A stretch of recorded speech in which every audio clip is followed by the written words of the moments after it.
Chapter 117. In the pavilion where Yi Ling and the rest were, Bai Lai had been eagerly waiting. Finally, when the moonlight reached the third eve, a voice came from the void outside the pavilion. "Bai Lai, I'm here."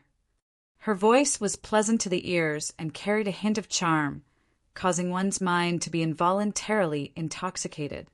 Bai Lai was delighted and went to the window to welcome her. The young paragons stood up one after another, and their eyes lit up.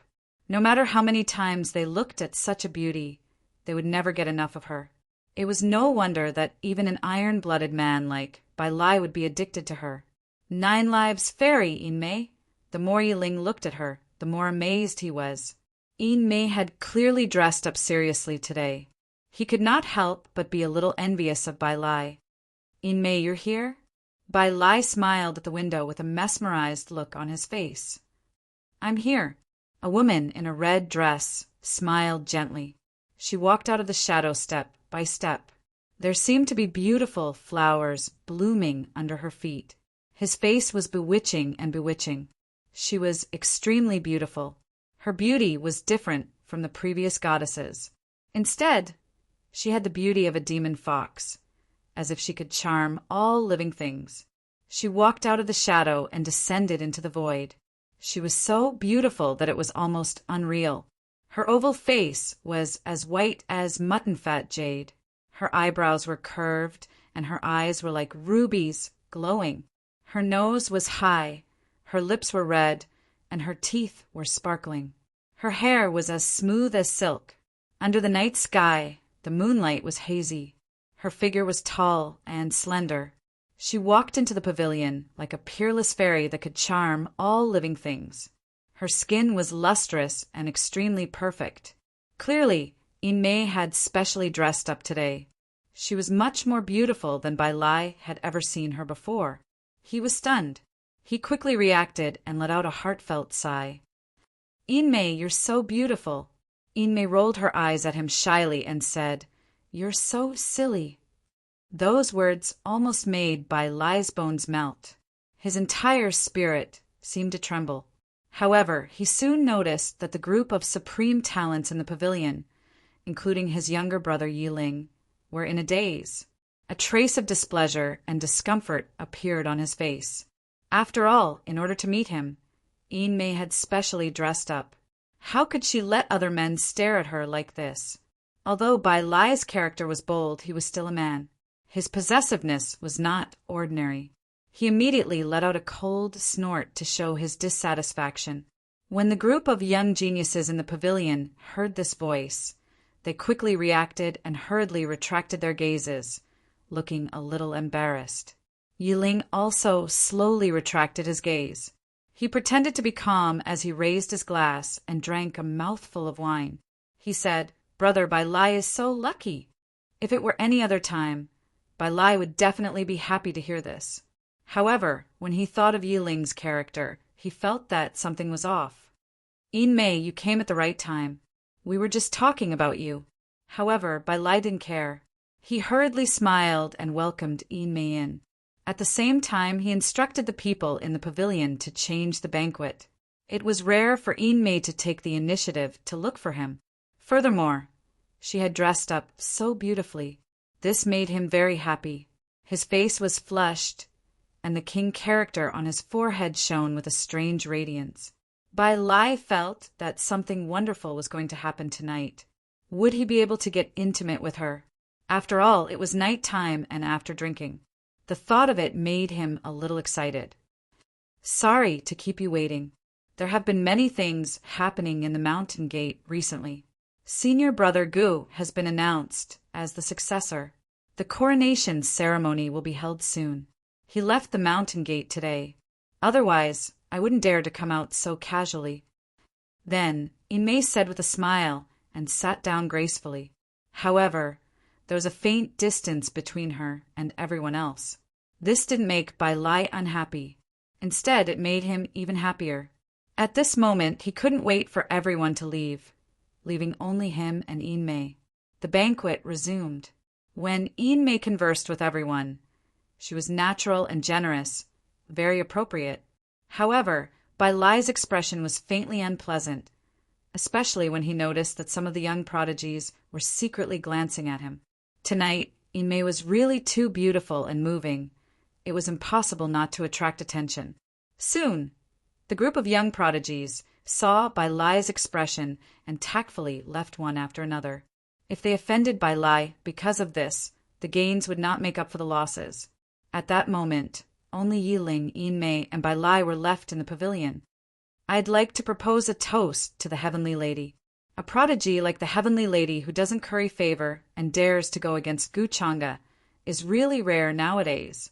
Furthermore, you're still not afraid of Gu Changa when the Heavenly Palace of Immortals is under his control. Just this alone is worthy of my admiration," Yi Ling said with a smile. He raised the wine cup made of white jade in his hand and toasted Inmei from afar. He was speaking the truth. When he heard about what happened at the All-Dao banquet, he had a good impression of Inmei, a woman with unyielding integrity. He had seen her many times now. Tonight, her slightly powdered appearance was really stunning. He sighed in his heart that Bai Lai's luck with women was really good. The Heavenly Lady of the Nine-Tailed Fox clan was a status that few could compare to. Thinking of this, Yi Ling finished the wine in his cup in one gulp. He was full of heroism. "Brother Yi Ling, you're too polite." Hearing this compliment, Inmei seemed to be happy. She smiled and toasted him from afar. "Recently, I've heard many rumors about Brother Yi Ling. I really admire you. Not only did you not lose to Yi Langtian, who is known as the reincarnation of the ancient emperor, but you also issued a challenge to Senior Brother Gu. Your courage is shocking. You still dare to do this when you know Senior Brother Gu's strength. Not many people in the younger generation can compare to you." She pursed her lips and smiled. Her eyes were curved, and she seemed very happy. She began to talk with Yi Ling from a distance. "You flatter me, Heavenly Lady, but what's there to be afraid of? Although Gu Changa is strong, there are still many people who are not afraid of him." Hearing this, Yi Ling chuckled. He was very comfortable with this flattery. Moreover, the person who spoke was none other than his brother's fiancée. This gave rise to a strange feeling in his heart. However, Yi Ling concealed it very well. Soon, the two of them began to talk as if there was no one else around. Inmei covered her mouth and laughed from time to time. Her eyes were sparkling, making her look even more beautiful. Although Yi Ling's appearance was ordinary, he had a confident demeanor. He did not seem like an ordinary person. When Bai Lai saw this, his expression turned ugly. At this moment, it was as if he had become an outsider. Moreover, Inmei was usually very polite to him. Her attitude was not as natural and casual as it was now. However, when she talked to Yi Ling now, she laughed from time to time. She seemed to be very happy. Bai Lai's expression became more and more unpleasant. He faintly felt that Yi Ling, who was usually very pleasing to the eye, had become an eyesore. "Yi Ling," Bai Lai's expression darkened slightly.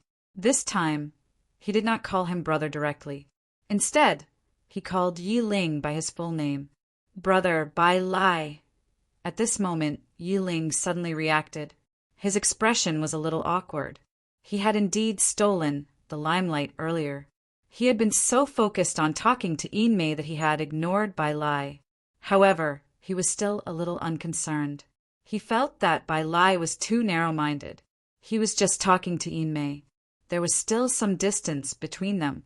What was there to be so calculative about? Yi Ling then looked at the night sky outside and got up to leave. He smiled and said, "Brother, I won't impose on you any longer. It's getting late. It's time to go and rest." He also knew that Bai Lai was probably a little angry now. Therefore, he prepared to leave first and let Bai Lai cool down. He had always had good luck with women. It was not a big deal for Inmei to talk to him a little more. Bai Lai was making a mountain out of a molehill. Bai Lai's expression did not look too good. In his opinion, Yi Ling's actions today were indeed a little unreasonable. Usually, he took good care of Yi Ling and provided him with many cultivation resources. However, right in front of him, Yi Ling was actually hooking up with his fiancée? What was this? Bai Lai did not say much. His expression was a little gloomy. At this moment, Yi Ling also said goodbye to Yin Mei and left the loft directly. After all, his current residence was not far from here. In an instant, only Bai Lai and Yin Mei were left in the loft. Bai Lai stared at Yin Mei, who had been keeping a distance from him. His expression was very ugly. He was about to open his mouth and reprimand her for her actions earlier. At this moment, the smile on Yin Mei's face disappeared. She immediately said calmly, "Yi Ling has evil intentions. Stay away from him in the future." Bai Lai was a little shocked by the change in attitude. He was even dumbfounded. Just a moment ago, she was still talking and laughing with Yi Ling. Now, she had returned to her previous polite and distant appearance.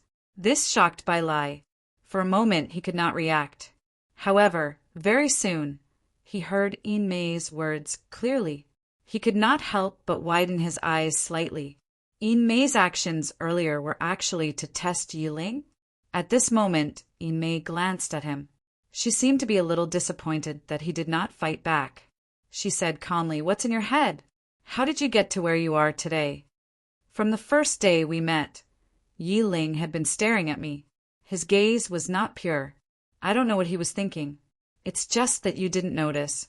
If I had told you directly at that time, I'm afraid you would have suspected that I was trying to drive a wedge between you two brothers. So, did you see his character clearly today? After saying that, she looked at Bai Lai and frowned. She looked very disappointed with him. Bai Lai was stunned.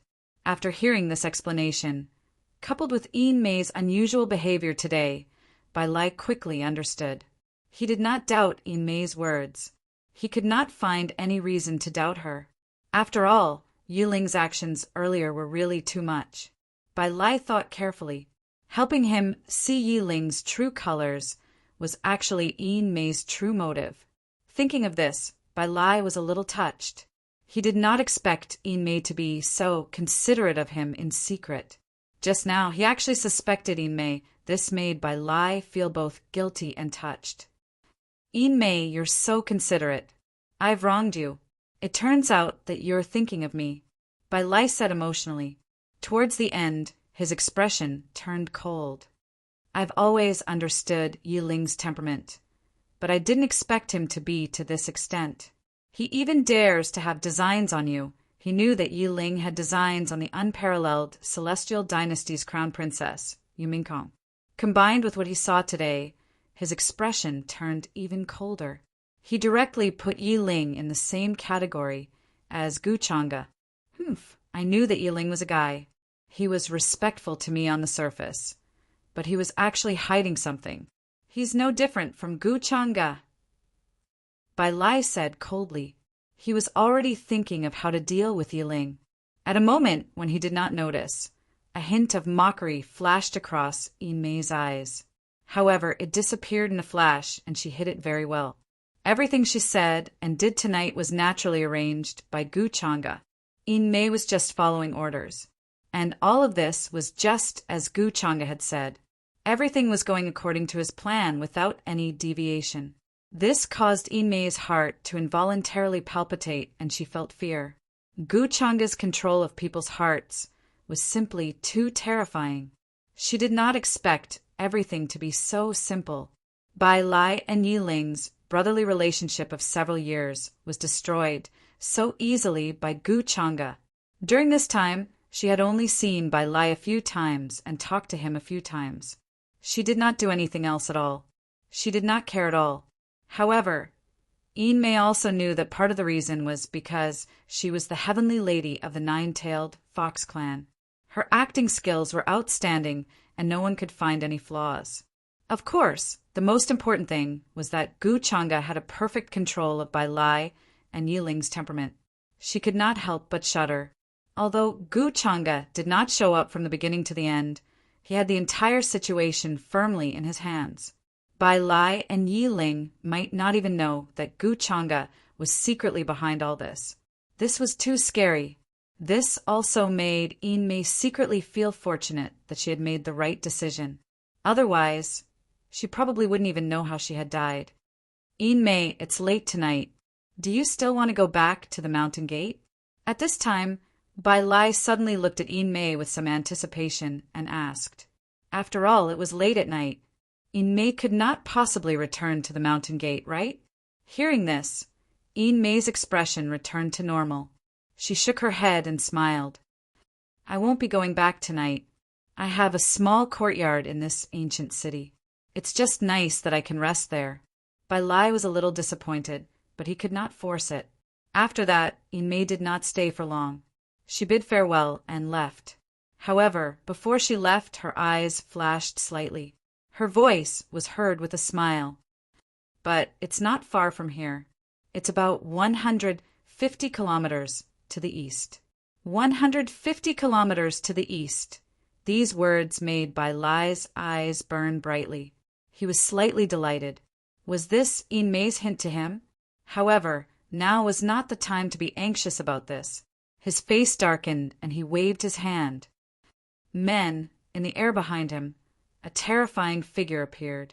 This was none other than his Tao protector, a supreme expert from the White Tiger race. "Young master." At the same time, Bai Lai's usual followers and attendants appeared below the pavilion. There were many of them, and each of them was extremely powerful. The weakest among them was a holy lord.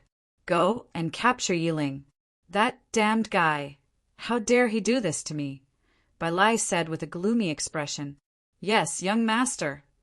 Soon, the group, including the protector, rushed out of the pavilion and headed to where Yiling was. Only then did Bai Lai relax slightly. He knew that Yiling had many tricks up his sleeve.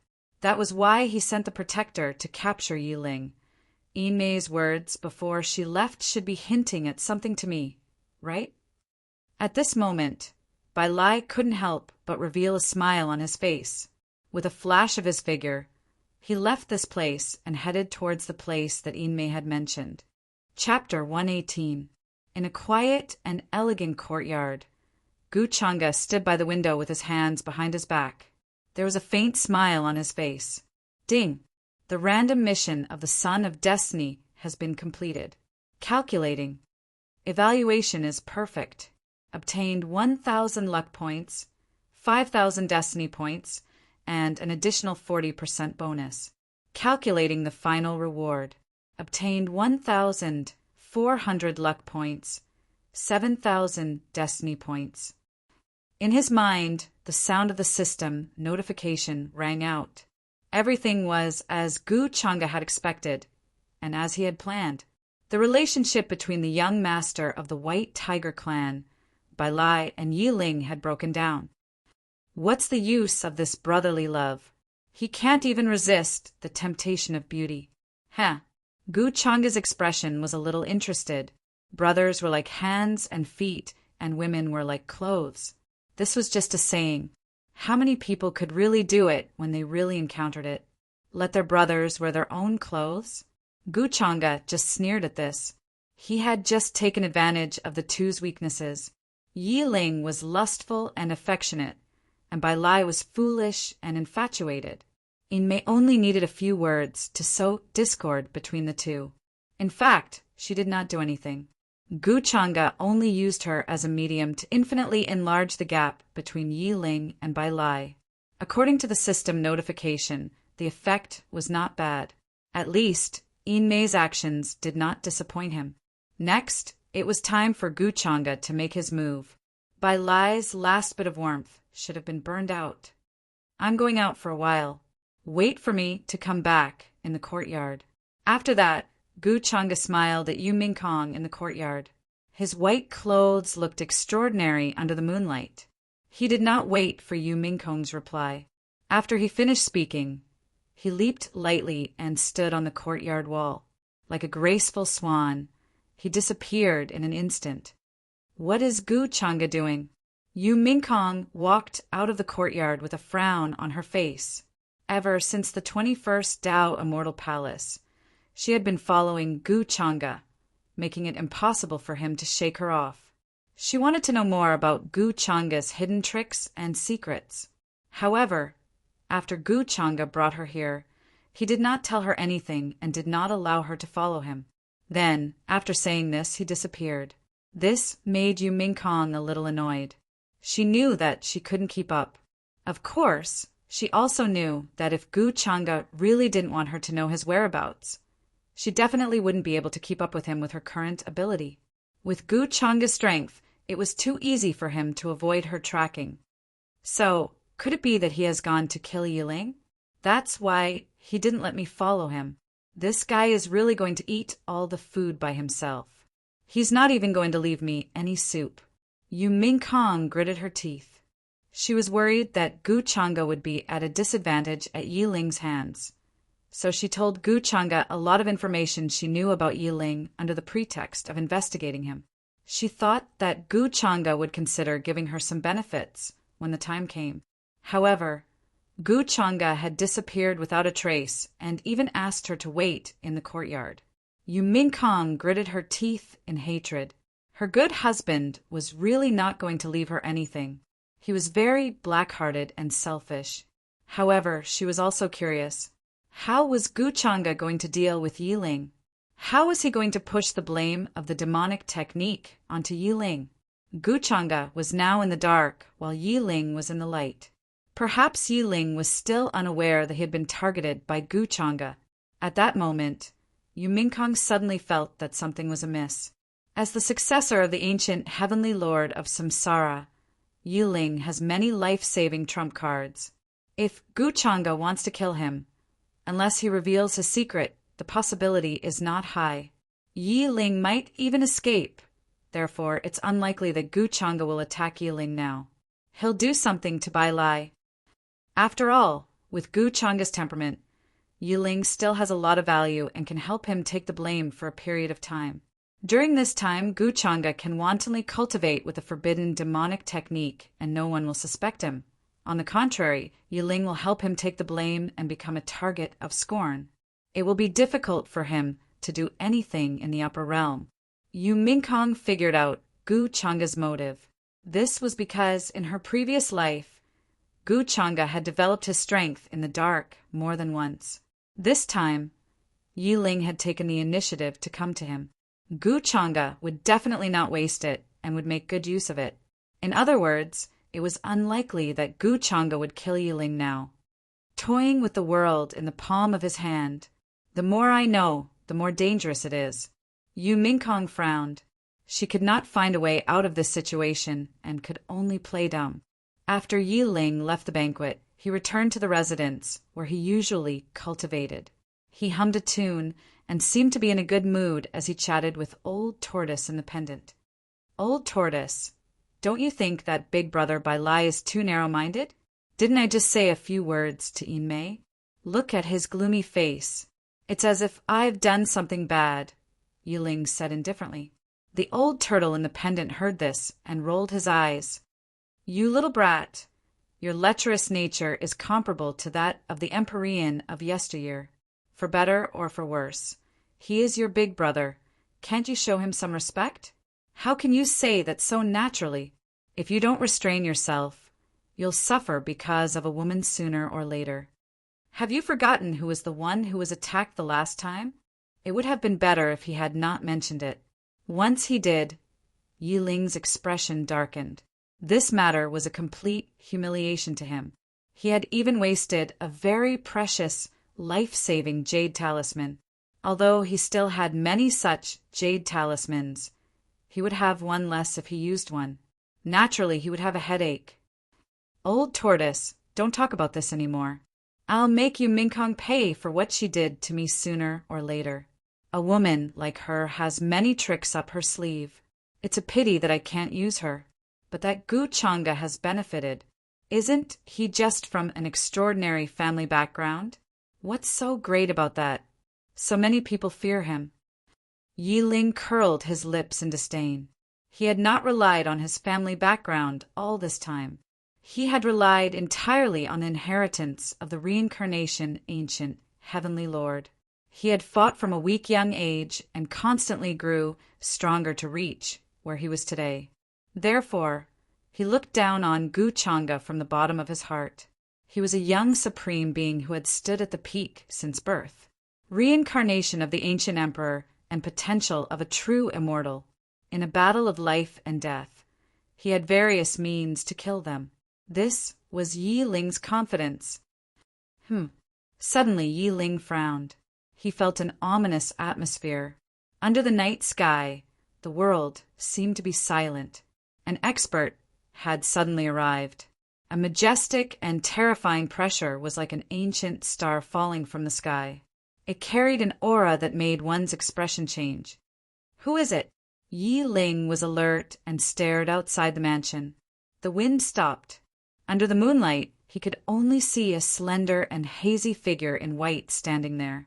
He was pure, otherworldly, and extraordinary. It was as if he did not exist in this world. However, his face seemed to be shrouded in an endless fog. Strange runes flowed, and his aura was extremely powerful. Only a pair of deep eyes that were filled with coldness and disdain were staring at him. Previously, he hadn't noticed them. That expression made Yi Ling feel cold all over. It was as if he was sizing up his prey. Who is this person? When did he appear? Why didn't I notice him before? At that moment, Yi Ling's heart tightened. His back was full of coldness, and his hands and feet were cold. An uneasy feeling suddenly shrouded his heart. His aura surged. Terrifying black runes with the aura of reincarnation appeared one after another.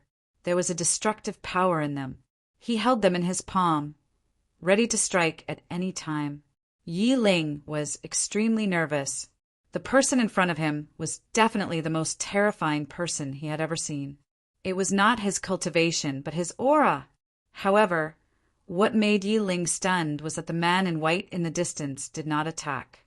He only let out a faint laugh. His figure gradually blurred and disappeared into thin air. "Ha! We will meet again, little ant." As the man in white disappeared, Yi Ling frowned. Even old Tortoise, who was in his pendant, felt that something was wrong. The next moment, Yi Ling's expression changed drastically. Oh no! Buzz! An old man in black suddenly appeared from thin air. He took out a black weapon and slashed it down as if he wanted to tear everything apart. Who is this person? Why does he want to kill me? Yi Ling's expression changed drastically. This old man in black was actually a supreme god. He had concealed his aura and appeared out of thin air to assassinate him. A terrifying aura suddenly appeared from the black rune in his hand. It was as if it could destroy everything and contained supreme divine power. Run. He only wants to assassinate you. I don't think he dares to make too much of a commotion. Old Tortoise in the pendant hurriedly shouted at Yi Ling, asking him to run for his life. He could not stay there for long. Hearing this, Yi Ling did not hesitate and immediately started to run. However, what made him puzzled was that the mysterious old man in black behind him seemed to be afraid of him. He did not use his true, supreme god skills. Otherwise, it would be impossible for him to only have so little power. Yi Ling could not figure it out, but he did not dare to stop. He could only run for his life. He did not want to use his extremely precious, life-saving skill because of a supreme god. After all, it was a waste to use it in the hands of a supreme god cultivator. What is the purpose of young master's actions? He knew that I can't kill this kid, so he asked me not to force him. The old man in black chasing after Yi Ling was naturally Elder Ming. He frowned, unable to understand why Gu Changa would give such an order. Earlier, he had indeed felt a terrifying aura from the man in front of him. As long as it exploded, it could destroy him. He noticed that it was a black rune. He did not dare to get too close. Gu Changa's original words were to ask him to chase after this man, but not to force him. Although Elder Ming was confused, he still did as he was told. He could not guess Gu Changa's thoughts. On the other side, when Bai Lai sent out his followers and accomplices to capture Yi Ling, he quickly found the remote courtyard that Yin Mei had told him about. There were 2 white jade stone lions at the entrance. They looked mighty and majestic. Yin Mei must be waiting anxiously inside. Bai Lai smiled. He had sensed Mei's aura here, so he pushed the door open and went inside. The courtyard was very quiet. After passing through layers of winding corridors, he finally saw a place with candlelight in the depths. The moonlight was hazy, the sound of a clear spring flowing, and the shadows of bamboo mottled. There was already a pot of warm wine on the stone table, giving off a faint aroma. A graceful figure in a red dress was waiting at the side. She was holding a fluffy snow-white foxtail that glowed with a 577 luster. There was a charming smile on her fair face, as if she was waiting for someone. Mei is indeed waiting for me. She even helped me warm the wine. When Bai Lai saw this, he was overjoyed. He thought that he had guessed correctly. Mei's words were a hint to him. Mei, I'm here. Bai Lai shouted and strode toward the inner courtyard. The mottled shadows of the bamboo rustled, making him feel somewhat excited.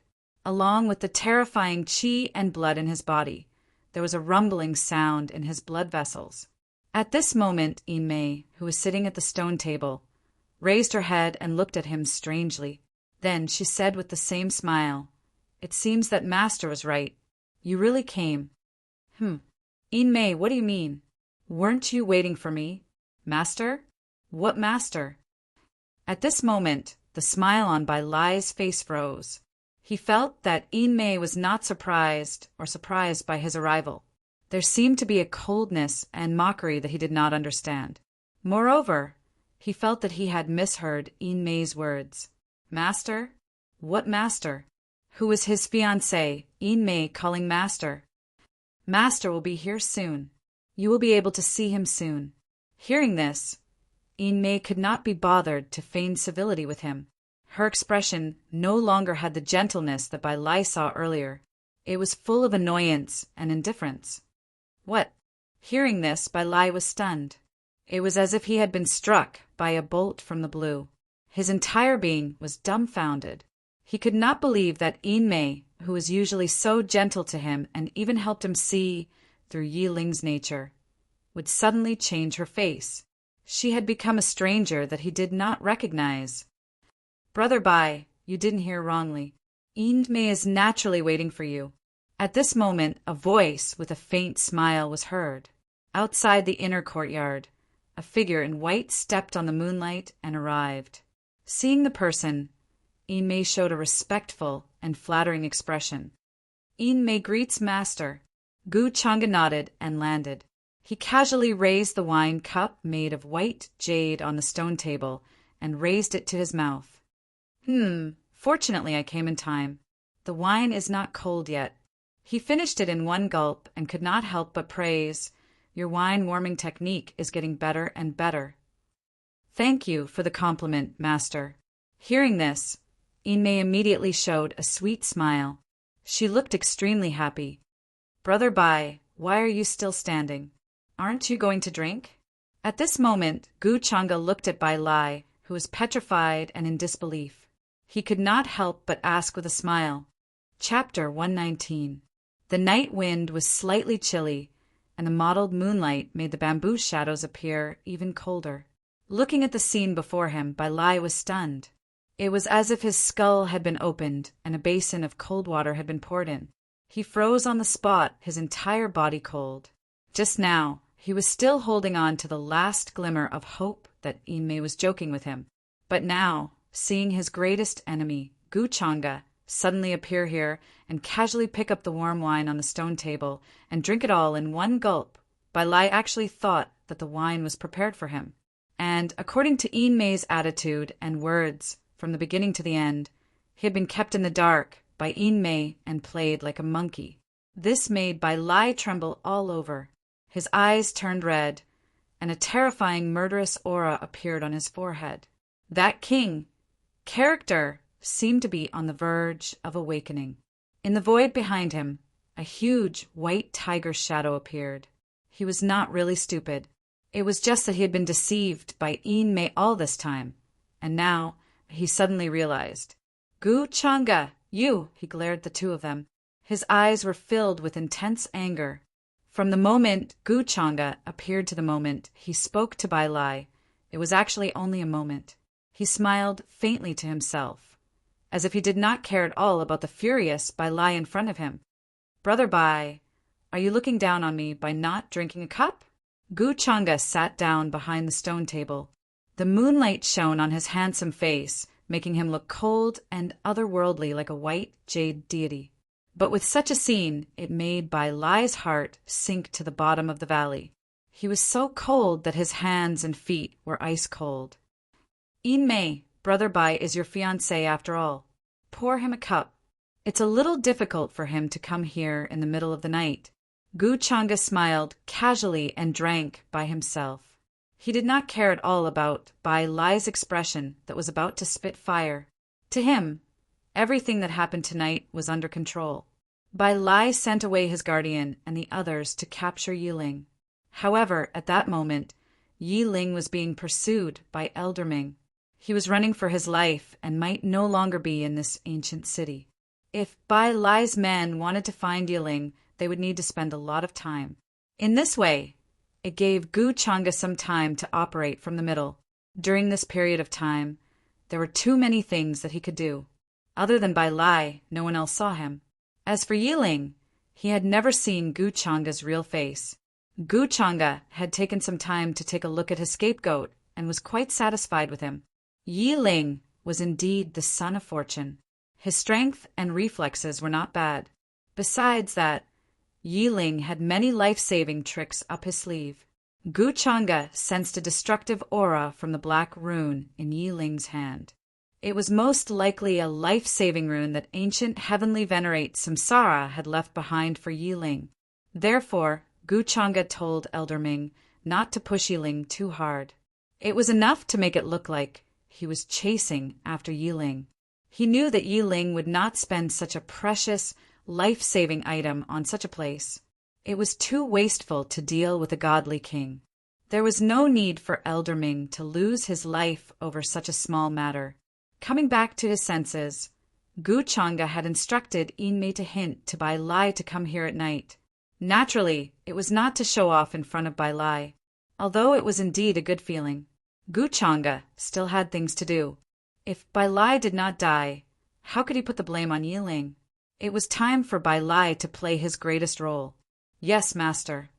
Hearing that, Yin Mei walked over gracefully. She walked in front of Bai Lai, who was staring at her with an angry expression and stiff body. She filled the white jade wine cup in front of him and said indifferently, "Aren't you grateful to master for giving you wine?" There was no trace of the gentleness in her words. Instead, there was coldness and disgust. This made Bai Lai tremble with anger. He could not help but want to slap her to death. How could he have been so stupid to be kept in the dark by Yin Mei? However, if he had not seen it with his own eyes tonight, he would probably still be kept in the dark by Yin Mei and played in the palm of her hand. "You're so heartless. Yin Mei, I've been very good to you and treated you with respect. Why are you doing this to me?" Bai Lai could not help but roar. However, his voice could not be heard. Yin Mei glanced at him and did not say a word. She felt that there was no need to say these things to him. Buzz! At this moment, brilliance appeared in the surroundings of this inner courtyard. Layers of hazy light rose up, as if there was mist flowing, turning into a terrifying chaotic fog that sealed off the sky. When Bai Lai stepped in, he activated the array patterns set up here. His aura enveloped the surroundings, and no sound could be heard. Moreover, what made Bai Lai's body turn cold was that he did not bring anyone with him. Even the followers who were usually hidden in the dark were sent away by him to capture Yi Ling. This made Bai Lai hate himself. How could he have been so stupid one day? When he thought of this, he could not help but shudder. Why did Yin Mei do such things and say such things previously? Wasn't it to drive a wedge between him and Yi Ling? Moreover, she was extremely successful in driving a wedge between the two brothers. He had even sent all the people around him to capture Yi Ling. Now he was all alone, isolated and without help. She even hinted at him to come here. Bai Lai figured it out. His scalp went numb and his entire body turned cold. From the beginning to the end, His every move had been predicted and controlled. She had already dug a hole for him and was just waiting for him to jump in. Mei's acting skills were too terrifying. He had always thought that she was a kind and gentle person. After pouring the wine, Mei obediently returned to Gu Changa's side and filled his empty white jade wine cup. "Brother Bai Lai, do you have anything to say now? I heard that you've always wanted to kill me. Now that I'm right in front of you, why aren't you doing anything?" Gu Changa smiled faintly and casually played with a fluffy white foxtail in his hand. His expression was relaxed. Since ancient times, villains had died because they talked too much. That was because their arrangements and plans had gone wrong and were not meticulous enough. Now, even if Bai Lai was given one more night, he would not be able to escape this place. Therefore, he was not in a hurry. Most importantly, Gu Changa wanted to know how Bai Lai felt now. After all, this guy had always wanted to kill him. For his enemy, Gu Changa naturally had hundreds of cruel ways to kill him. It was not that his character was twisted. It was just that at this time he happened to have some time. "Mei, why did you lie to me? What's so good about Gu Changa? Did he promise you something good? If he threatened you, then tell me. I can help you." Bai Lai stared at Mei ferociously as if he wanted to swallow her. "You're so stupid. Master is not someone you can compare to." Mei glanced at him with disgust and indifference. From the beginning to the end, she had always had this attitude towards Bai Lai. If it were not for Gu Changa's orders, she would not have been able to tolerate his gentle appearance. And if one were to ask what was so good about Gu Changa compared to Bai Lai, other than his cold and ruthless methods, which part of Bai Lai could compare to him? He was not even fit to carry his shoes. "Gu Changa, all of this has been arranged by you, right? In fact, you have been secretly controlling all of this, right? Mei has been listening to your orders from the beginning?" Bai Lai roared. At this moment, his eyes were about to pop out of their sockets, and he was about to go crazy. Mei, who had always kept a distance of 3 feet from him, was now so obedient and intimate in front of Gu Changa. This made him go crazy with hatred. His blood and qi surged in his veins, transforming into a terrifying white tiger phantom. He wanted to kill the two of them. Why couldn't he see it before? Gu Changa had hidden too deeply. Who would have thought that he had been secretly controlling all of this? No one could have thought of this. After all, before this, he did not know that Mei was Gu Changa's woman. No, not only him. Even the disciples and elders of the Tao Heaven Immortal Palace probably did not know. When did this start? At this moment, Bai Lai's soul was cold from head to toe. Gu Changa was the most terrifying person. He had been secretly controlling all of this. What was his purpose? Or was it a shocking conspiracy? The mastermind behind the scenes? Looks like you're not too stupid. You finally reacted. Otherwise, I would have suspected that I gave you the wrong reaction time. At this time, Gu Changa chuckled, raised his hand, and slowly drank a mouthful of wine. Then he continued, "Brother Bai, you should drink this cup. The road to the Yellow Springs is long. You can also go on your way." "Gu Changa, what did you say? You want to kill me?" Hearing this, Bai Lai could not believe it. His whole body was cold, and he did not have time to scold the two people in front of him. Behind him was the immemorial imperial White Tiger clan. How could Gu Changa dare? Before this, he had never seen anyone who could be as calm as Gu Changa. She even had a faint smile on her face, but in the end, she said such murderous words. He even felt the overflowing smell of blood rushing towards him, as if it was about to drown him. Gu Changa was far more terrifying than what he showed on the surface. They had always thought that Gu Changa was just a young supreme being with profound cultivation. They never thought that he had such a side to him. "Brother Bai, can't you see the situation clearly? If I don't kill you, why did I ask you to come here? To drink and have a long talk at night?" Gu Changa let out a calm laugh, without any anger or murderous intent. But as soon as he finished speaking, The white jade wine cup in his hand suddenly broke open, releasing thousands of rays of light. It was like a resplendent celestial flower taking root in the void, wanting to absorb the nutrients of all living beings. Pooh! Bai Lai had been paying attention to Gu Changa, guarding against him suddenly attacking. But he never thought that he would attack as soon as he spoke, and he did not have any resistance at all, and was directly sent flying. The white tiger phantom that appeared behind him was directly blasted into ashes. His chest exploded, and a demonic celestial flower actually took root. The crystal clear flower swayed in bursts of light, like a peerless celestial flower. The terrifying pain seemed to come from the depths of his soul, causing Bai Lai to let out a painful roar. All of his means of resistance collapsed in an instant. The white tiger phantom that he released also disappeared in an instant, turning into fine powder.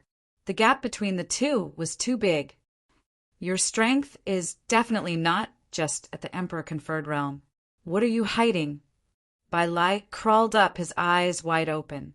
He coughed up blood, and his whole body was covered in blood. He could not believe this. This was because Gu Changa's casual attack just now broke his white tiger divine ability. This could only mean that Gu Changa's power was beyond what he could withstand at his current level.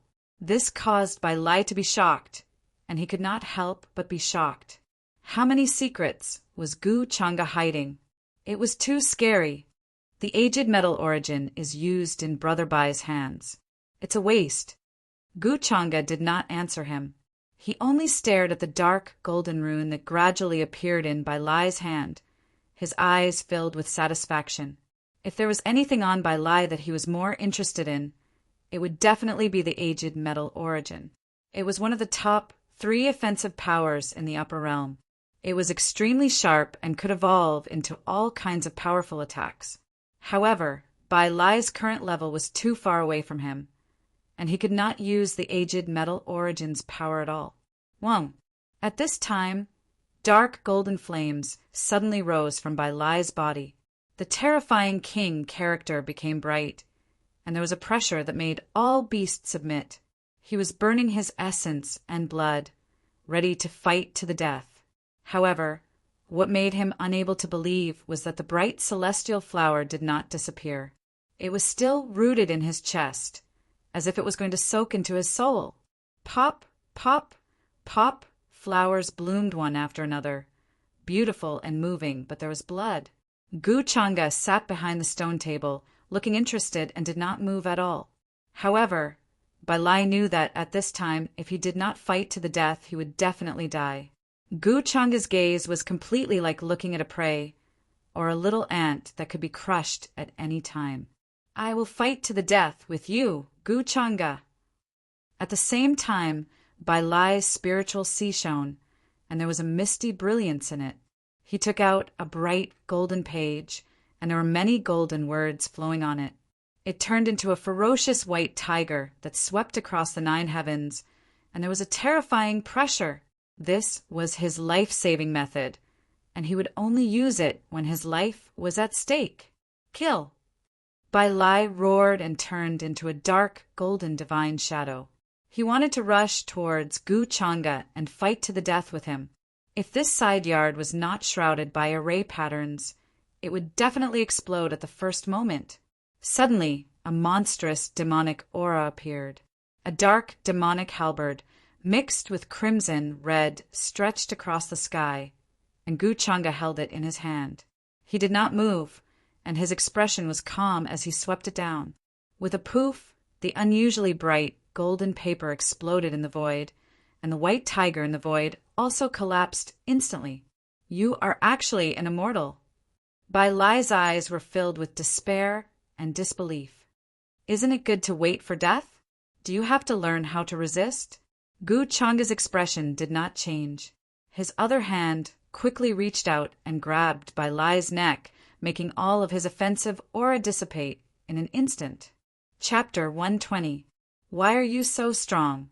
How is this possible? At this moment, Bai Lai was in despair and his face was ashen.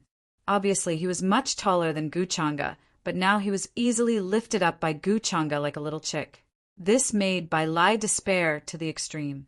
His strongest life-saving means, the golden paper that he would only use in a life-and-death situation, was destroyed by Gu Changa's halberd. This halberd with monstrous demonic aura was definitely beyond the level of a divine weapon, or even a supreme weapon. Otherwise, it would be impossible for it to have such divine power to destroy the golden paper that had not fully awakened. It's a pity that such a piece of golden paper was wasted. Gu Changa shook his head. Although he said so, there was no trace of pity on his face. "What is this?" At this time, Bai Lai suddenly screamed in horror. His face was filled with fear and horror, as if he had seen something extremely terrifying. Gu Changa's expression was calm, without any ripples. Buzz! Finally, Bai Lai's chest exploded. The demonic flower took root deeply in it, and then various kinds of divine light flowed, forming a pitch-black, great Tao treasure bottle. There was a strong aura of origin inside, and a golden luster appeared. Then a pitch-black, bottomless hole appeared in Gu Changa's palm, and he directly took it, refining and absorbing it. After a long time, the night wind blew. He stood still and closed his eyes slightly. The taste of the origin of gunmetal is not bad. It contains so many changes. It is worthy of being ranked in the top 3 power of gunmetal. Congratulations, Master, for obtaining the origin of gunmetal. Yin Mei saw this and hurriedly said, respectfully. Witnessing the scene in front of her made her fear Gu Changa even more. She did not dare to have the slightest disloyalty. Gu Changa could easily take her life, not to mention that he had many means to control her. Gu Changa nodded slightly, then looked at the 8 Desolation Demon halberd in his hand and said with a smile, I can't let you kill him. It's not good to leave more than 580 scars. As he spoke, the 8 Desolation Demon halberd emitted a joyous feeling. It was finally able to see the light of day again. Previously, it had been kept in Gu Changa's weapon inventory.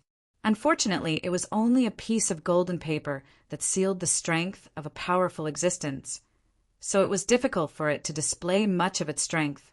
This feeling of not being able to unleash its true power was even more terrifying than being oppressed.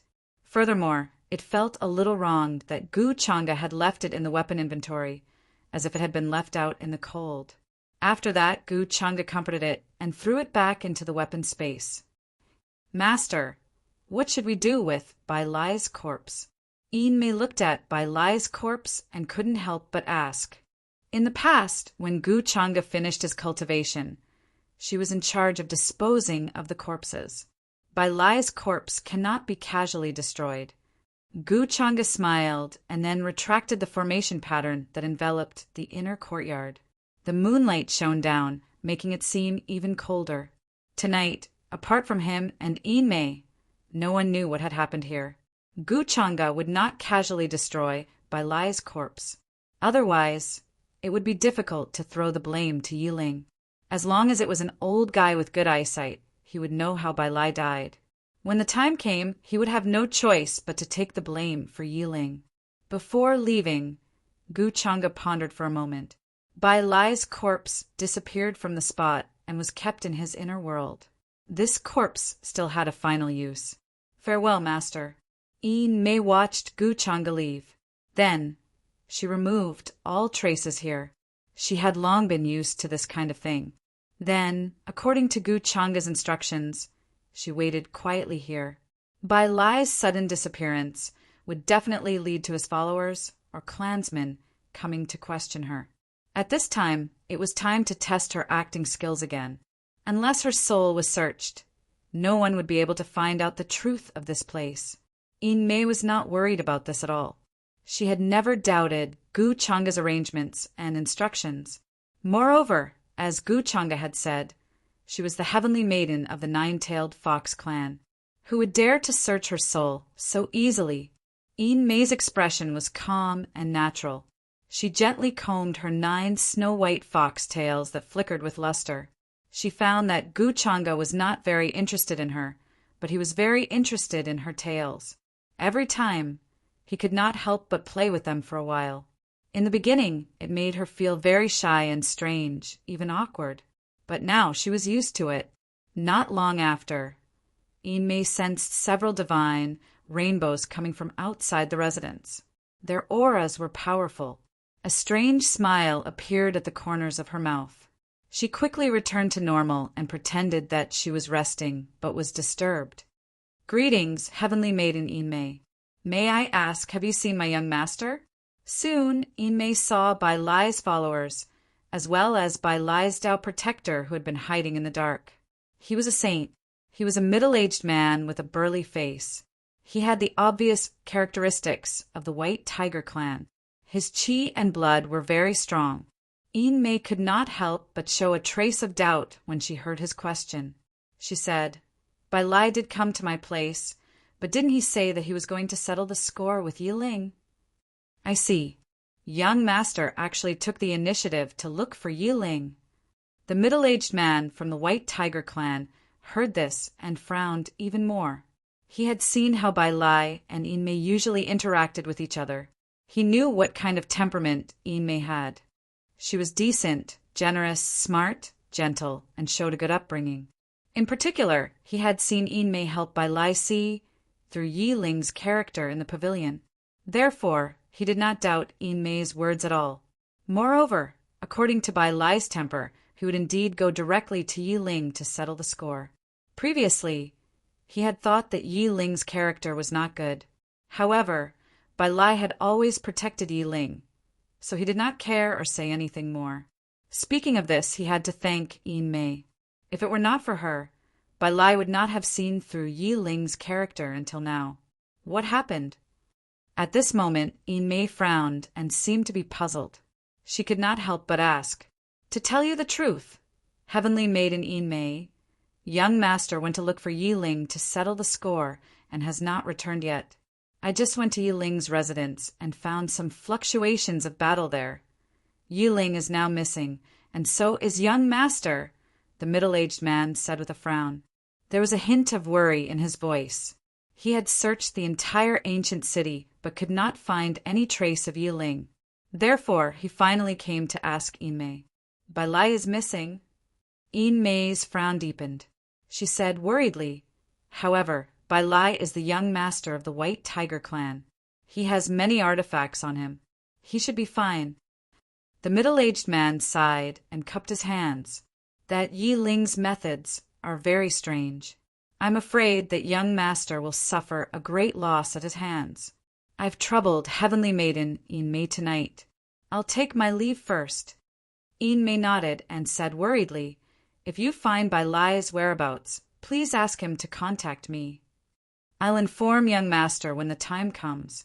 "Heavenly maiden May, don't worry," the middle-aged man replied and left after saying that. May was Bai Lai's fiancée. To him, it was normal for her to be so worried at a time like this. As she watched the middle-aged man leave with the group, the worry on May's face disappeared in an instant. Then, she could not help but show some mockery as she muttered to herself, "By the time you find Bai Lai, he'll already be a corpse." Master really has divine foresight. Nothing can be hidden from him. When Gu Changa returned to his residence, Yu Mingkong was waiting for him in the courtyard. She was wearing a plain gauze dress and had her arms crossed as she leaned against a pillar in the courtyard. The night wind blew and her fine black hair fluttered. The eyes on her flawless face were clear and cold as she stared at him without blinking. Her expression was as if her husband had gone out in the middle of the night to steal food and left her alone at home. Gu Changa smiled faintly and said teasingly, "Why do you have such an expression? Your husband didn't go out to steal food."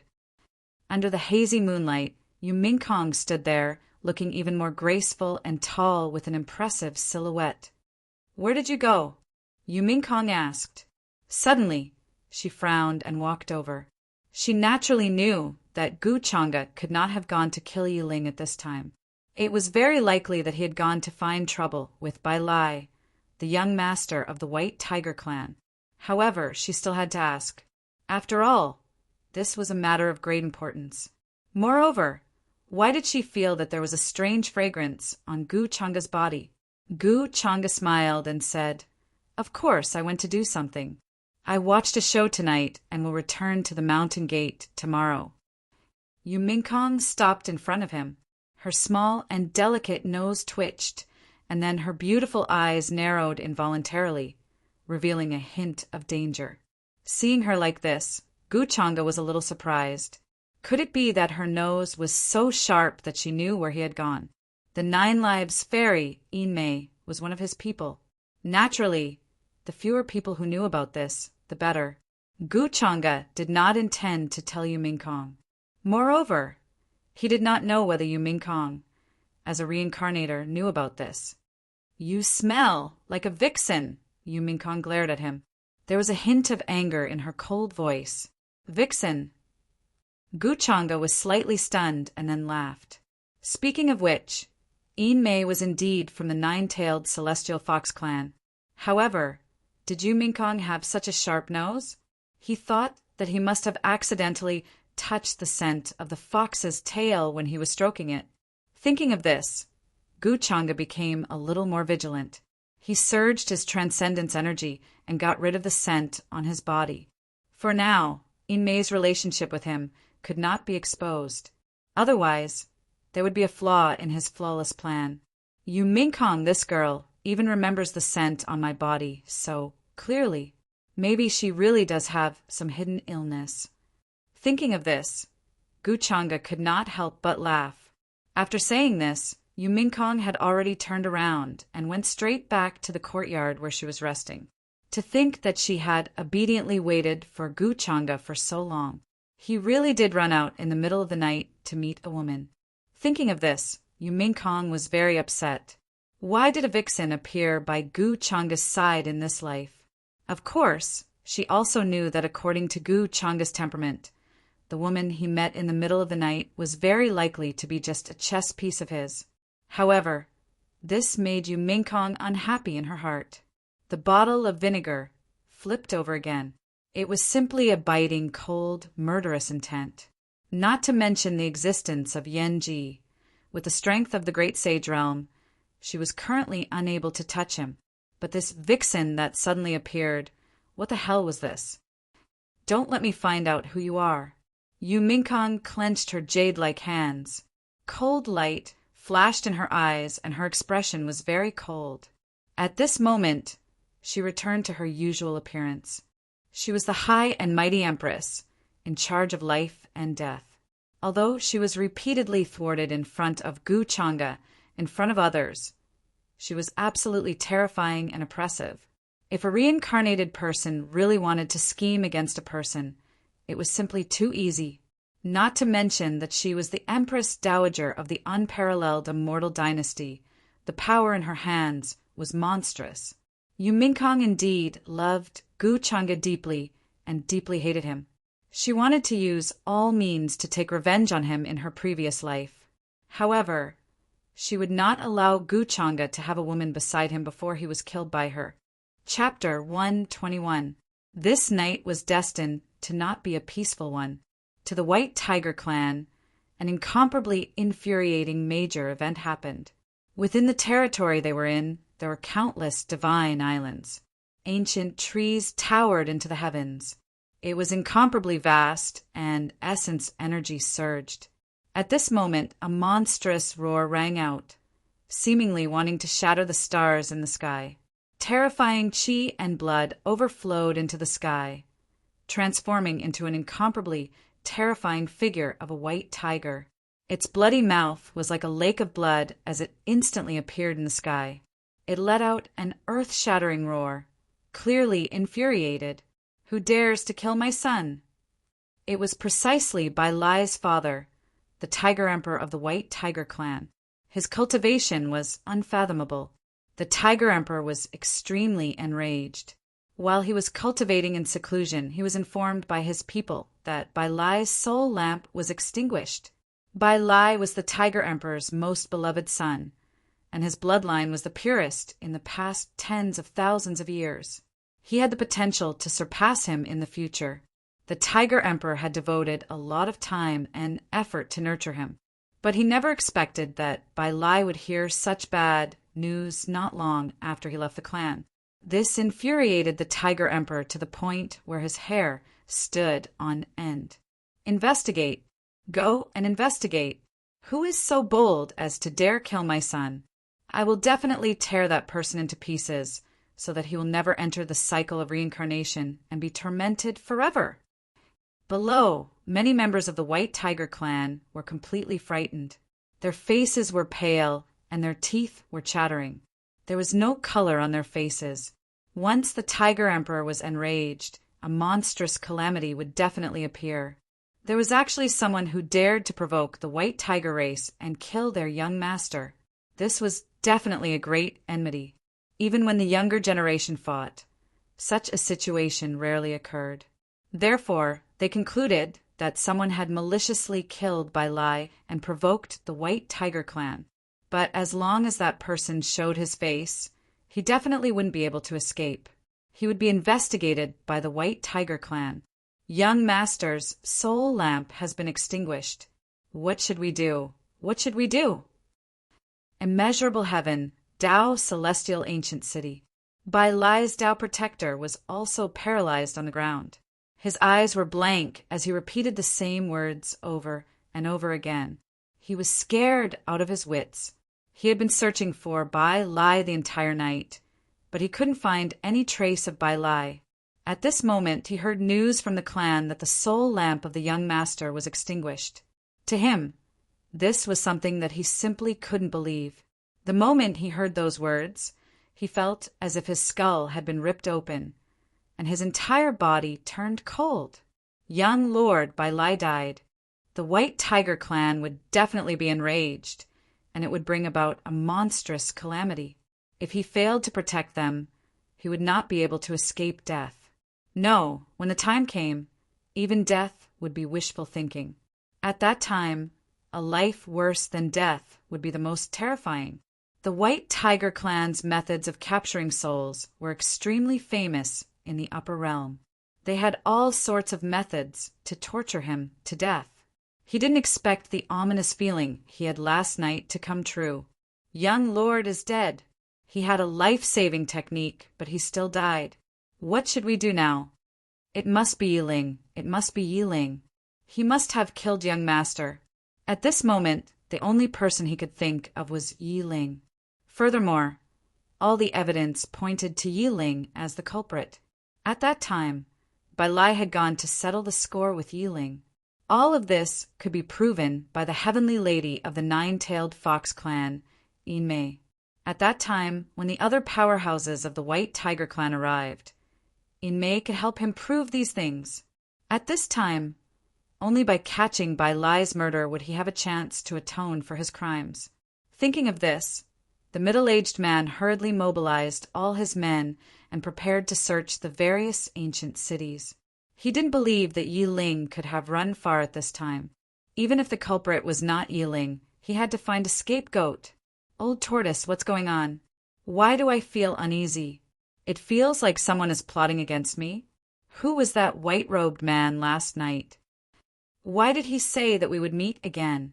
The feeling he gave me was too terrifying. Ordinary people definitely don't have that kind of aura. In an room in ancient Tao Heaven City, the black-robed Yiling asked the old tortoise in the pendant with a gloomy expression. Now he was hiding here. Last night, he had avoided the black-robed old man's pursuit and fled to ancient Tao Heaven City. Perhaps the black-robed old man was afraid of being exposed, so he gave up outside the city.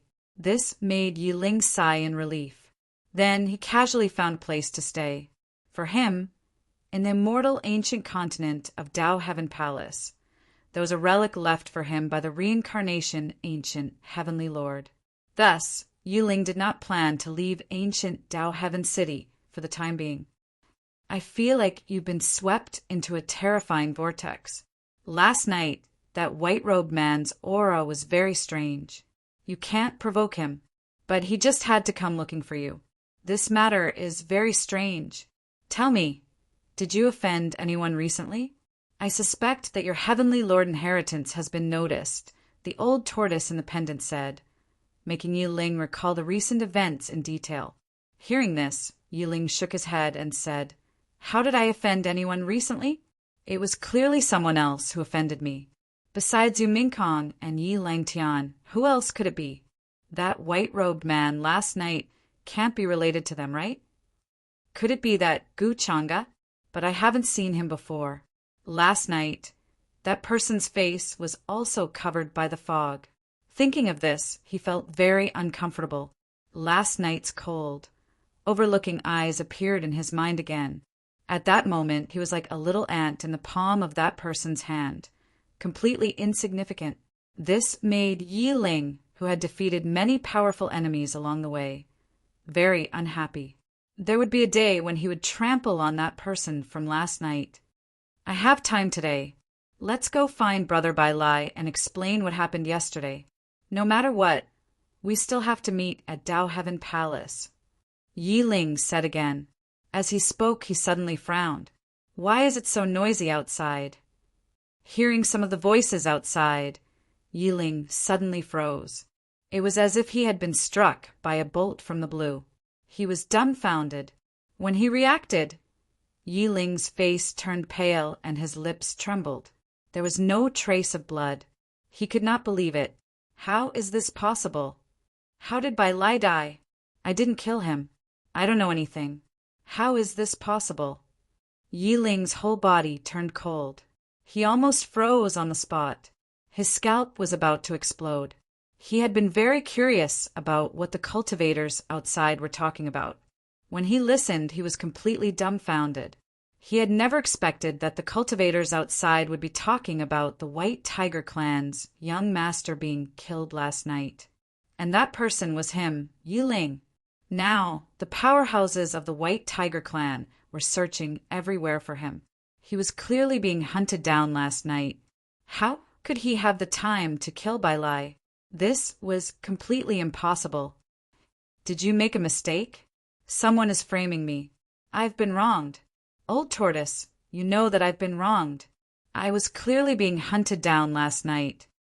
Yi Ling's only hope now was the old tortoise in the pendant. Only the old tortoise and the black-robed old man who had hunted him last night could prove that he did not kill Bai Lai. Hearing this, the old tortoise in the pendant also fell into a long silence. Then he said solemnly, At this time, it's useless to say all this. What can I do even if I know the truth? Clearly, someone is framing you. Yi Ling also reacted.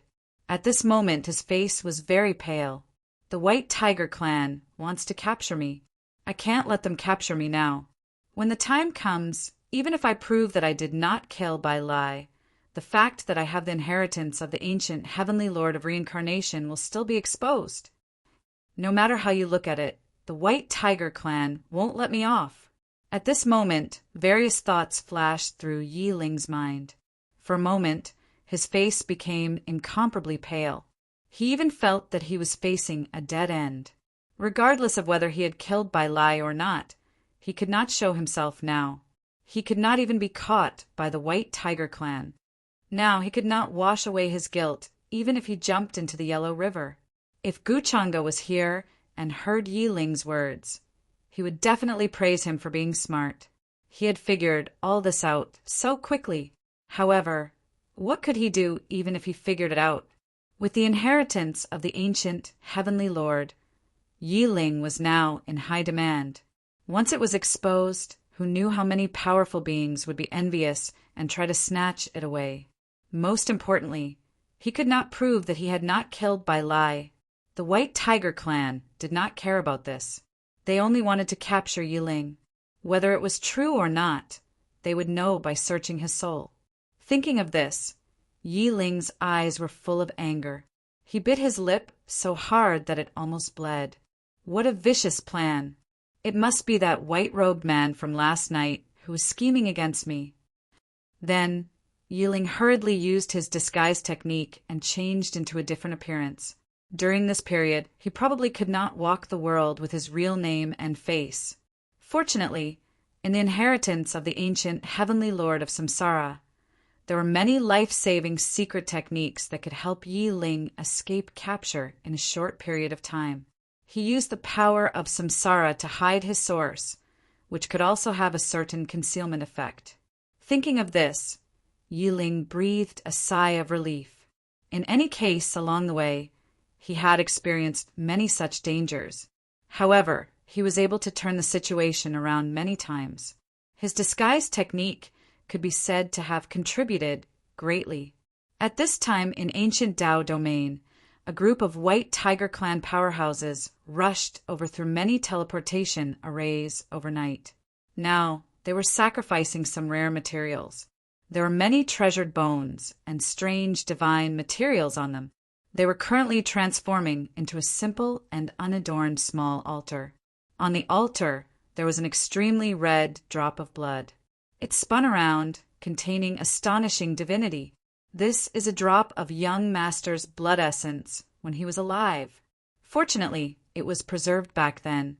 I didn't expect that it would still have such an effect today. As long as his corpse is still here, we can find his location and avenge him. A White Tiger Clan elder said with a sorrowful expression.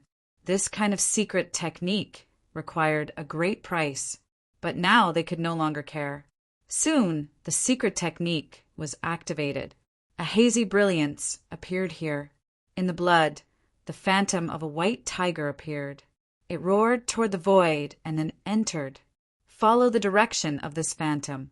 We can find young master's corpse asking for fresh flowers with that.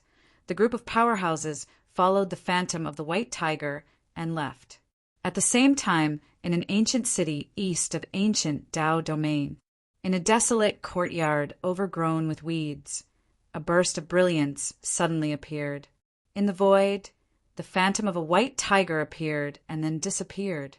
The void blurred, and the group of powerhouses quickly appeared here. Young master's corpse is hidden here. The elder's expression was cold as he sent people to search this place. Soon, they found a cold and damp dungeon under this courtyard. Why is there a dungeon hidden here? Then they entered and were stunned when they saw the scene inside. Everyone's faces were pale, and a chill ran down their backs. Why are there so many corpses?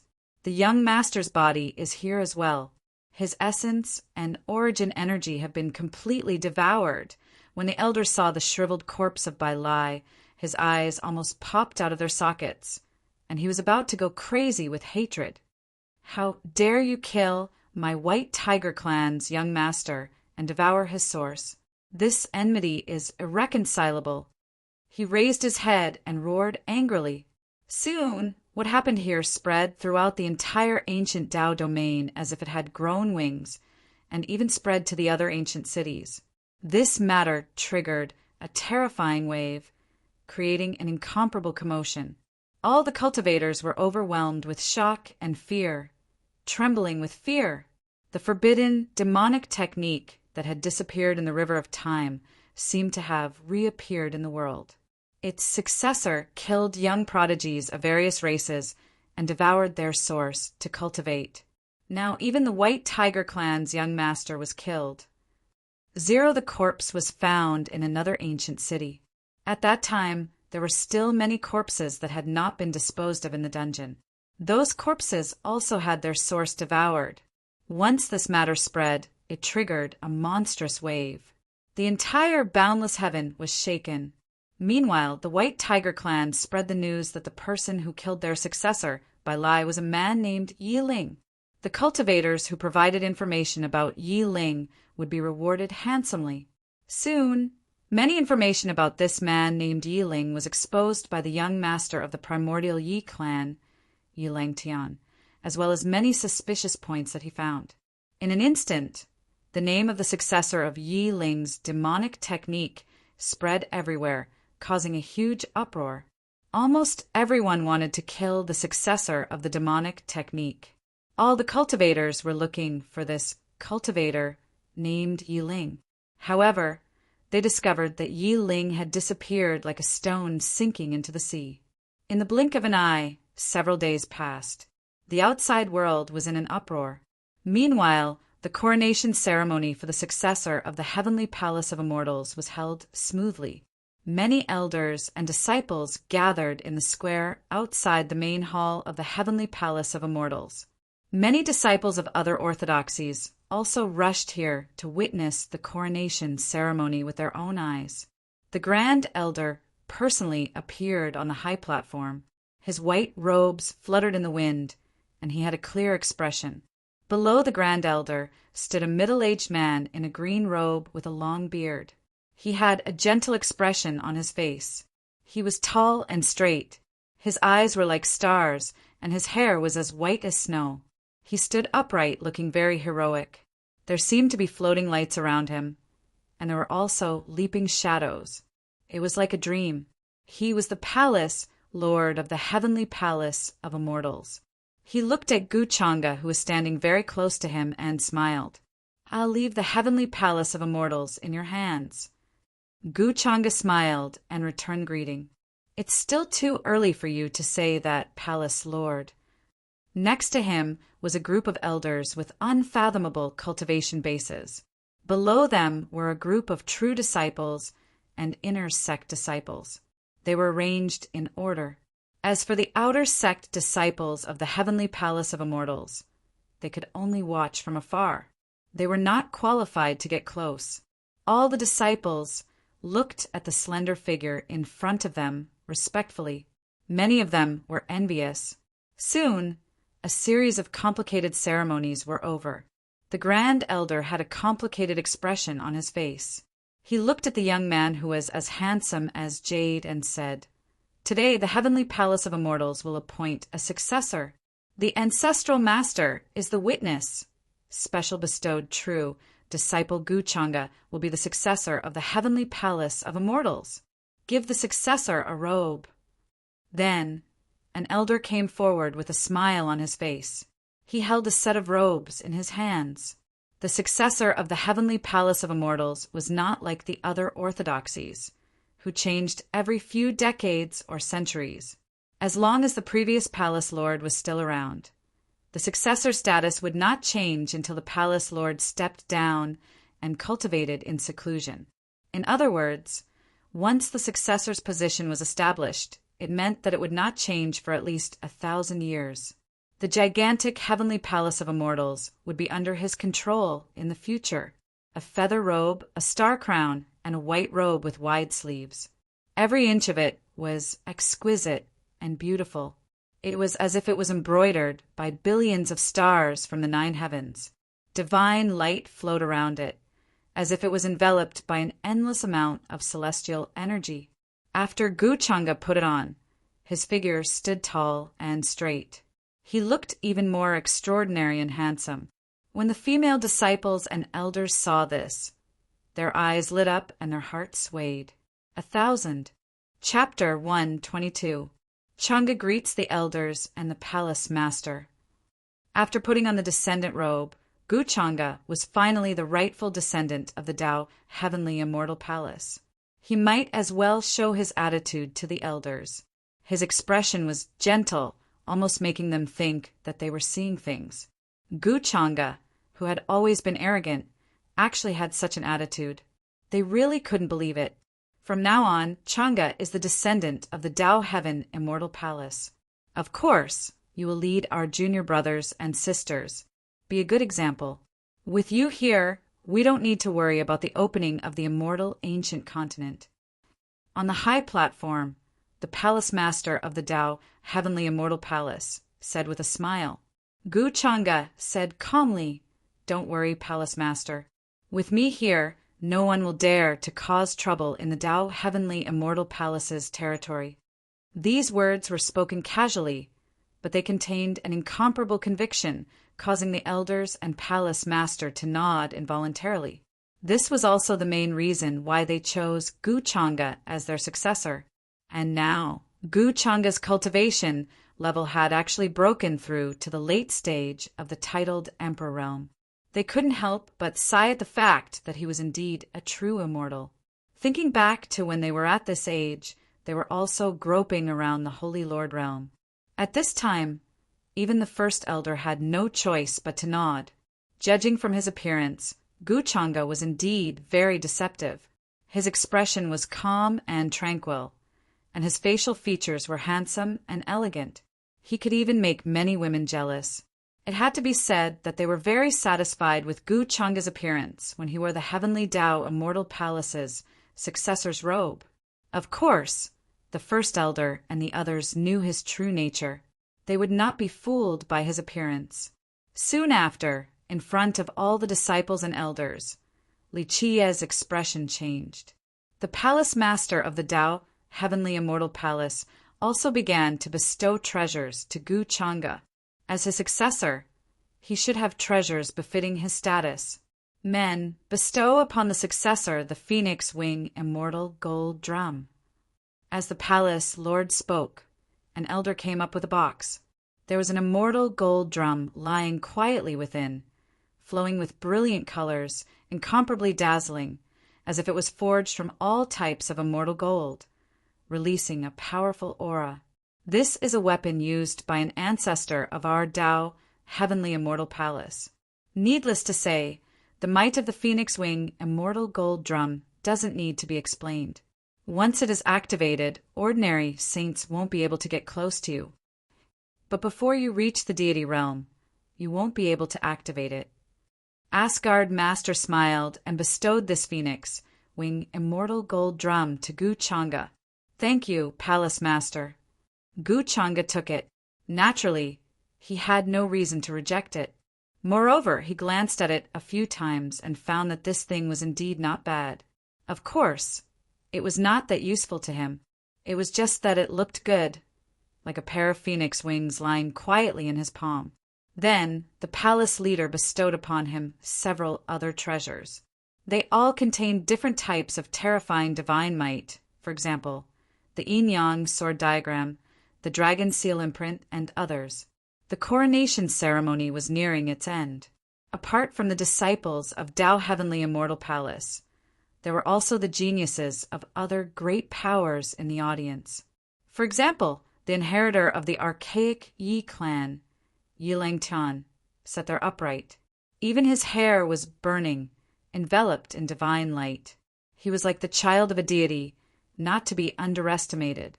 Beside him sat a young lady in purple. She was Yi Liuli. Apart from them, there were also the young supreme beings of other powers. For example, the inheritor of the archaic imperial clan's golden-winged great Peng clan, Peng Fei. His radiance was even more dazzling than Yi Longtian's.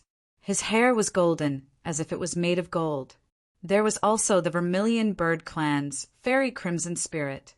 She was a young supreme being with a petite figure. Her face was exquisite and beautiful. She looked to be only 12 or 13 years old, but her actual age was about the same as Guchanga's. Many young supreme beings of the human race also appeared. There was a mysterious supreme being of the Longevity Wang clan named Wang Wushuang. His entire body was shrouded in mist, and his true appearance could not be seen clearly. He was exceptionally powerful, the inheritor of the imperishable great sect Immortal Emperor Palace, the inheritor of the restricted region Undying Lake. These young supreme beings all came from a few regions near immeasurable heaven, extremely close to this place. That was why they came ahead of time, just in time to see the Tao Heavenly Immortal Palace's inheritor bestowment hall. They were all incomparably powerful. At the same time, they were also extremely confident, firmly believing that they were unmatched. They were unmatched in their respective regions, unable to find an opponent. Now, they came out into the world, roaming the world, competing against their peers, vying for the title of #1 heavenly talent. Towards Guchanga, whose name had always spread far and wide, they were also extremely curious. Now that they saw him, they discovered that he was indeed extraordinary. Forget about his unfathomable cultivation base. Just by standing there, he made them feel a type of pressure. This was definitely a powerful enemy, moreover the type that couldn't be ignored. In the following period of time, the Tao Heavenly Immortal Palace would only become more lively, more and more heavenly talents arriving. When the time came, there would definitely be no lack of competition between everyone. Meanwhile, at this time on the high platform, Guchanga also received many great treasures. His face carried a faintly discernible smile, his eyes sweeping over quite a few true disciples in front of him. Among these true disciples, Jinzhou had already come out of seclusion. Many golden vortexes appeared around his body, looking extremely strange. Now he had already broken through to the titled emperor realm, but he never expected that Guchanga had already surpassed him by so much. He wanted to avenge his younger brother, Jinyu, but it was clearly impossible. At this moment, Guchanga's gaze swept over, and Jinzhou's expression couldn't help but change. Cold sweat appeared on his forehead, and he shifted his gaze away, not daring to look at Guchanga. This scene was naturally seen by many young supreme beings in the spectator stands. Their eyes narrowed, and they couldn't help but have complicated expressions, all sorts of thoughts flashing through their minds. As a supreme being of the Tao Heavenly Immortal Palace, Jinzhou didn't dare to look at Guchanga. What did this mean? The young supreme beings had even lost their competitive spirit. This was too terrifying. They were well aware of this, and were even more fearful of Guchanga. Indeed, the rumor was true. Unless it was a critical moment, don't go against Guchanga. Within the Tao Heavenly Immortal Palace, Guchanga really could cover the sky with one hand. Then Guchanga asked indifferently, "Seniors and juniors, is there anyone who wants to ask for guidance?" After all, this was the rule of the Tao Heavenly Immortal Palace. On the day of the ceremony, other disciples could challenge anyone. So to Guchanga, it wasn't a big deal to just go through the motions. He didn't believe that there would be an idiot who would challenge him at this time. As soon as this was said, everyone fell silent. All the true disciples kept their mouths shut, not saying a word, including Jinzhou. Guchanga let out a faint laugh, but didn't say anything. Now, Gu Xian had also become a true disciple. She was also among this group of true disciples. She was still wrapped tightly in her green robes, which made her look especially thin and slender. Her beautiful little face had a cold expression, and her facial features were delicate and flawless, revealing a bit of arrogance. On his shoulder, there was a big red bird that seemed to be in a daze, resting there. Many of the young male disciples secretly looked at her with admiration. Although they knew that there was some conflict between her and Guchanga, they couldn't help but admire her. After all, Gu Xian's appearance was worthy of the word immortal. If it weren't for her age and her thin figure, in Guchanga's words, she would be called a bamboo plank. Otherwise, her admirers would probably be many times more. At this moment, her eyes were clear and cold. She looked straight ahead at the high platform and tried not to make any contact with Guchanga. But in fact, she was secretly sizing up Guchanga. Since some time ago, after she accidentally injured Guchanga, she returned to the mountain peak and immersed herself in cultivation. She didn't look for Guchanga. Naturally, she didn't say a word to Guchanga. And Guchanga, naturally, didn't have the time to look for her. Today's crowning ceremony was also the first time Gu Xian saw Guchanga in a while. It had to be said that although Guchanga was very hateful, he did indeed look like a dog and was very attractive to women. Gu Xian noticed that many female disciples' gazes didn't move away from Guchanga. Of course, it seemed that Guchanga's injuries were healed, which made her feel relieved, because she knew the power of that black saber. The destructive power was extremely tricky, and it was very difficult to remove, and it would make the wound very difficult to heal. And for cultivators with strong physiques, it was even more torturous. At that time, Guchanga returned this saber to her first, but it still made Gu Xian feel a little uneasy and guilty. After all, she was really ashamed and angry when she attacked, and her mind was clouded by anger. If she had made a little more mistake, Guchanga might have even died there. She didn't understand why Guchanga was doing this. She just stood there, motionless, and didn't block. But she couldn't bring herself to ask Guchanga. Speaking of which, The two of them were mortal enemies. When she was young, Gu Changa dug out her bone. At a young age, she suffered great pain and almost died. And now, Gu Changa suffered her saber and almost died. At that time, she even saw the bone of Dao that was dug out from her body crack open. Therefore, Gu Xian, Er's heart was very complicated. If it was said that she hated Gu Changa, then she definitely still had it. After all, how could this motivation that had supported her for more than 10 years be so easily dispelled? And what about the suffering and humiliation that her clansmen had suffered? Who should she look for? For more than 10 years, she spent every day in hatred towards Gu Changa. Although it was not as heavy as before, the belief that supported her was still to defeat Gu Changa fair and square, take revenge for the past, and pay back all the pain and suffering to him. Now, Gu Changa was almost killed by her. Combined with his previous actions and words, Gu Xian was very confused. What secrets did the past hide that she didn't know? Why did Gu Changa dig out her Dao bone? But now he wanted her to work hard to cultivate so that she could take revenge. It could even be said that she didn't feel Gu Changa's killing intent from beginning to end. On the contrary, it was because she challenged him confidently that day, but was easily suppressed by him, which made Gu Changa very disappointed. Why was he disappointed in her? Was it because she was not strong enough, and her cultivation was not up to par? These days, these doubts reverberated in Gu Xian's mind, but she didn't know how to ask Gu Changa. After all, the two of them were mortal enemies. Moreover, Gu Changa, this guy, even said that only he could bully her, and he had bullied her several times. This made the proud Gu Xian unable to accept, let alone put down her pride, and ask Gu Changa, "It seems that all the senior and junior brothers are not going to make a move. Thank you for going easy on us." At this time, Gu Changa's voice sounded, which made Gu Xian snap out of her thoughts. She suddenly felt a little nervous, and her white and delicate hands gripped the corner of her skirt tightly.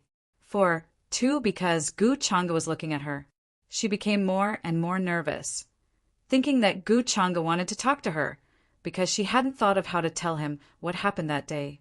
But there was a faint expectation in her heart. After all, according to Gu Changa's previous actions, if he took the initiative to talk to her, it should mean that Gu Changa actually didn't care about what happened that day, right? To be honest, Gu Xian was still not used to seeing Gu Changa's face, which she hated in this period of time. She faintly felt that she didn't hate Gu Changa as much as before. Yes, the hatred was slightly reduced. At this time, she saw Gu Changa walking in her direction, with a handsome and elegant smile on his face, which made it difficult for people to find fault with him. However, Gu Xian was stunned, because Gu Changa wasn't looking at her, but at all the direct disciples, including her. Gu Xian opened her mouth, stunned. She didn't know why, but she felt a little disappointed. If that's the case, then it would be impolite of me to decline the position of successor today. Gu Changa smiled faintly.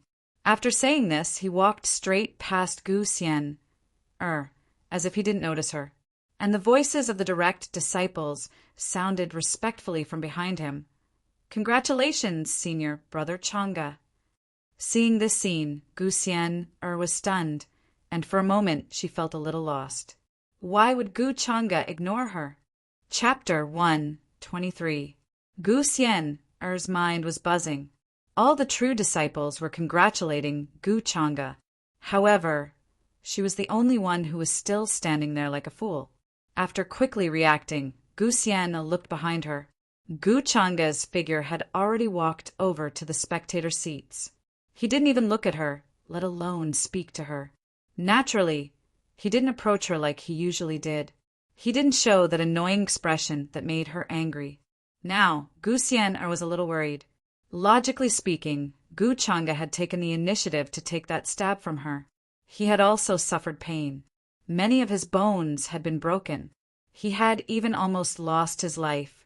He had already repaid a portion of her pain. What else could she expect from him? After all, There was no such thing as who was truly good to whom in this world.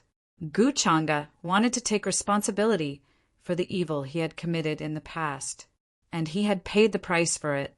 Although the two of them couldn't be said to be even, in fact, they had resolved a lot of their hatred. Her clan members had already been taken back by Gu Changa's people. Even the imprisoned clansmen had been released. Gu Changa had shown her kindness from the start, but at that time she felt that he was high and mighty, looking down on her, and had other intentions. So she didn't accept it at all. Her masters had taught her to be more careful when she went out, so she had a suspicious attitude towards many things. It was because of this that she had accidentally injured Gu Changa. So now, she just couldn't accept it. She had put in so much effort, trained so hard for so long, and harbored so many years of hatred. How could it be so easily resolved by Gu Changa? She hadn't even defeated Gu Changa fair and square. How could he act as if everything was fine? He treated her as a stranger, a passerby, or even an enemy. Thinking of this, Gu Xian fell silent. For a moment, she was a little worried and at a loss. Very soon, the ceremony was over. Gu Changa directly left the high platform and came to the spectator seats. He started to chat and laugh with many young supreme experts. The great elder and the other elders also disappeared one after another, leaving the stage to the younger generation. For a moment, many young supreme beings congratulated Gu Changa. After all, it was not that easy to become the successor of the Tao Heavenly Immortal Palace. Additionally, Gu Changa's other identity was that of the longevity Gu family's young master. His identity was in no way inferior compared to the successor of the Heavenly Immortal Palace. In that case, in the heavens of the upper realm, there were very few young supreme beings like Gu Changa who had multiple identities. It was indescribably expensive. Not only that, his fiancée was the future empress of the unparalleled immortal dynasty. With such a background, as long as no accidents occurred and he didn't die, he would definitely stand at the peak of the world in the future. He would control the life and death of countless living beings and planes, and his power would be monstrous to the extreme. Everyone was well aware of this. Congratulations, Brother Gu. Brother Gu's strength is truly unfathomable. Seeing you today, you are truly a role model for us. Now that you have the identity of the successor of the Tao Heavenly Immortal Palace, we are extremely envious. The one who spoke was the successor of the golden-winged Great Rock Clan, Peng Fei. He had a full body of golden hair, and his entire body flowed with golden light. Although he was usually unruly and looked down on everything, he mostly showed his nostrils. However, in front of Gu Changa, he restrained himself a lot. Today his words were also sincere. These words also made many young supreme experts nod and sigh. That's right. Even the arrogant and unruly Peng Fei, who thought that he was invincible among his peers, restrained his temper in front of Gu Changa and said such kind words. It could be seen how great of a deterrent Gu Changa was. Of course, these words did not mean that they were afraid of Gu Changa. If they really wanted to fight, they would definitely not be afraid. However, they were not stupid. Why would they offend him for no reason? He was not a small figure with no background. Could anyone jump out and mock him? That was impossible. Hearing these words, Gu Changa also smiled faintly and said, "Brothers, you are too polite." This was the benefit of identity. Everyone was at the same level, so they would not do anything that would lower their status or intelligence, although it was a bit boring without face slapping. However, for Gu Changa this was a good thing. At least until now, he had not encountered any idiots who jumped out to question him. Compared to this, it was always him who took the initiative to provoke others. Speaking of which, it was not good for a loser to turn the tables and slap his face. In front of them, if the loser was not strong enough, he could only be trampled on. Speaking of this, Gu Changa thought of Yi Ling, who was now taking the blame for him. He was a child of destiny, with the inheritance of the ancient reincarnation, heavenly lord from the immortal ancient era. He was originally destined to rise up from being weak. slapping the faces of a group of young supreme experts, writing a glorious record, reaching the peak. Now he had become a rat crossing the street, hated by everyone. He was just short of the day when he would truly become an enemy of the entire world. In this regard, Gu Changa could not find anything to say other than to smile meaningfully. Then he began to chat cheerfully with a group of young supreme experts. His expression was calm and leisurely. His gaze occasionally glanced at Gu Xian, or in the distance, who looked a little down and lost. He did not seem to mind, but he was smiling faintly in his heart. Naturally, he could completely understand Gu Xian's current thoughts. After all of this was intentionally or unintentionally pushed and guided by him. No matter how heaven-defying Gu Xian's destiny was, and how she had those powerful and mysterious masters behind her to guide her, she was still a simple-minded and soft-hearted little girl. How could she be a match for someone like Gu Changa when it came to scheming? He could leave her behind who knew how many streets behind. Therefore, Gu Changa was not anxious at all. Everything was moving in the direction he planned. Next, he just had to find the right time. "Brother Gu, what do you think of the recent inheritor of the demonic arts?" At this moment, a cold and crisp female voice suddenly rang out. When Gu Changa heard this, his smile did not change as he raised his head to look. The person who spoke in front of him was a petite girl who looked to be only 13 or 14 years old. She was wearing a colorful feather coat. Her facial features were snow white and delicate. Her black hair was like silk, shining with luster, and draped over her shoulders. She was the successor of the Vermilion Bird clan, Crimson Spirit. In his previous life, she would be the standard legal lowly. The inheritor of the demonic arts is killed by everyone. What is there to ask Crimson Spirit? Gu Changa looked at her and said with a smile. When the rest of the young supreme experts heard this, they also showed a strange expression. The recent inheritor of the demonic arts had caused a huge sensation, causing the upper realm, which had been peaceful for a long time, to be turbulent again. Many cultivators were even more frightened. Even the young master of the White Tiger clan was killed. A group of followers were implicated and suffered the revenge of the White Tiger clan. The far ancient royal family was incomparably powerful. Their forces involved various heavens in the upper realm, various heavens in the central region, and various states in the outer region. The branches of the far ancient royal family were even larger, involving many far ancient clans. There were emperor-level existences, but they were called ancient emperors. Among the far ancient royal family, there were also clans like the far ancient Yi clan, whose ancient emperors became immortals. They were revered as the far ancient immortal clan, which was much more respected than the far ancient royal family. Of course, the main reason was that there were too many far ancient royal family members. Their strength was so terrifying that all clans and orthodoxies had to treat them seriously. Clans like the White Tiger clan and the Vermilion Bird clan had ancestors who were close to immortals. Their status was not inferior to that of the far ancient immortal clan. Isn't it too hasty for the inheritor of the demonic arts to be exposed? When Crimson Spirit heard Gu Changa's words, she frowned and said, "Throughout history, no matter when the inheritor of the demonic arts was exposed, it would shake the heavens and lead to a major event that would lead to the destruction of all orthodoxies. The strength of the inheritor is also unbelievably strong. However, isn't the inheritor of the demonic arts a little too weak this time? It's said that he hasn't even reached the regal stage. How did he kill Bai Lai, who had all kinds of life-saving techniques?"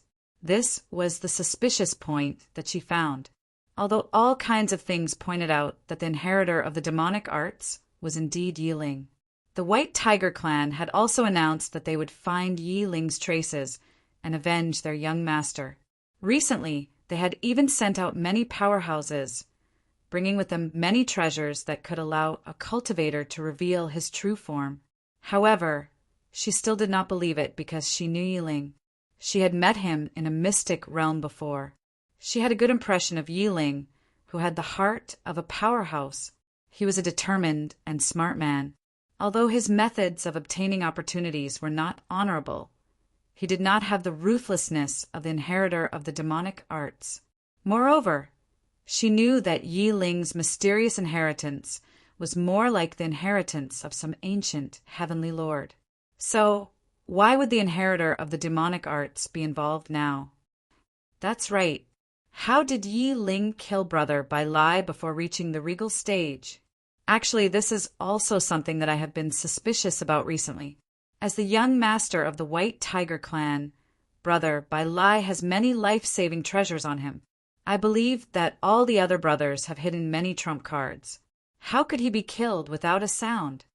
Although I haven't seen Yi Ling before, I've heard brother you mention that he has some strange methods.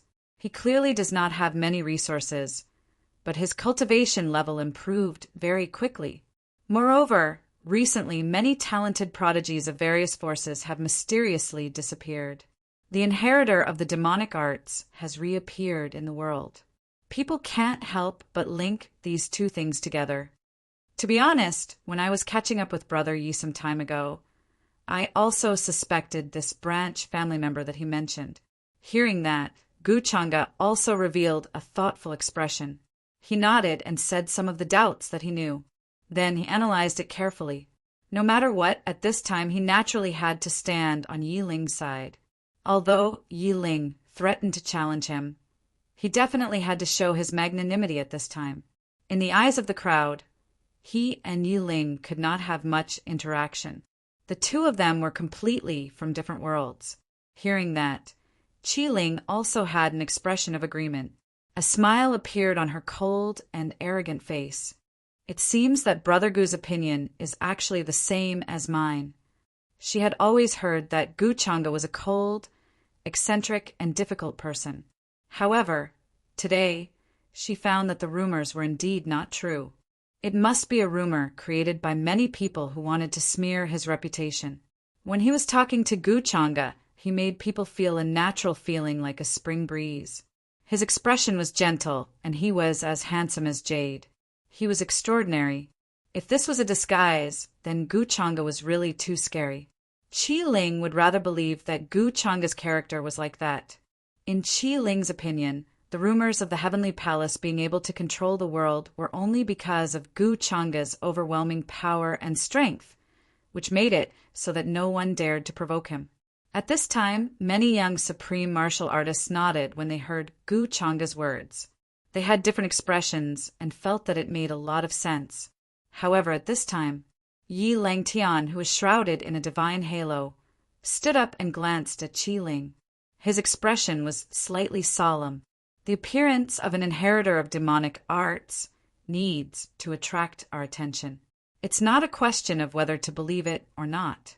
Moreover, when I was talking to Brother Gu some time ago, I also mentioned this point. As he spoke, he saw that the crowd was puzzled and expressed the doubts he had all along. It also confirmed that Gu Changa's analysis was true.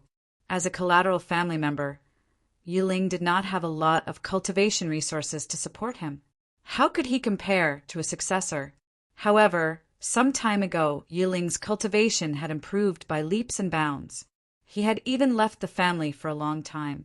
No one knew where he had been training and cultivating during that time. Moreover, there was no news of Yi Ling joining any orthodoxy. There were many doubtful points, and they were not without problems. As a member of the Yi clan, Yi Ling has done such a thing. The Yi clan will definitely give the orthodoxies an explanation. Then Yi Langtian continued.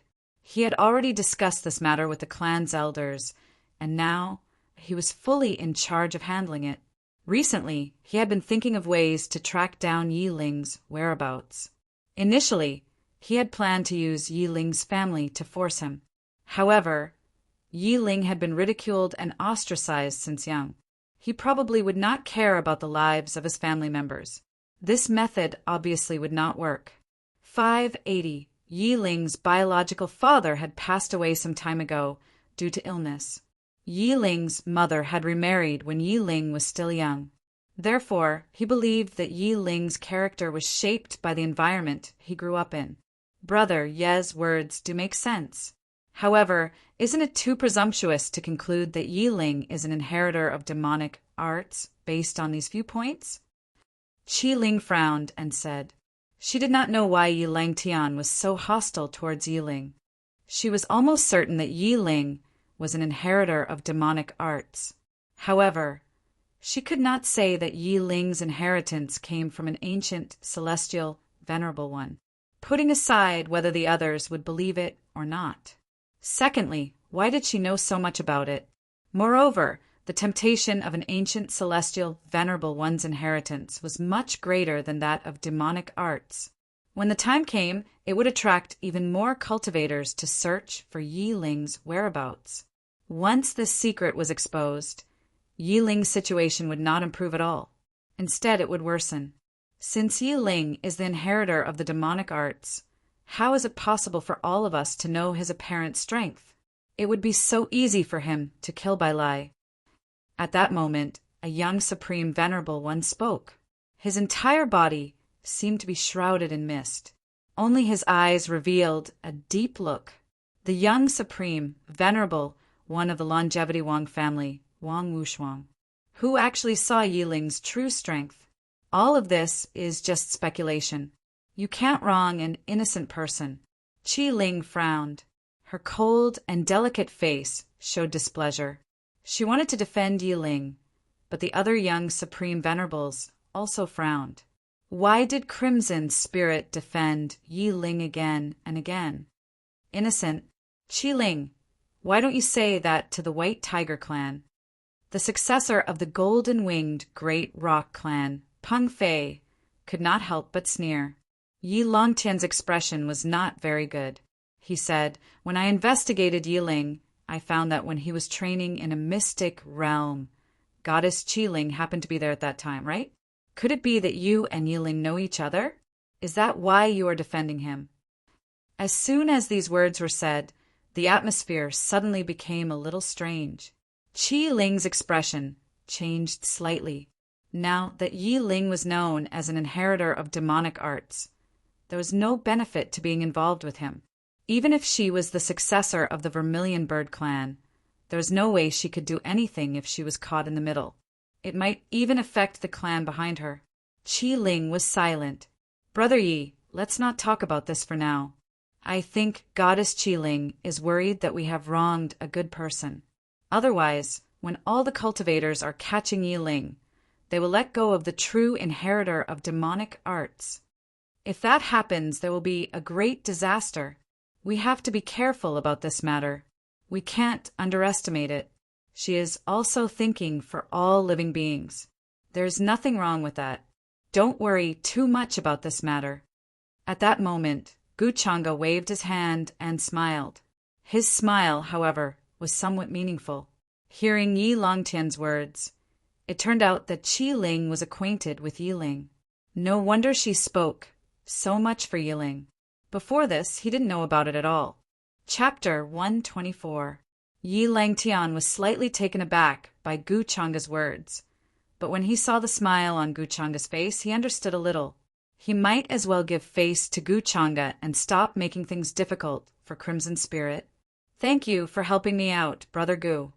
Crimson Spirit did not expect Gu Chang'e to stand up and help her out at this time. She looked at him gratefully. Gu Chang'e smiled.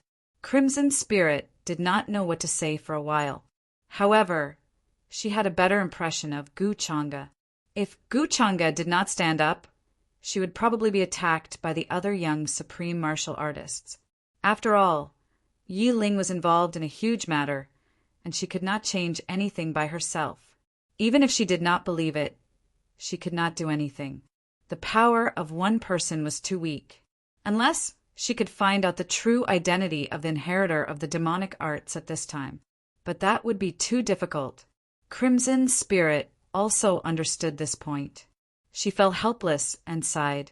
Seeing that Gu Chang'e had stood up, the young supreme martial artists did not say anything more. However, they felt that there was more doubt in this matter, and that Yi Ling was the most likely culprit. The young master of the White Tiger clan, Bai Lai, had always been his sworn brother. That night, at the banquet where Bai Lai was killed, Yi Ling and Bai Lai were suspected to have a conflict, and this could be confirmed by the 9 lives fairy Yin Mei. Later, Bai Lai was killed and Yi Ling disappeared. The timing was too coincidental. If Yi Ling did not do all this, why did he not dare to show up and prove his innocence?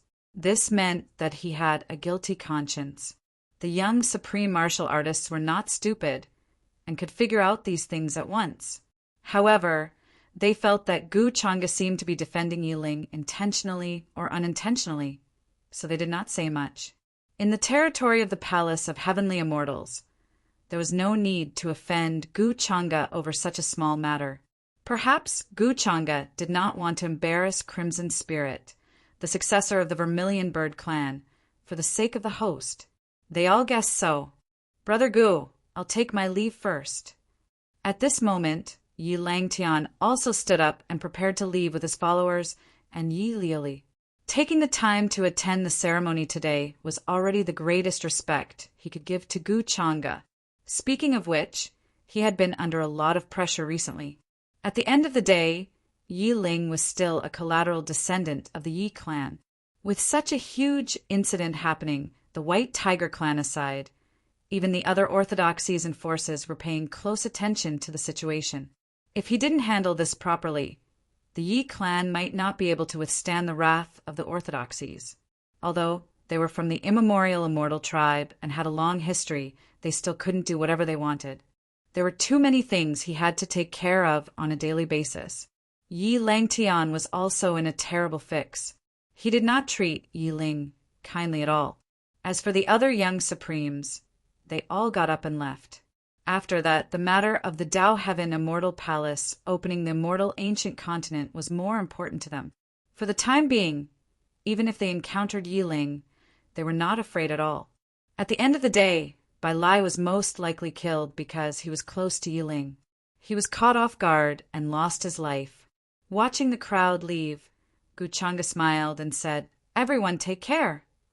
After all, he had already taken the blame for Yi Ling coupled with the words he said today. Even if Yi Ling's acquaintances wanted to defend themselves, it would be impossible. After all, this small group of people in front of him were the successors or holy sons of various orthodoxies. Their words and thoughts would largely determine the actions of the forces behind them. As such, Gu Changa felt much more at ease. His identity as the inheritor of demonic techniques would not be a problem for the time being. This was the best time for him to grow stronger. Heavenly God, realm, cultivation. Although he was ridiculously strong among his peers, there were still godly kings, quasi-sages, and sages above the heavenly God realm. There should be many ancient corpses in the immortal ancient continent. There might even be immortal corpses from the immortal ancient era. Tisk, when the time comes, it will be an unspeakable opportunity for me. There's also the immortal spirit that is about to be born. I've been planning this for a long time. All sorts of thoughts flashed through Gu Changa's mind. Moreover, he guessed that Yi Ling had not left ancient Dao Celestial City. For a son of destiny, there were countless ways to hide his identity. Otherwise, he would not have been able to play dumb all the way. Yi Ling definitely had many ways to hide his origin and disguise himself. When the time came, Yi Ling would definitely find a way to sneak into the immortal ancient continent. As such, Gu Changa had many more countermeasures. No, when the time came, he would be able to throw a wrench in the works. If Yi Ling was not around then, it would not be convenient. At that moment, a cold and crisp voice came from beside Gu Changa, interrupting his thoughts. "It's my first time here. Brother Changa, can you show me around? The Dao Celestial Palace is so vast and mysterious. There's so many divine islands and mountains. It's fascinating," Qi Ling said. There was a hint of expectation on her delicate face. Her previous cold and arrogant expression was much more restrained. Although she looked petite, she was actually about the same age as Gu Changa. In particular, many of the younger generation could not compare to her meticulous thinking. She wanted to talk to Gu Changa on the way, not because she had any thoughts about Gu Changa. She simply wanted to talk to Gu Changa and see if she could get any help from him. After all, from what he said just now, Gu Chang'e also suspected that Yi Ling was not a true inheritor of demonic arts. This made Qi Ling feel like she had found a companion. Since Goddess Qi Ling says so, I am naturally happy to help. Gu Chang'e glanced at Qi Ling and smiled, but he secretly praised her for being interesting. Qi Ling had actually taken the initiative to find him. This saved him some effort. I'll have to trouble Brother Chang'e. At that moment, Qi Ling also smiled and left with Gu Chang'e. On the way, the two of them talked. Qi Ling was very petite, like a little girl. Walking beside Gu Chang'e, she looked more like a little sister than Gu Xian. This scene fell into the eyes of Gu Xian, who had been secretly watching Gu Chang'e from afar. This made her feel very uncomfortable. Her cold and proud little face showed a struggling expression. Then she turned into a divine rainbow and returned to the peak of the mountain where she cultivated. Next, she would work harder to cultivate and break through to the Emperor realm as soon as possible. Then she would defeat Gu Chang'e in front of everyone and make this guy who had always looked down on and bullied her regret. The enmity between them would not be resolved so easily. Brother Chang'e, from what you said today, could it be that you have some understanding of demonic arts? Qi Ling could not help but ask curiously along the way. Back in the mystic realm, Yi Ling had helped her. The two of them fought side by side and obtained the opportunity called the fruit of creation. Therefore, she did not want Yi Ling to be in such a situation. She wanted to do her part to help Yi Ling clear the suspicion of demonic arts. I know a little about it, but I read about it from the pages of ancient books. I know that this demonic art is very dangerous to the cultivation world. After all, the inheritor of demonic arts is killed by everyone. This is a well-known fact. Hearing this, Gu Chang'e faintly smiled. There was a hint of playfulness in her eyes. Is that so? In that case, Taoist Chang'e is quite a warm-hearted person. Hearing the answer, Crimson Spirit smiled. After talking with Gu Chang'e for a while, she felt that Gu Chang'e was very worried about demonic arts. From Gu Chang'e's words, she also felt that Gu Chang'e was full of doubts about Yi Ling being the inheritor of demonic arts. Gu Chang'e raised many doubts that she had not thought of before, which made Qi Ling more certain of her thoughts. Yi Ling was definitely wrongly accused. With Gu Chang'e's help, Yi Ling might be able to clear his name and clear his name. Then it would not be impossible to catch the true inheritor of demonic arts. After all, Gu Chang'e was not only the successor of the heavenly palace of immortals, but also the young master of the longevity Gu family. He was different from others. His words carried a lot of weight and credibility. I can't say that I'm warm-hearted. I just don't want the world to be in danger. At the end of the day, demonic arts inheritances are too scary. Once they appear, it means that there will be bloodshed. The consequences are unimaginable. In such a crisis, how can cultivators like us just sit back and do nothing? Hearing this, Gu Chang'e showed a hint of worry on his face. He then shook his head and said with a smile, I hope I'm overthinking. After all, there have been so many disasters since ancient times, but they have been destroyed by the various orthodoxies. The appearance of demonic arts is just a matter of time. Although Brother Bai Lai and I have some grudges, I can't help but feel sorry for him when I see him in such a state. Brother Chang'e, I am impressed by your righteousness. Hearing Gu Chang'e's words, Qi Ling was deeply shocked. She could not help but sigh. The expression on her face was full of admiration for Gu Chang'e. How many people in the younger generation were like Gu Chang'e, caring for all the cultivators in the world and caring for the peace of the world? I've embarrassed myself in front of you, Miss Qi Ling. In fact, I also suspected that Yi Ling was the inheritor of demonic arts. However, thinking about it carefully, I didn't see it with my own eyes. Since Yi Ling dared to challenge me, he must be a confident person. How could such a person be the inheritor of demonic arts? At this moment, Gu Chang'e continued, analyzing Yi Ling in detail. However, the expression in the depths of his eyes was getting more and more interested.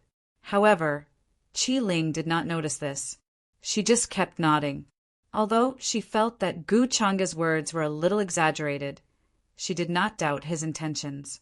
Previously, when Gu Changa stood up for her in front of a group of young supremes, Qi Ling had a good impression of him. Now that Gu Changa said so, she felt that it was normal. Yi Ling was indeed a confident and courageous person. To be honest, Yi Ling's character is similar to what Brother Changa said. That's why he doesn't believe that he is the inheritor of demonic arts. Qi Ling said with some emotion.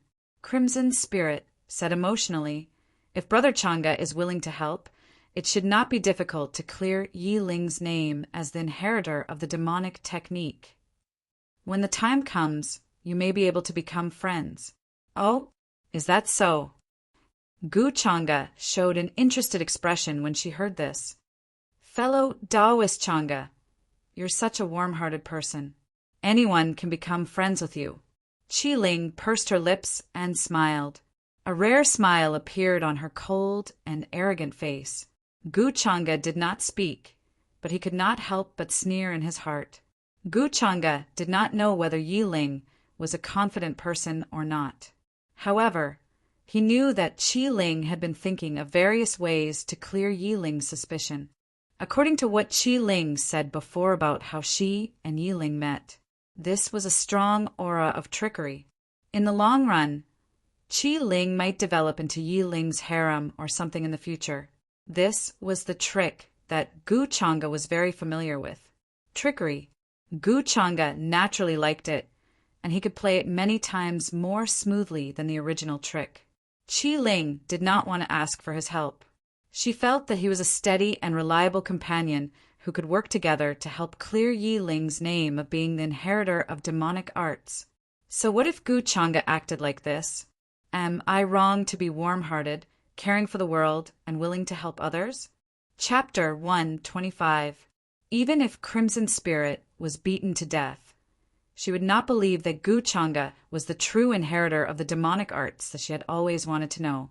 She would not know that Yi Ling's current predicament was all thanks to Gu Changa. That was because Gu Changa had never even met Yi Ling. How could there be hatred between the two of them? Even if there should at least be a conflict of interest. That was why Crimson Spirit had never thought in that direction. She was still happy and relieved because of Gu Changa's help. Since Miss Crimson Spirit trusts Yi Ling so much, you must know his current whereabouts, right? Gu Changa suddenly asked with a puzzled look on his face. I don't know, but I can find a way to contact him. Crimson Spirit thought for a while and decided to be honest with Gu Changa. After all, she still needed Gu Changa's help. If she did not tell him the truth, how could she gain his trust? That's good. Gu Changa could not help but smile when he got the answer. He was still thinking of a way to confirm Yi Ling's true whereabouts. Now that Crimson Spirit had delivered herself to his doorstep, he really didn't know what to say. Then, the two of them chatted as they strolled around the various divine islands of the Palace of Heavenly Immortals. Finally, they arrived at the Supreme Peak, where Gu Changa was. From afar, Crimson Spirit saw a beautiful woman in a plain dress standing in front of the splendid palace with her arms crossed. Her eyes were cold and deep, otherworldly and aloof. The mountain breeze blew, and her hair danced in the wind. Her voluminous robe showed off her impressive figure. However, that gaze was like that of an empress looking down on everything. She felt uncomfortable and had a terrifying aura. Crimson Spirit shivered unconsciously. Brother Changa, is this the Crown Princess of Mingkong? Crimson Spirit asked nervously. At the same time, she forced a smile on her face. Although she was usually cold and arrogant, she was also a powerful young supreme martial artist. But under this woman's gaze, he couldn't help but lower his head in fear. Gu Changa smiled and said, She's been throwing a tantrum with me recently, so don't mind her expression.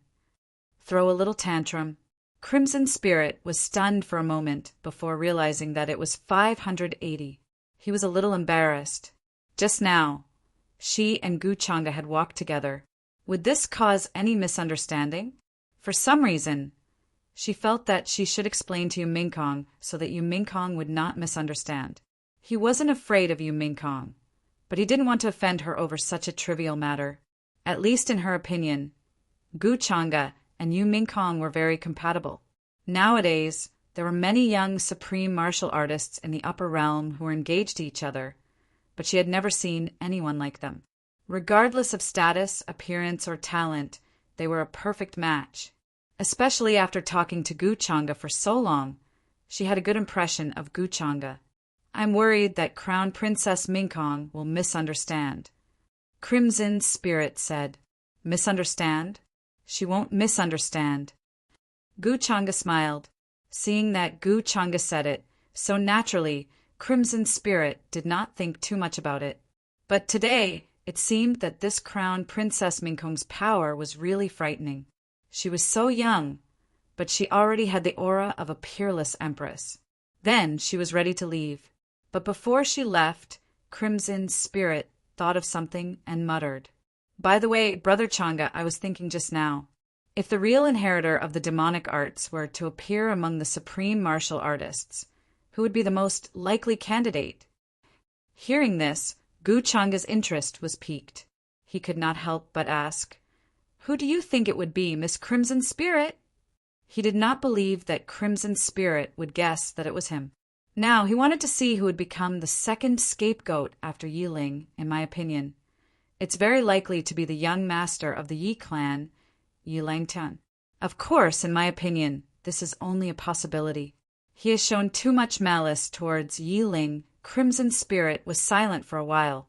Then she said to Gu Changa, although she knew that Gu Changa and Yi Langtian were closer, she believed that Gu Changa would not gossip about Yi Langtian behind his back. She still believed in Gu Changa's character.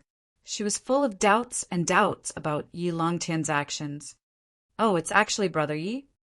Gu Changa could not help but laugh. Then he asked with interest, This is a little surprising to me.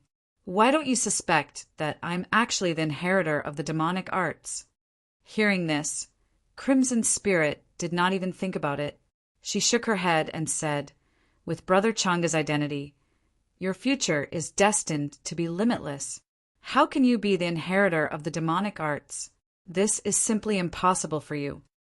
Anyone in the younger generation could be the inheritor of the demonic arts. However, it was definitely impossible for Gu Changa.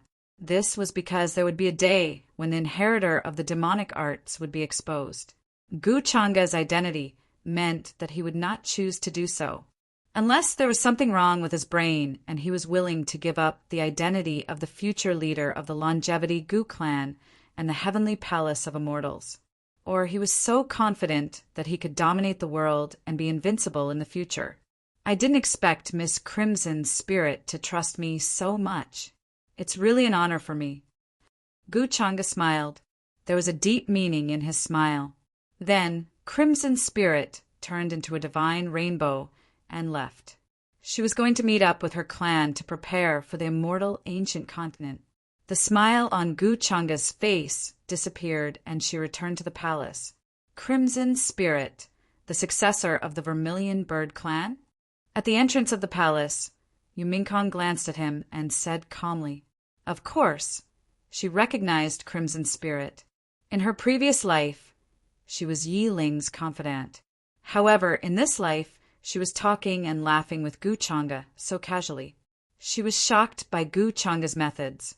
Yi Ling had been set up by him and was now like a rat on the street. Everyone wanted to beat him up. He did not even dare to show his face and was hiding somewhere.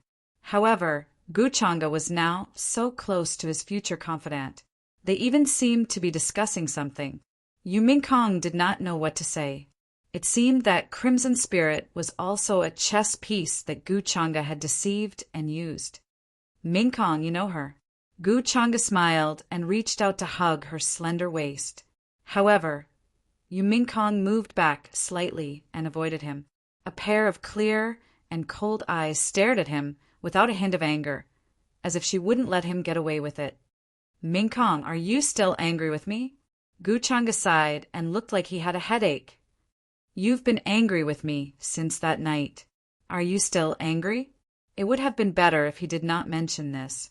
Once he did, a cold light appeared in Yu Minkong's eyes. She had been sending people to investigate these days, but had not found out who the woman Gu Changa had met that night was. Moreover, the news that Yi Ling was the inheritor of the forbidden demonic arts had caused an uproar everywhere.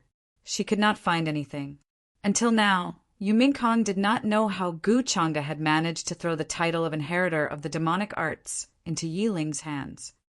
"If you don't tell me who the vixen was that night, don't even think about touching me." Yu Minkong looked coldly at Gu Changa, unmoved by his expression. "I'll let you know what you should know. Don't ask about what you shouldn't know. But then again, it's been so many days. Minkong, don't you suspect me?" Hearing this, the smile on Gu Changa's face gradually disappeared. He looked at her with interest. Yu Minkong's heart trembled when she heard this. She knew what Gu Changa meant, but she still did not show any abnormality on her face. She asked, "Suspect you of what?"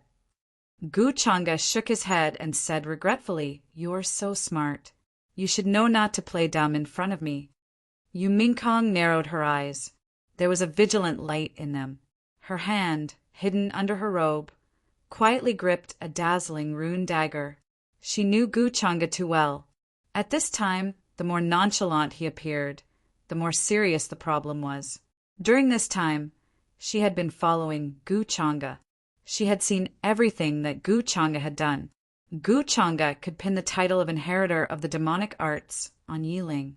A very important part of this was Bai Lai's corpse, which had died at the hands of the immortal devouring demonic art.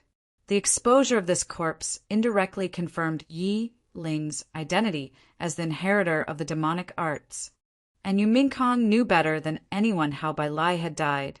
Coincidentally, Gu Changa had left the courtyard at that time. Even if she had pretended not to know, this kind of obvious loophole could be seen at a glance. Any person would understand this at this time.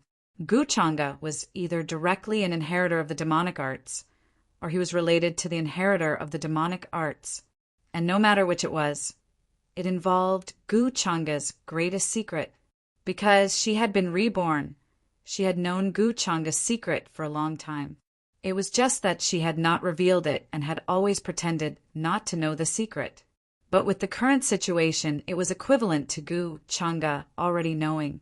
She knew the secret of Gu Changa's identity as the inheritor of the demonic arts. It sounded very awkward, but it was the truth.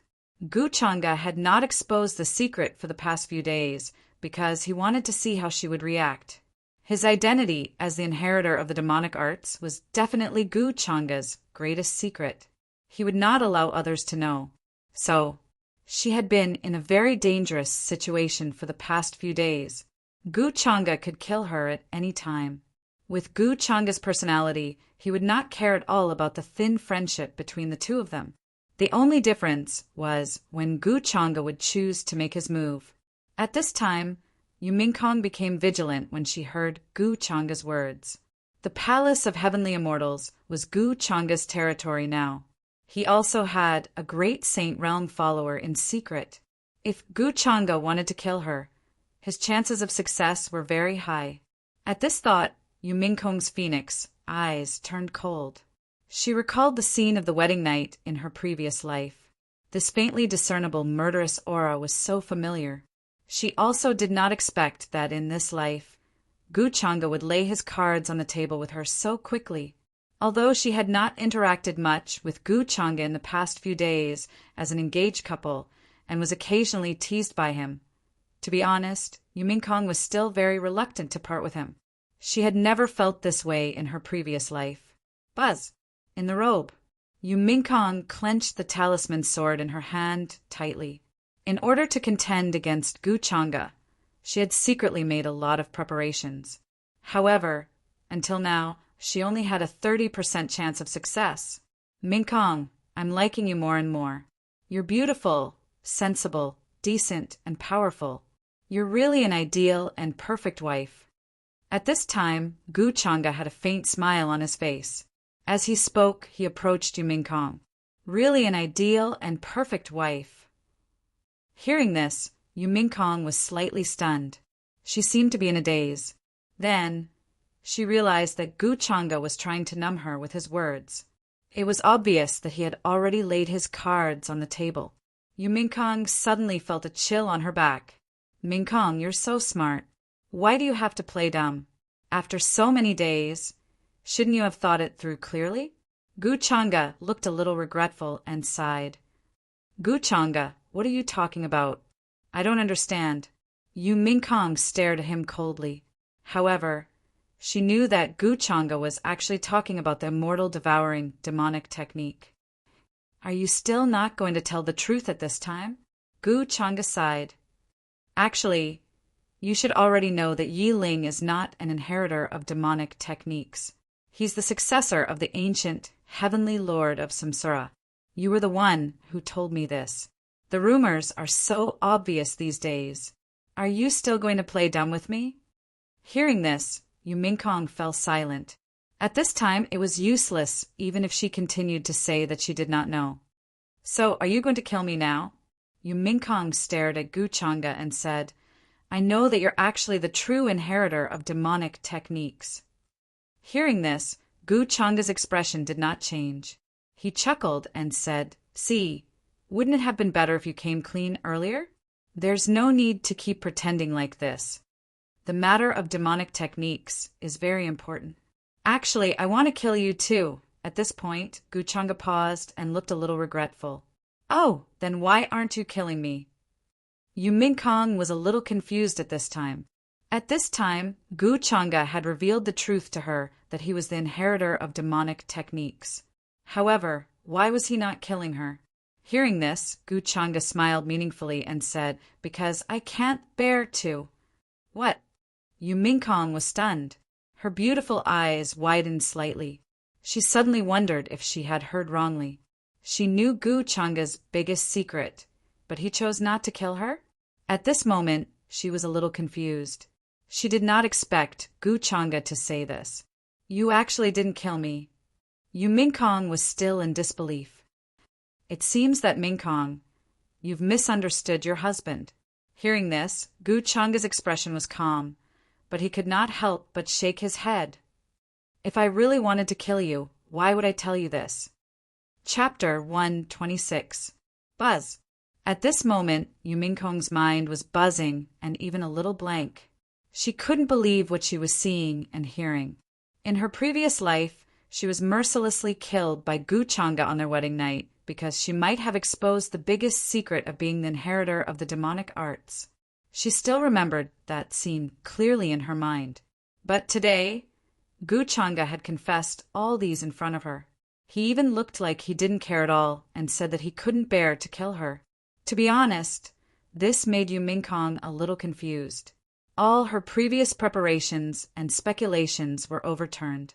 She couldn't help but loosen her grip on the talisman sword in her robe.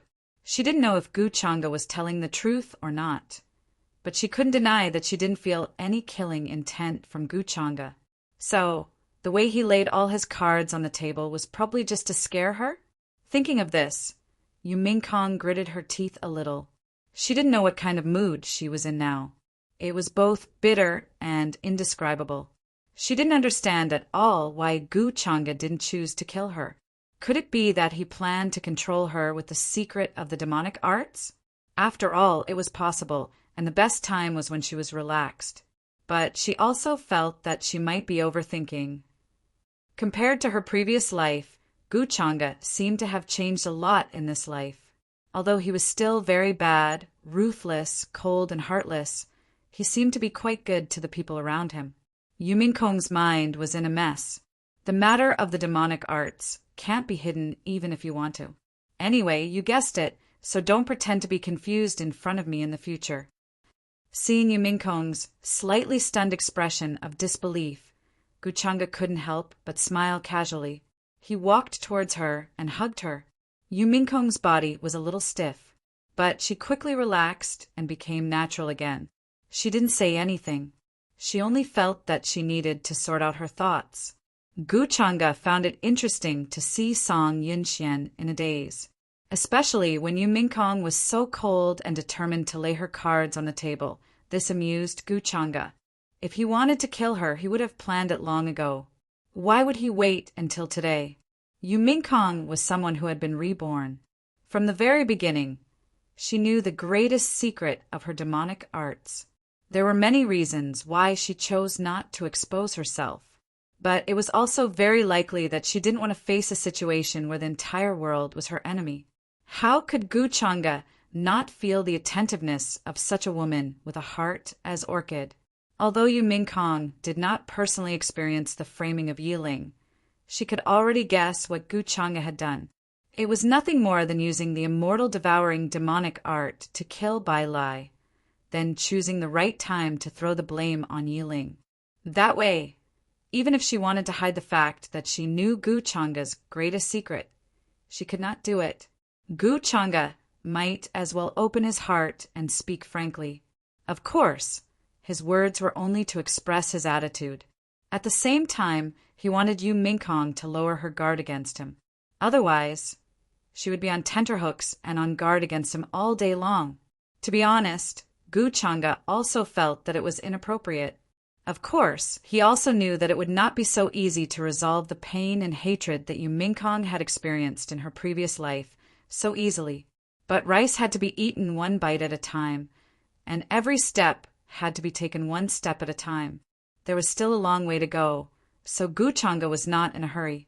Besides, Yu Mingkong was still very suspicious of him and would not believe a word that he said. Besides, Gu Changa also wanted to know what had happened to Yu Mingkong in her previous life. After all, the one who killed her in the end was not her original body that was controlled by her consciousness. What if it was a so-called anomaly that allowed her to capture some fragments of the future? Or what if it was just her soul trekking in the long river of time and then witnessing some scenes of the future? All of these were highly possible. The child of destiny was protected by the heavenly Tao, and the heavenly Tao was full of malice towards an anomaly like himself. However, these were only Gu Changa's personal guesses. It was also possible that Yu Mingkong had really experienced such a life and then lived to the present. The Tao of time was the supreme power of the law. In this world, even immortals found it difficult to trekking in the long river of time. The fog represented the unknown and changes, not to mention directly peeking into the future. Therefore, it was unlikely that he could understand these things now. If you don't kill me, aren't you afraid that I will expose your secret? At this time, Yu Mingkong gently broke free from Gu Changa's embrace and stood 10 feet away from him. Her cold and beautiful eyes stared at him without blinking. Afraid? How can I not be afraid? But if you want to do this, your husband can't do anything. When the time comes, I can only blame myself for being unlucky. How could I marry a wife like you? Gu Changa sighed. He was naturally not afraid. If Yu Mingkong really wanted to expose the secret, she would not have waited until now. Moreover, Gu Changa had many tricks up his sleeve. The most important thing now was to let Yu Mingkong lower her guard against him. Otherwise, many things would not be easy to carry out in the future. Hearing this, Yu Mingkong immediately let out a soft snort from her nose and said with some dissatisfaction, "We are not married yet. We're not married yet. Who's your wife?" She also knew that Gu Changa's words were definitely beautiful words.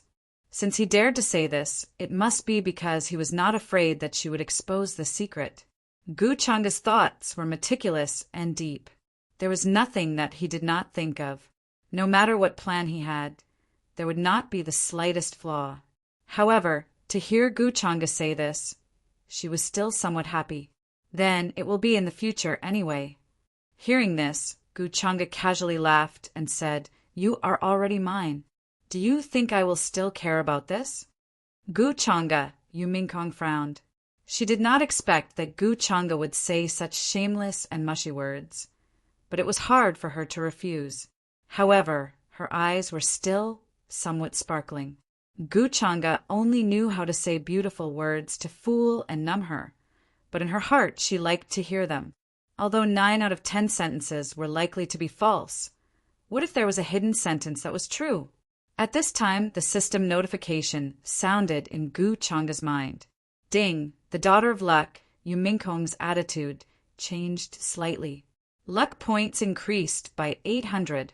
Luck value increased by 400. With such a notification, Gu Changa was still a little satisfied. It was good that these words were not said in vain. Then, with a flash of light in his hand, an object suddenly appeared. He smiled and said, "You won't be going to the crowning ceremony today, so I thought you could pick a few of the treasures that those old fogies will give you." Gu Changa had a regretful expression. Wang, and the item in his hand was vibrating. Its appearance was beautiful, like a quiet little phoenix. It was emitting a dense brilliance, and many mysterious runes flashed, as if it was flowing with waves of immortal light. Of course, this was its usual appearance. As long as he activated his mana, it could become the size of a divine weapon. Gu Changa had the 8 Desolation Demon Halberd, so he naturally did not lack this Phoenix Wing Immortal Gold Drum. Phoenix Wing Immortal Gold Drum. Yu Mingkong was slightly surprised, and she recognized this magic tool. It was quite famous in the Dao Heaven Palace, and it was a precious treasure refined by an ancestor. Its divine power was astonishing, and it was very precious. Looking at Gu Changa's expression, he was actually planning to give it to her? One had to know that whether it was in her past life or this life, Gu Changa had never given her anything, and it looked like he had specially chosen it for her. Yu Mingkong's beautiful eyes were a little suspicious, and she was a little skeptical. When did Gu Changa become so nice? It's good that you recognize it. Does it look good? Gu Changa looked at her and asked. Yu Mingkong nodded, and there was suddenly a little anticipation in her cold and beautiful eyes. It's good that it looks good. Gu Changa smiled, and after saying that, the Phoenix Wing Immortal Gold Drum disappeared from his hand with a buzzing sound, and he put it away in his storage ring. Seeing this, Yu Mingkong was momentarily stunned. Then the expression on her face instantly froze, and her expression became as cold as ice. It was as if ice blades were about to erupt from her almond-shaped eyes, and they were about to pierce through Gu Changa's body. Never would she have thought that Gu Changa would take it out just to ask her if it looked good. At this moment, she finally understood how Gu Xian felt when facing Gu Changa. He was clearly infuriated, but he couldn't beat him. Look at how angry you are. Seeing Yu Mingkong's frosty expression, Gu Changa couldn't help but burst into laughter. Of course, he was just trying to tease her. This is naturally for you. Gu Changa smiled. I don't want it. Yu Mingkong was beyond angry, and she turned to leave. She couldn't stand this guy anymore. He was full of evil tricks, and she was even a little touched just then. What the hell? Gu Changa shook his head. He had no choice but to use force. Boom! A battle started and ended quickly. The whole hall was rumbling, and the runes were flashing. The void was trembling, and there was a terrifying rumbling sound. The brilliance soared into the sky, and the momentum was astonishing. The disciples outside were quite frightened. In front of Yu Mingkong, Gu Changa used a little of his true strength, and then suppressed her, asking for fresh flowers. It had to be said that Yu Mingkong was very powerful, much more powerful than a group of young supreme martial artists. Moreover, even Gu Changa didn't know what tricks she was hiding. Of course, for Gu Changa, they were already an old couple. There was no reason for him to see Yu Mingkong in front of him every day, but he couldn't eat her. So, Yu Mingkong was also tormented by him. She gritted her teeth and was secretly annoyed. However, the resentment that Gu Changa had some time ago when he went to find the vixen behind her back in the middle of the night had completely disappeared. However, she would still find a way to find out who the vixen was. Yu Mingkong would never let Gu Changa have any woman besides her. The successor of the Vermilion Bird clan, Qiling, was no threat to her. She was just a chess piece that Gu Changa used to deal with Yiling. After all, she knew Gu Changa too well. He couldn't be moved by her, and it was even more so for other women. If it was just a casual play, she believed that with Gu Changa's temperament, he would definitely do it. Therefore, she had to find out who the vixen was. During this period of time, the depths of the palace of heavenly immortals were not peaceful. Divine clouds shot into the sky. That place was usually shrouded in a thick fog that flowed everywhere. An ancient and desolate aura gushed out from it. In the sky, there was a wide and boundless crack. Strong winds stirred. It was dark and deep, and there was a thick ancient immortal aura permeating the air. Zero, it seemed to be connected to another world. The appearance of the immortal ancient continent attracted countless forces and orthodoxies, and this was the entrance to the immortal ancient ruins. Now, many old antiques and monsters from the palace of heavenly immortals had arrived. We've joined forces to guard the crack, but we can only stabilize the passage. If the natives inside come out, it will be quite a disaster, an elder said. His eyes were extremely deep as he stared at the crack. This time, all the orthodoxies sent their younger generation here. I don't know if it's a blessing or a curse. They shook their heads. Buzz! Streaks of colorful divine light shot out from the crack and flew in all directions. Within it were divine objects and immortal medicines. Just the aura alone was enough to make one ascend. There were indeed many opportunities in the immortal ancient continent. If not for the immortal treasures that suddenly broke through the fog and shocked all directions, it would not have attracted so many forces. Inform the younger generation of all the orthodoxies to gather here in 3 days. What a pity. If the older generation goes in, those big shots will be unhappy. But for the natives of the immortal ancient continent, this is also an experience. Many of the opportunities can only be obtained by us disciples from the outside world. A few old antiques discussed. They had already negotiated with the ancient existences in the immortal ancient continent. This experience was a competition between the younger generation, and the older generation was not allowed to interfere. Those ancient existences in the immortal ancient continent did not dare to provoke the people from the outside world. No matter how strong they were, they could not win against the powerful cultivators from the outside world. When the time came, this immortal ancient continent would be destroyed sooner or later. Soon, the palace of heavenly immortals spread the news that the portal to the immortal ancient continent would open in 3 days. The younger generation of all orthodoxies and forces could come in to search for opportunities. Once the news spread, it immediately caused a huge commotion. Countless cultivators and forces were shocked, and then they were pleasantly surprised. The palace of heavenly immortals had a special meaning in the boundless heaven. They could even be called the absolute overlord. The news about the immortal ancient continent was only spread among the orthodoxies. It was not made public. Now that the palace of heavenly immortals announced it, did it mean that it was official proof? Therefore, all the cultivators were shocked.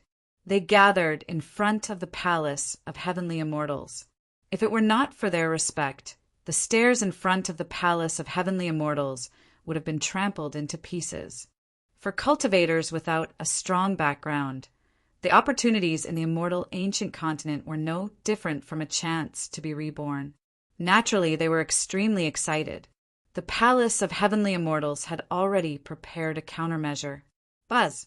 In front of the palace of heavenly immortals, a super-strong cultivator arrived and directly built a passage to the sky.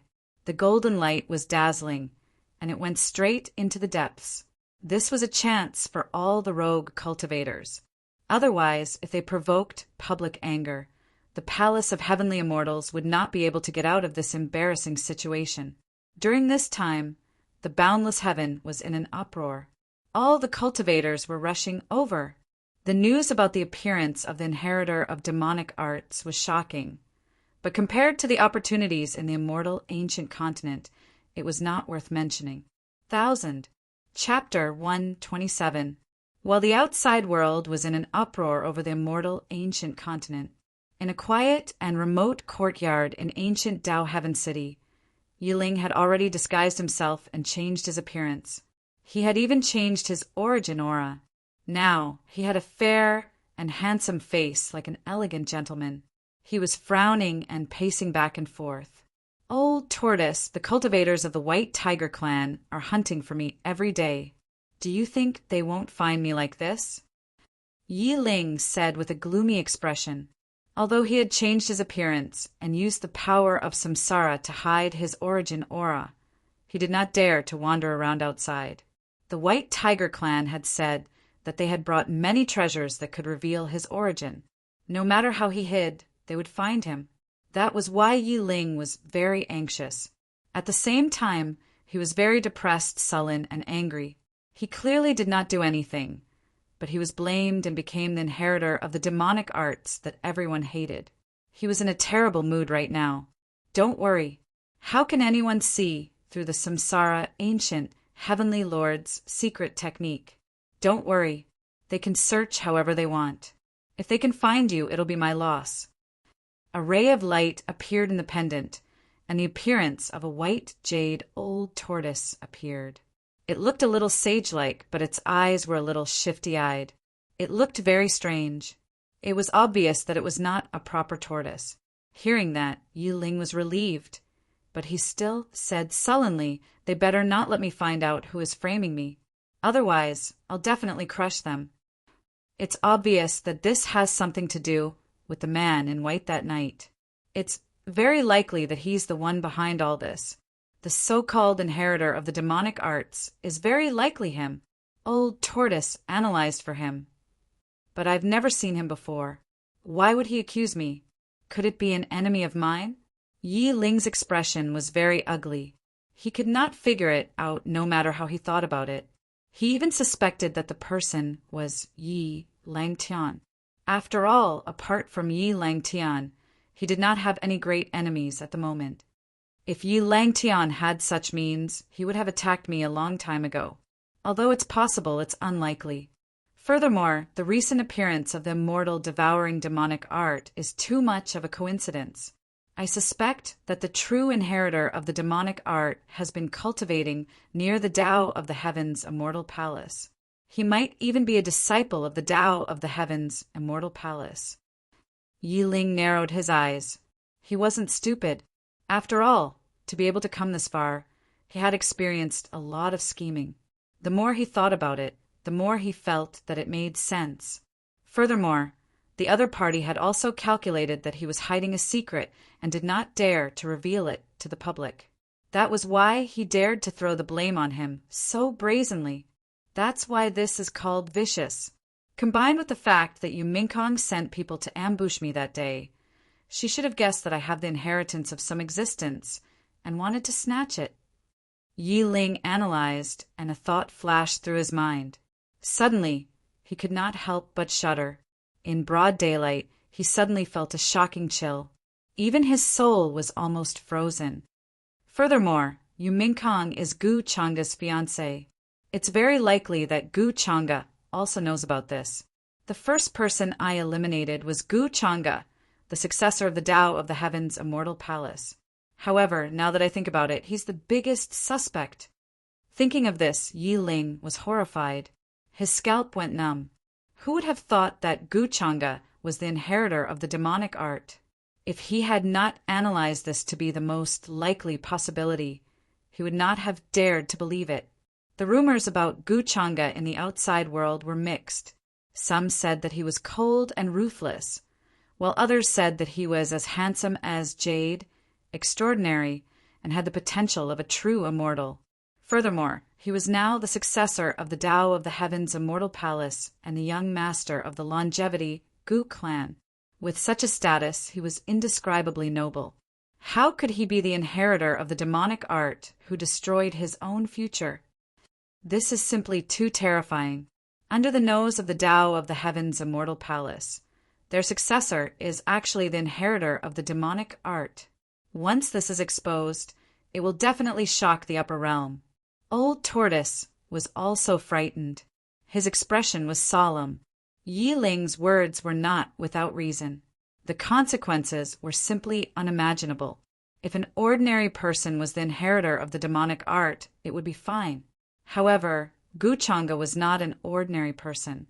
His status in the upper realm was definitely at the top of his generation. What was this equivalent to? It was equivalent to the emperor and emperor of his generation. This is a serious matter. The things that are involved are too terrifying. Furthermore, according to what you said, Guchanga is indeed the most suspicious. Old Tortoise's expression was solemn. However, only Yi Ling and it knew about this. Even if they told others, no one would believe them. Damn it. So it's Guchanga who's framing me. I've never seen him before. I just threatened to challenge him, and he did this. It seems that he's really a petty person. All right, I'll have a good fight with you this time. So what if you have the potential of a true immortal?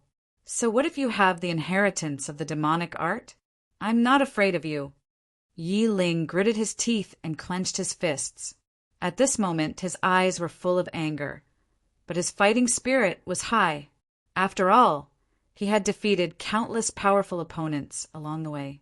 Although Guchanga seemed to have the advantage now, Yi Ling also believed that he could turn the tables. This feeling of being casually played by Guchanga in the palm of his hand and being silently framed made Yi Ling feel extremely humiliated and angry. Don't spread this around first. Even if you tell others, no one will believe you. When the time comes, you might even get yourself killed. Guchanga didn't do anything to you because he wants you to take the blame for him. Old Tortoise added, to others this was a conspiracy. However, to Yi Ling, it was an open scheme that he could not refuse. Guchanga was too scary. Of course, it'd be best if we're wrong. It's really creepy to have such a terrifying enemy watching us in the dark. It sighed again. At this moment, there was a knock on the door from outside the courtyard, followed by a cold and crisp voice. Is anyone there? Qi Ling, she's here. Hearing this, Yi Ling was delighted and hurriedly got up to open the door. He still trusted Qi Ling, who had fought side by side with him. Moreover, Qi Ling had already contacted him and would help him find a way to clear his name. Soon, Qi Ling came in. The two sat across a table in the courtyard, and Yi Ling poured her a cup of tea. Yi Ling, I almost didn't recognize you in your current appearance. Qi Ling looked at Yi Ling's current appearance and could not help but wonder. After talking to Guchanga, she left the Palace of Heavenly Immortals and returned to the Vermilion Bird Tribe's encampment. Then she contacted Yi Ling and came looking for him based on his information. Yi Ling sighed. There's no other way. This is the only way. Otherwise, I won't even know how I died. Then he told Qi Ling about his recent situation. Hearing this, Qi Ling felt some sympathy for him. It was too tragic to be a scapegoat for no reason. Don't worry, Yi Ling. For the sake of our friendship, I'll definitely find a way to help you. Also, I've recently contacted a big shot. He also thinks that you've been wronged. When the time comes, I'll find a way to help you prove your innocence with him. Then Qi Ling said with a smile. She did not directly say who the big shot was because she knew that there seemed to be some conflict between Yi Ling and Guchanga. Yi Ling had once threatened to challenge Guchanga. If she said so directly, with Yi Ling's arrogance, he might directly refuse and not accept this matter. Therefore, she was prepared to confess everything when the time was right. Perhaps Guchanga and Yi Ling could become friends because of this. Hearing this, Yi Ling was pleasantly surprised. This was a completely unexpected surprise. Who's that big shot? I'll have to thank him properly. Yi Ling could not help but ask. I can't tell you now. However, among the younger generation, the power he possesses is unparalleled. Even I can't compare to him. Qi Ling could only tell him this. Hearing this, Yi Ling was even more surprised and excited. He was very grateful to the big shot. This was a great person who had helped him in his hour of need. Then, Qi Ling discussed with him again and asked Yi Ling to blend in with her followers and head to the immortal ancient continent in 3 days. Yi Ling was naturally eager for this. He did not have any orthodoxy behind him. When the time came, he could only be an independent cultivator. It would take some effort to reach the immortal ancient continent in the depths of the palace of heavenly immortals. Qiling was the successor of the Vermilion Bird tribe. She was very talented and had many followers. It did not matter whether he was there or not. It would save a lot of trouble. During this time, the cultivators in various ancient cities were in an uproar because of the appearance of the inheritor of demonic skills and the opening of the immortal ancient continent. On the other hand, Guchanga was even more fearless. Previously, when he used the immortal devouring demonic skill to cultivate, he had to conceal his whereabouts to avoid being noticed by the elders and disciples. Now he did not need to worry about that at all. The inheritor of demonic skills was Yiling. However, he had nothing to do with him. Master. Yin Mei stood respectfully in the splendid hall. During this time, various orthodoxies were wary of the inheritor of demonic skills. They were even more wary of their young prodigies, afraid that they would be harmed. However, this did not affect her collection of cultivation resources for Guchanga. Most importantly, the nine-tailed celestial fox tribe's business network was very extensive. Their tribe was involved in many industries. For example, brothels, underground black markets, auction houses, slave trading companies. In such places, it was too easy for her to collect cultivation resources for Guchanga. Previously, she had been very careful because she was afraid of being exposed. However, now that Yiling was the scapegoat, even if these things were exposed, Yiling would be the one to blame in the end. Yin Mei only needed to be careful to conceal her methods behind the scenes. In the past 3 days, we've captured a total of more than 300 young Soul Palace cultivators, more than 50 Holy Lord cultivators, and some Marquis and Regis cultivators. As for those above the virtual god level, there aren't many, only a few. Also, there are many ancient corpses whose essences have yet to dissipate. Yin Mei reported to Guchanga that the number of resources she had collected in the past few days was more than what she had collected in the past half a month. Well done. Guchanga listened with a satisfied expression. Thank you for the compliment, Master. Hearing the compliment, Yin Mei could not help but smile happily. With Yiling as his scapegoat, it was much more convenient to do things. His current true cultivation level was heavenly god level. Due to the uniqueness of the immortal devouring demonic skill, there were no shackles on his cultivation level. When it was time to break through, he would break through when he had accumulated enough. With these resources, it would take him at most half a year to break through to the Saint Realm. Therefore, Guchanga did not care much about his cultivation level on the surface. No matter how strong the Tao Heaven Immortal Classic was, he had to obediently add points. How could it compare to the immortal devouring demonic skill?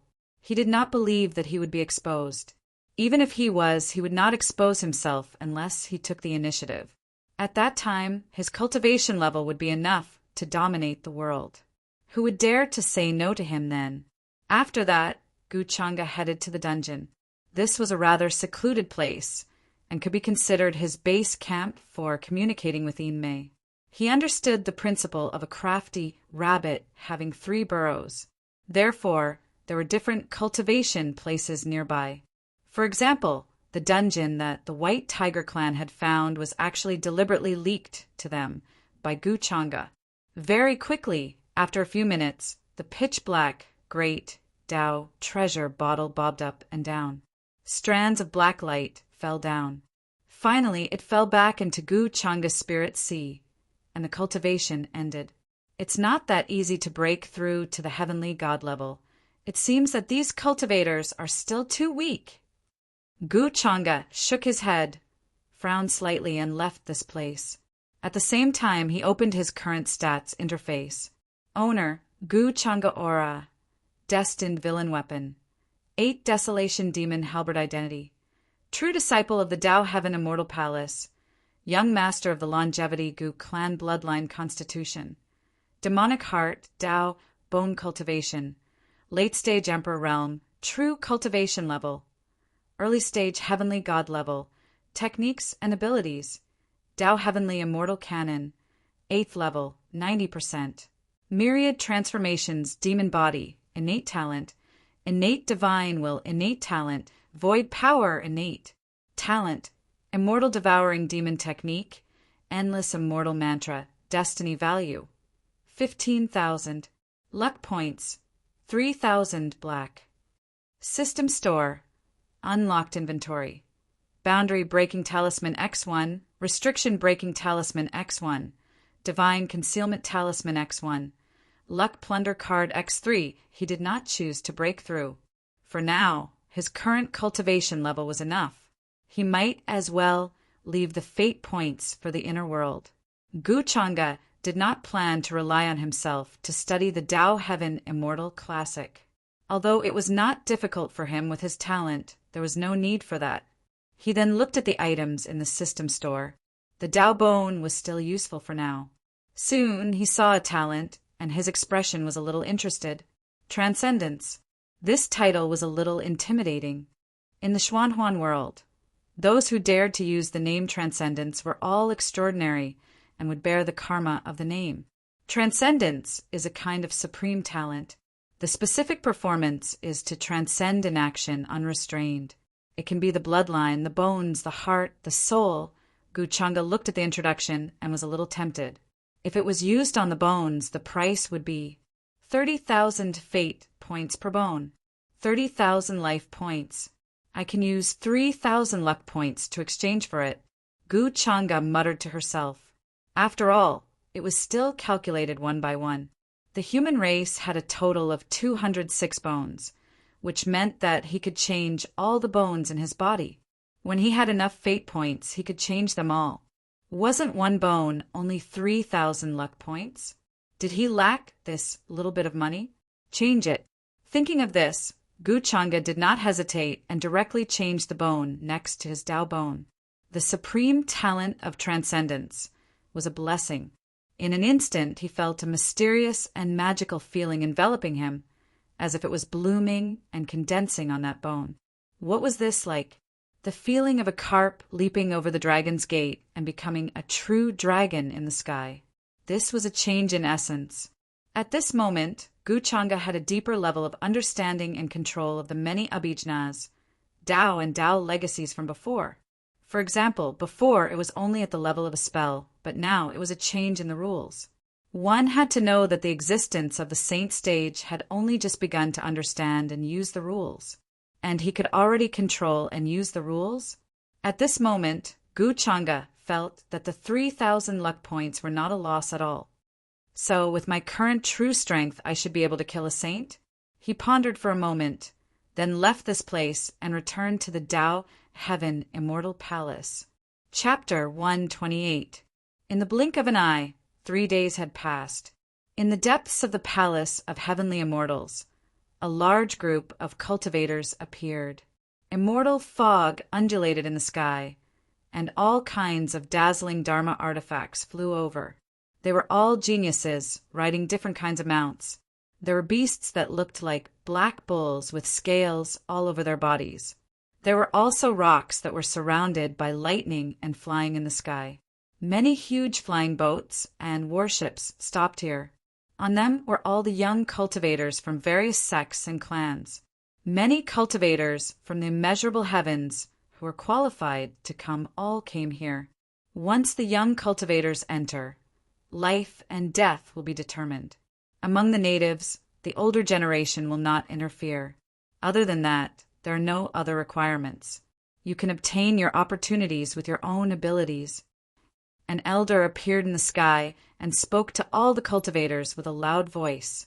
At this moment, everyone was staring at the huge crack in front of them. Their eyes were filled with excitement and excitement. They could already see the scenery inside. There were stretches of ancient, immortal mountains that stretched out into the distance. One after another, they were majestic and majestic. They were entirely green and brown. But there were also 5-colored immortal mountains, which made people feel fearful. Further away, they could even see immortal light fluctuating, runes flickering, and Tao patterns crisscrossing. This was definitely a treasure land and immortal mountain that only appeared once in a million years.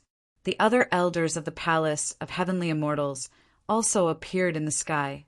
Beside them, One of them had mountains, rivers, suns, and moons embroidered on his sleeves. Another person wore a purple and gold crown, like an old emperor. There was also an old Taoist in a Taoist robe and a beautiful woman in a cloud-embroidered robe. They were all powerful existences from various orthodoxies. They were here to guard the entrance, to prevent the natives from coming out after the opening of the immortal ancient continent. The Sikong family's prediction was right. The immortal opportunity this time will indeed appear here. Looking at the thick fog that swept in from the huge crack, the middle-aged man with the mountains, rivers, suns, and moons embroidered on his sleeves couldn't help but sigh. The beautiful woman in the cloud-embroidered robe couldn't help but smile proudly. She said, "Of course, our Sikong family's heaven amplification divine technique is known to be able to predict everything. It can see through life and death and break yin and yang. It's easy for us to predict this immortal opportunity. The trial this time is a mix of good and bad people. Moreover, the inheritor of the demonic arts has appeared recently. We should be careful. Don't fall for it and be harmed by it." While they were talking, the younger generation leaders of the major orthodoxies also turned into divine rainbows and appeared in all directions. The successor of the golden-winged Great Rock clan, Peng Fei, whose entire body was dazzling as if he was made of gold. The ancient emperor, Yi Langtian of the primordial Yi clan, Wang Wushuang of the incomparably mysterious Longevity Wang clan, the successor of the Undying Lake. These young supreme beings all possessed powerful and boundless auras. Divine light was faintly discernible, and they were born with simple bones. The heavenly countenance was arrogant and tyrannical. When his eyes swept past, it was as if a heavenly blade hacked down. The void trembled, and with chong-chong sounds, sparks splashed out. The hearts of many cultivators trembled. The training in the immortal ancient continent this time was actually for the younger generation. To them, this was just a chance to freeload some opportunities. When the time came for them to enter, they could not afford to clash with those young geniuses. Whoosh, whoosh, whoosh. Streaks of divine rainbow streaked across the sky, coming from the other mountains of the Tao heavenly immortal palace. On the ferocious beasts that resembled the vermilion birds, a large group of young men and women wearing luxurious clothes of various colors rushed over. The leader had a petite figure, snow-white skin, and delicate features. She was the successor of the vermilion bird clan, Qi Ling. Not far behind her, there was a large group of followers. Yi Ling, who had changed his face, was among them. Yi Ling's gaze swept across the various divine islands and divine mountains nearby. He was filled with emotions. The Tao Heavenly Immortal Palace was indeed worthy of its name. Such a place was far superior to the various sects that he had seen before. Along the way, he had not encountered any danger. No one had discovered his true identity, which made him feel much more at ease. The Tao Heavenly Immortal Palace is indeed a powerful force in the boundless heaven. This is only the tip of the iceberg. It is definitely not something that I can see through. Yi Ling looked at the spatial crack not far away and was secretly excited. After all, according to Old Tortoise, there was an opportunity left for him by the reincarnation ancient Heavenly Lord. When he obtained this opportunity, his cultivation level would increase, and it would be easier for him to clear his suspicion of being the successor of the demonic technique. At that moment, several terrifying divine rainbows suddenly pierced through the sky from the east. A large group of powerful heaven prides rushed over from that direction. The leader had a handsome face and a tall and slender figure. He wore a feathered robe with a star crown and white robes with wide sleeves. He looked extremely extraordinary. The large group of followers behind him, as well as the true disciples of the Tao Heavenly Immortal Palace, all had imposing appearances. Their auras were extremely shocking, and their bodies were shrouded in a dazzling radiance. Gu Chang'e, Yi Ling's pupils constricted slightly. Hatred and anger flashed across his eyes, but they quickly returned to normal. He had not seen Gu Chang'e before, but but he could recognize this man in front of him at that moment. He was the suspected successor of the demonic technique and the enemy who had put the blame on him. However, Yi Ling was not a shallow person. His expression did not reveal much abnormality. He knew that, at that moment, he could not let Gu Chang'e see anything unusual. Furthermore, when he combined the figure of that night, he increasingly felt that the figure before him was very similar to Gu Chang'e. Yi Ling could not help but clench his fists. However, very quickly, he saw Qi Ling smile and walk toward Gu Chang'e. Yi Ling was stunned and could not believe it. "Fellow Taoist Chang'e, I hope you can take care of me on this trip to the immortal ancient continent." Qi Ling cupped her hands and smiled. She took the initiative to greet Gu Chang'e. Gu Chang'e stood on a mountain peak and smiled in response. "Miss Qi Ling, you are too kind." Behind him were a group of followers and the true disciples of the Tao Heavenly Immortal Palace. Including Yin Mei, Jin Zhou, and the rest, they were all powerful young supreme beings. Their cultivations had already reached the king-ranked realm. In this trial, they were in charge of following Gu Chang'e's orders. After that, Gu Chang'e glanced at the followers behind Qi Ling.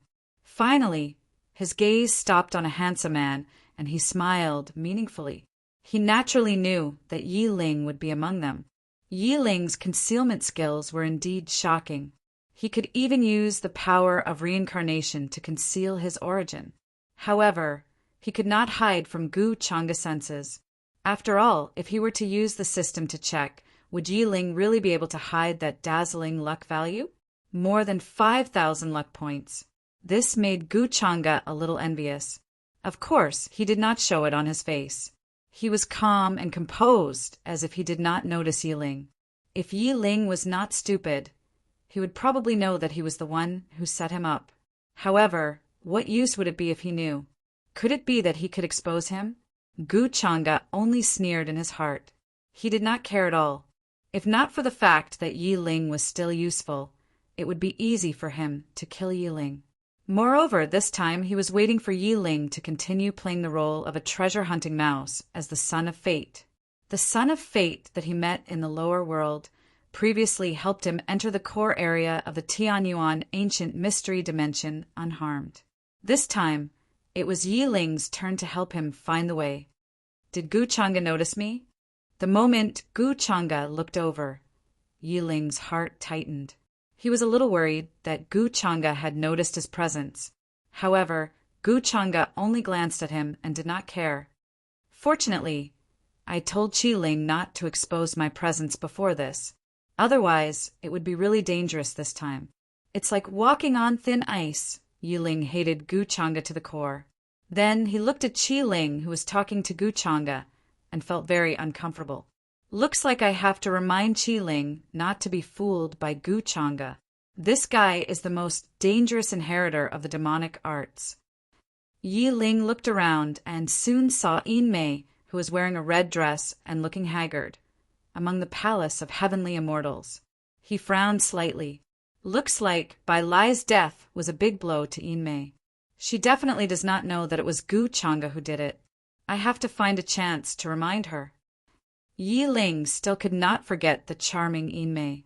It was said that Bai Lai was killed after he went to see Yin Mei that night. Yin Mei could be the witness to prove that he was not the inheritor of the demonic arts. Back then, Yi Ling thought that if Bai Lai was no longer around, he would take good care of his sister-in-law.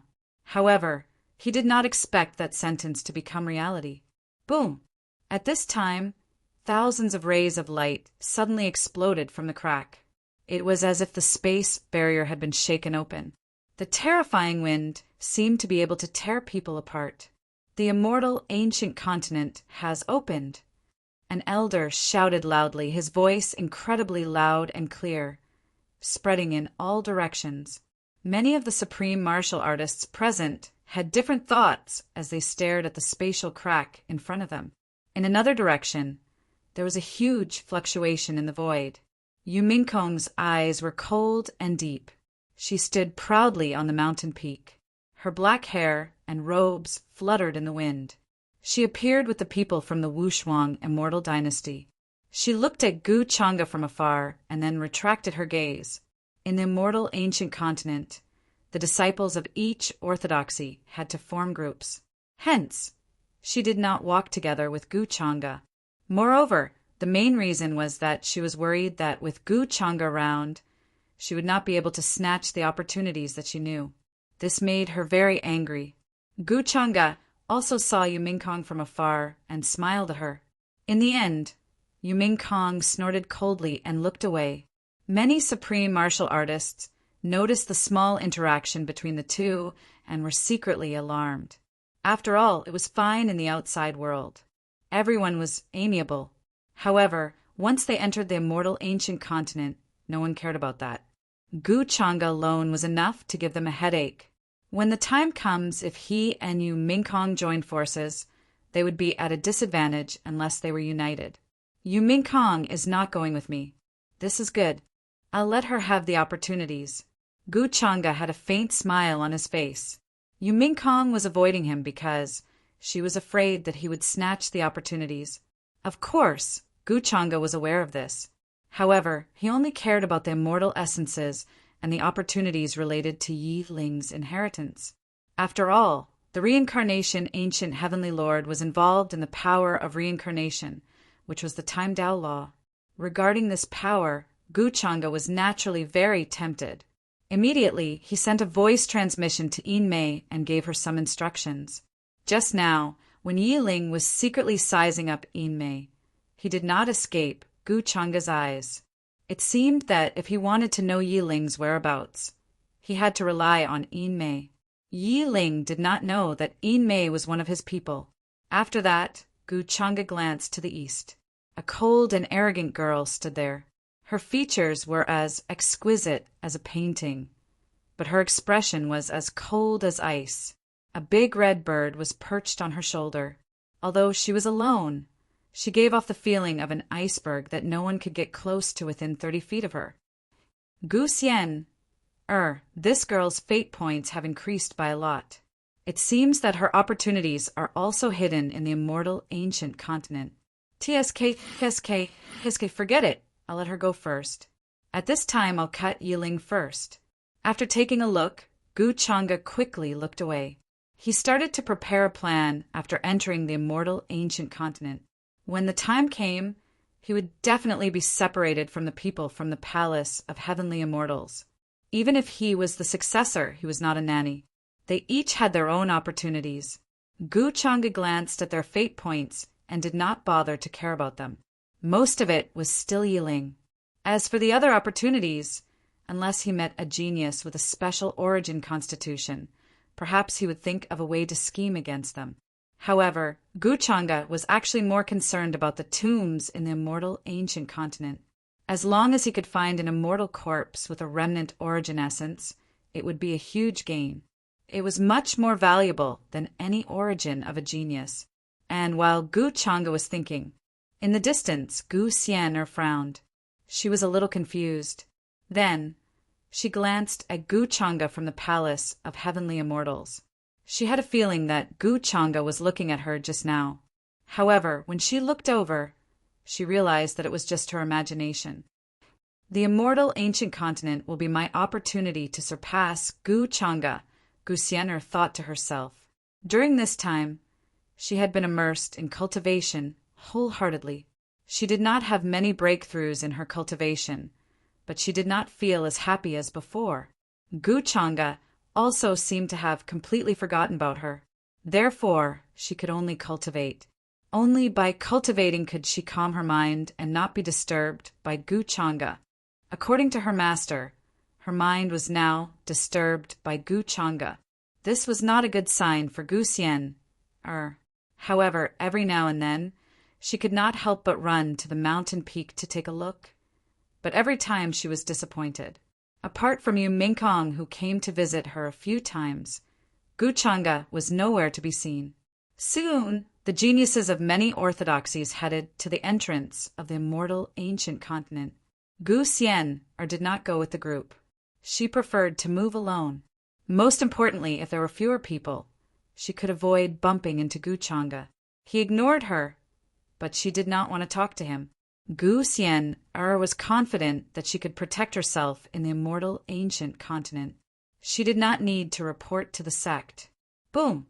Then she saw Gu Chang'e leading the palace of heavenly immortals away. Gu Xian did not hesitate. She turned into a divine rainbow and passed through the crack. Gu Xian felt dizzy. She felt like she was passing through the barrier of a world. Various scenes appeared on both sides. She experienced many things. Finally, she landed. The scene in front of her shocked her. There were some small puddles with dense, immortal mist. They were formed by the liquefied spiritual energy. The spiritual energy was unimaginable. It was almost liquefied. However, there were few poisonous insects and ferocious beasts. It was a peaceful land. The place where she landed was a vast mountain range. It was very majestic. Here, the immortal qi was dense. Essence qi soared into the sky. It was as if there were waves of dragon roars. The scene was extraordinary. Not to mention, the rules of heaven and earth here seemed to be better than many of the heavenly paradises in the upper realm. It was very suitable for cultivation. At this time, Gu Xian could not help but reveal her true appearance. She said excitedly, "Looks like the immortal ancient ruins is really as recorded in the ancient books. This is really a good place." Then she thought that there might be many good things here. She could not help but show some excitement. The big red bird on her shoulder could not help but roll its eyes. This girl's miserly nature was acting up again. She was really born poor. Chapter 129. The immortal ancient continent was very vast. The immortal mountains were majestic, forming an endless long dragon. It was as if they had arrived at a new world. The aura was ancient and primitive, as if it had given birth to all life. There was a thick immortal mist drifting between heaven and earth. In addition, there were many liquefied spirit qi puddles for the young supreme beings of the orthodoxies in the upper realm. At this time, their first reaction was to bring their fellow disciples to meet up with them after they landed, so as to avoid being attacked one by one. Here, their enemies were their peers and the natives of this place. No one dared to let their guard down. Soon, Gu Chang'e also arrived with the true disciples of the Tao Heavenly Palace and his followers. They landed in a valley. The terrain was very flat. There was a jade-like lake in the distance that was formed by spirit qi. "Master, where are we going now?" Among the followers, a tall creature that looked like a yuksha walked out and asked Gu Chang'e, "To the east." Gu Chang'e pondered for a moment and then said. At the same time, he glanced at Jin Zhou and the rest behind him. To be honest, he did not want to bring these true disciples with him.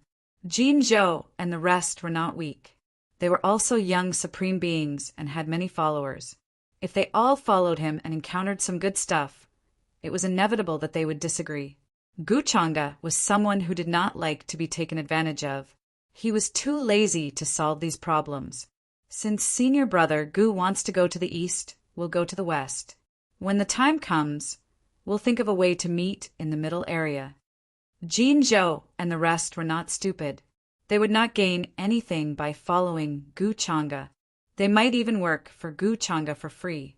At that moment, they said goodbye and left. Gu Chang'e looked calm and didn't bother to say anything more. This was what he wanted. Soon, only Yinmei and Gu Chang'e's followers were left. This time, he did not let Yan Ji follow him to the immortal ancient continent. This might expose Yan Ji's existence, which was not good. Furthermore, with Yan Ji's cultivation, it was very likely that he would not be able to enter. In this place, all young supreme beings had to rely on themselves. There were no protectors or similar existences. Therefore, for Gu Chang'e, this could be his hunting meat. Any young supreme being that caught his eye would most likely not be able to escape being killed, devoured, or controlled by the magic bottle of speed. However, this kind of thing needed to be kept a secret. If they were discovered, the blame would naturally fall on Yi Ling. Let's go. As Gu Chang'e spoke, he led everyone away from this place and headed east. If he wasn't mistaken, this was where the Vermilion Bird tribe was headed. Master wants me to find a chance to get close to Yi Ling. It seems that Yi Ling has also snuck in here. I'm afraid he'll take the initiative to look for me when the time comes. Yin Mei followed behind Gu Changa. She had her own thoughts in mind. None of the followers here knew of her relationship with Gu Changa.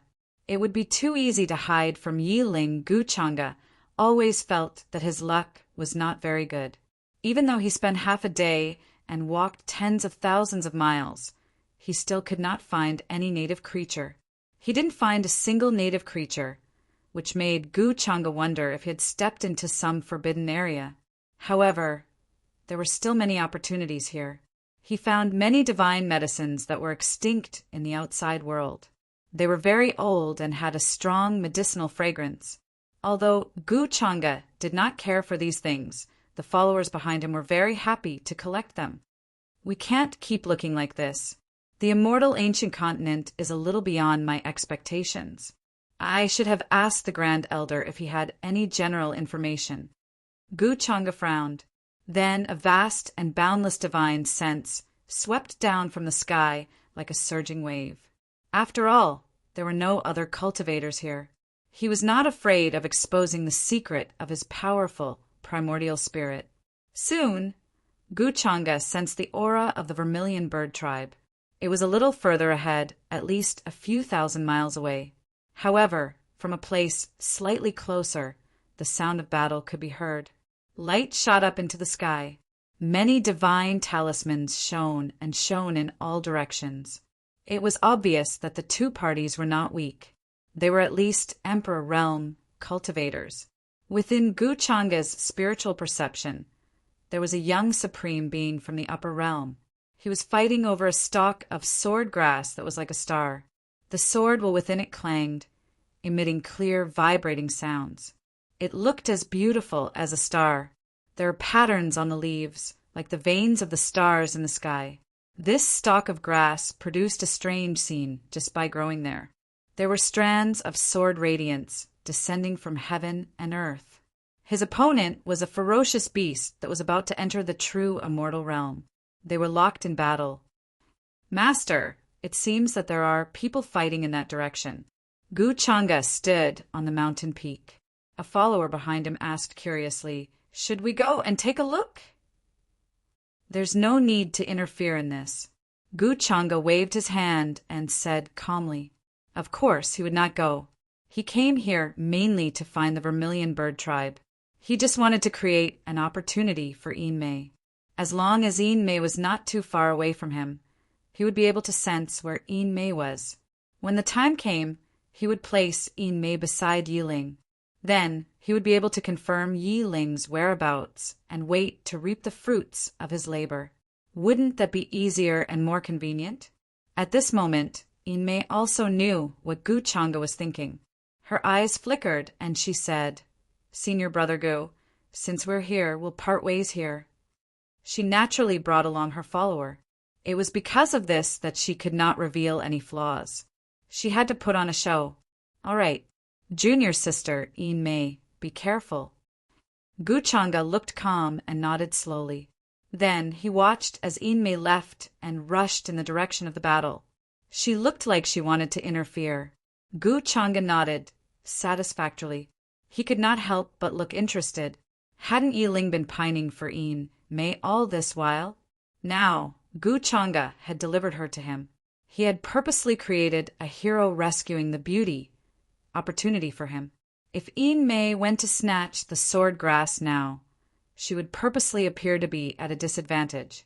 When Yi Ling sensed a battle, he would definitely not be able to resist the urge to rescue the beauty. Gu Changa had seen this many times. Today, he created this opportunity for Yi Ling. He was sure that Yi Ling would be very grateful to him when he found out. Then Gu Changa did not stay. He planned to leave this place. After all, he had other things to consider. The immortal ancient continent was so big.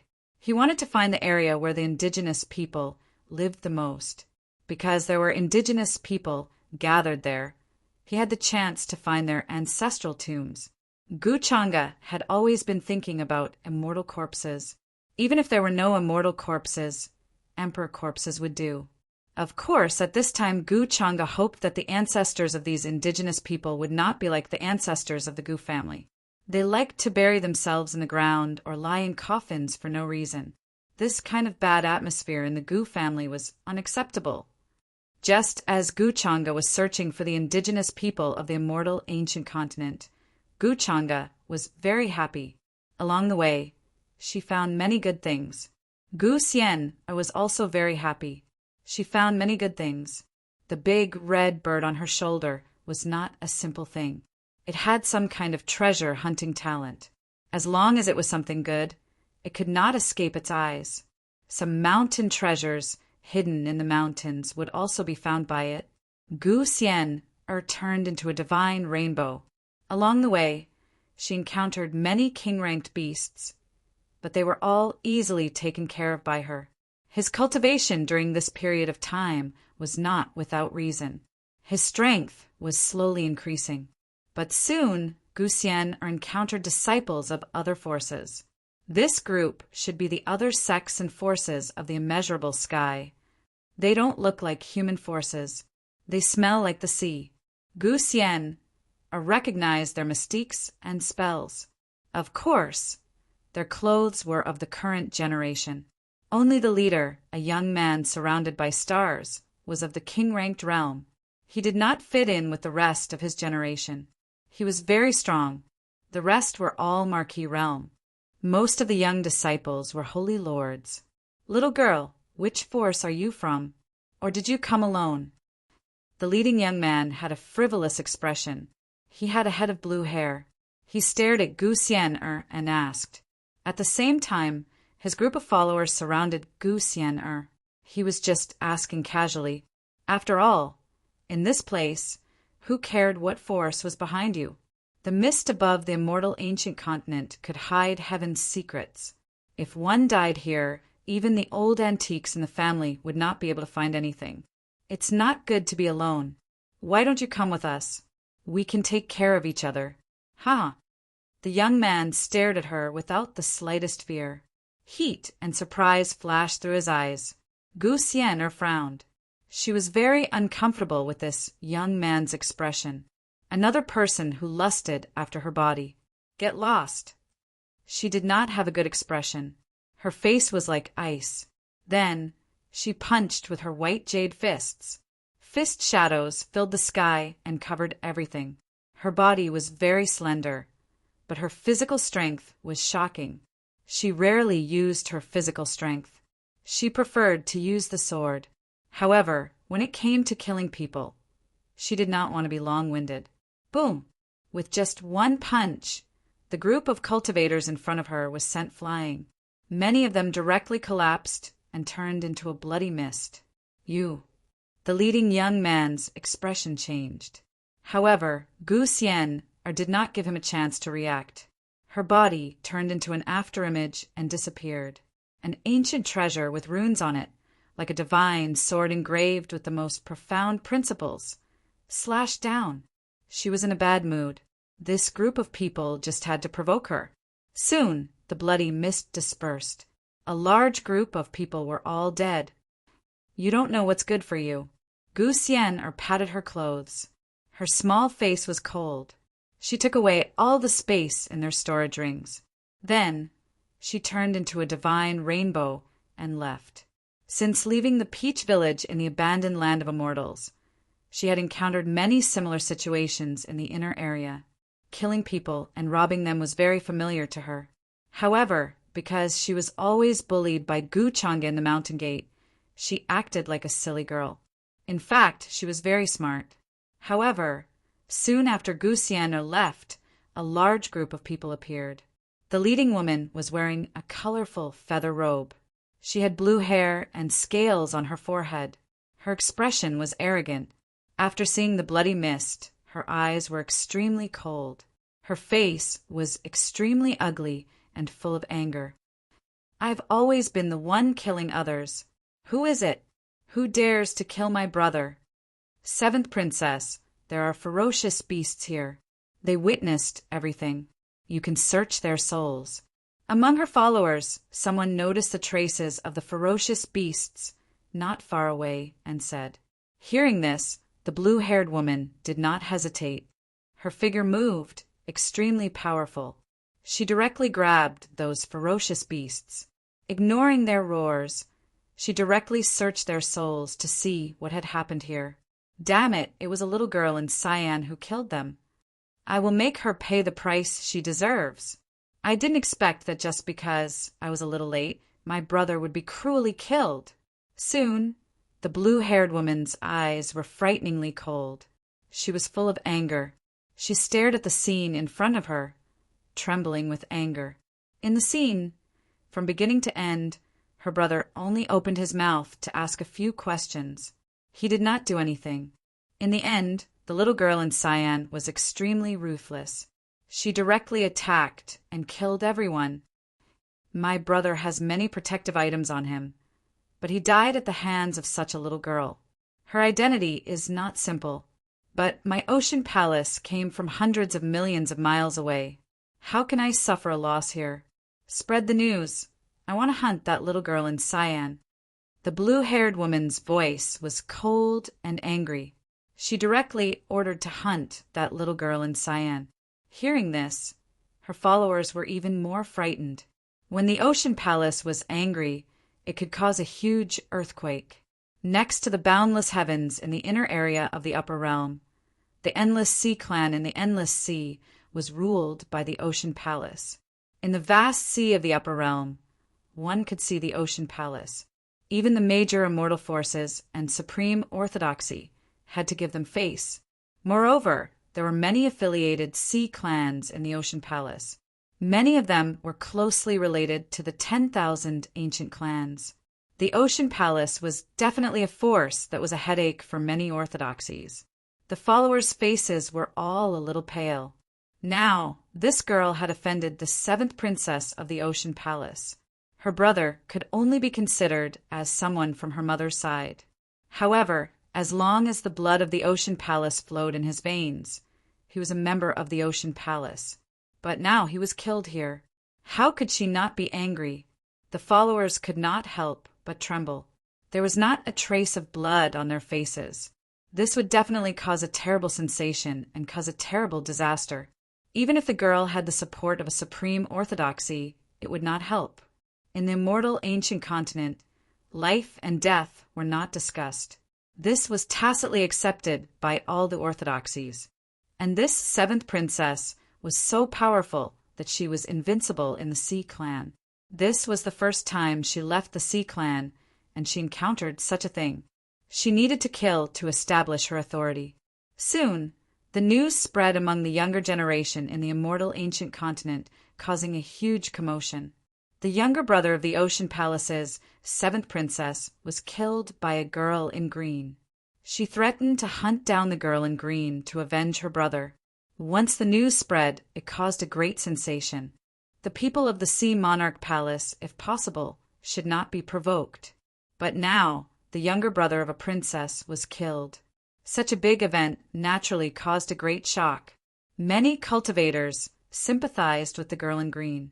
At the same time, they were curious about who she was.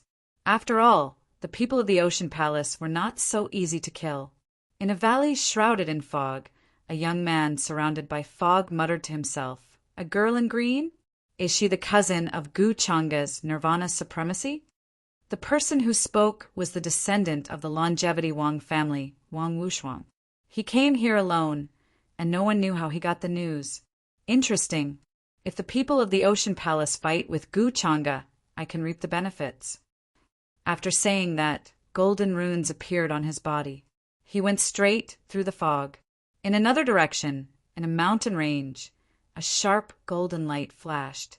A golden-winged rock spread its wings and swept across the sky. Its whole body was golden. It killed a true immortal realm ferocious beast and tore it in half. Its body fell from the sky. It is said that Gu Changa has a conflict with his Nirvana sovereign cousin. If that girl in green is his cousin, I don't know if he will intervene when the time comes. The Ocean Palace is not so easy to deal with. The golden-winged rock landed and turned into a tall man. It was the descendant of the golden-winged rock clan, Peng Fei. He frowned and couldn't help but mutter to himself. Similar scenes were playing out at the border of the immortal ancient continent. There were many young people who came here. Some came here first. Some came later and fell behind the crowd. But they were also powerful. They were all young supremacies. Because the territory of their forces was too far away from the immeasurable heaven, it would take a lot of time to cross.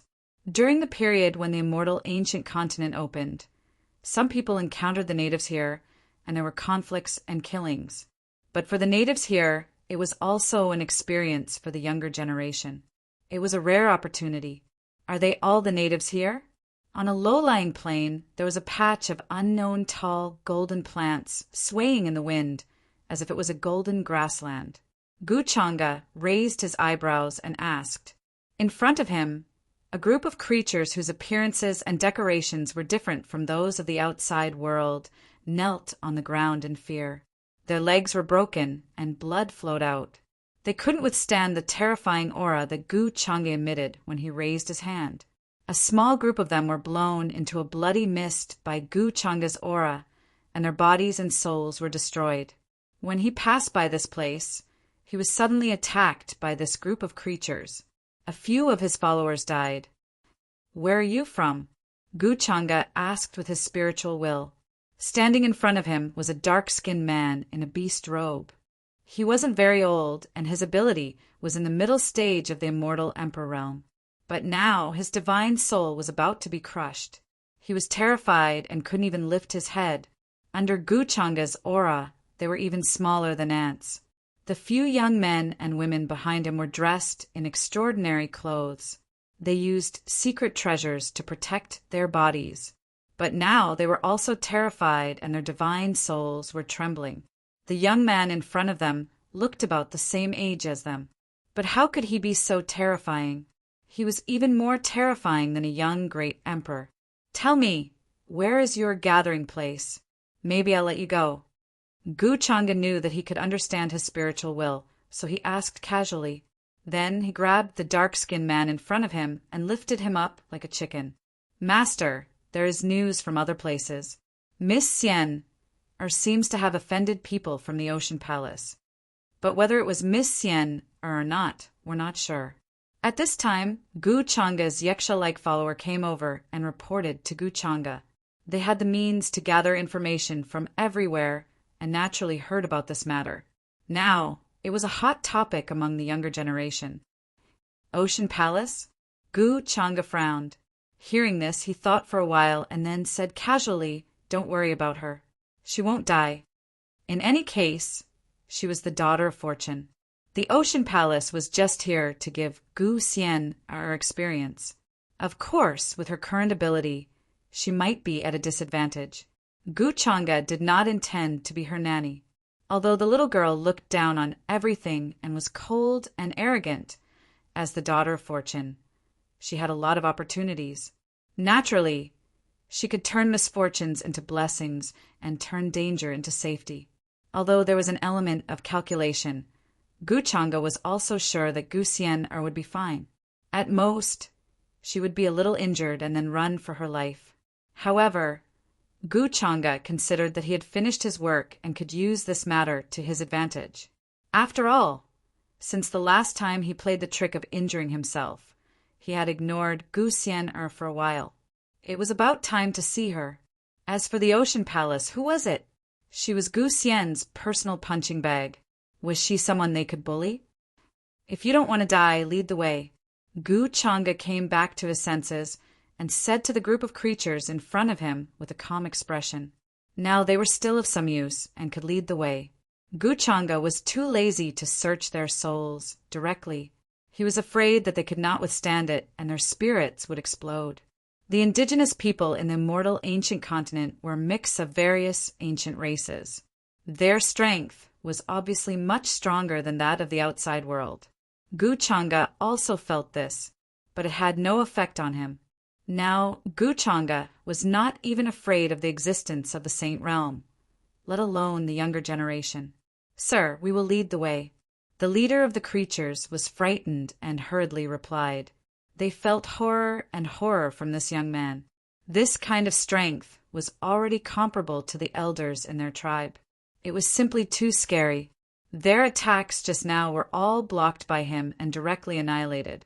But they did not know why this young man wanted to go to their gathering place. After all, it was in the depths of the continent. There were many experts.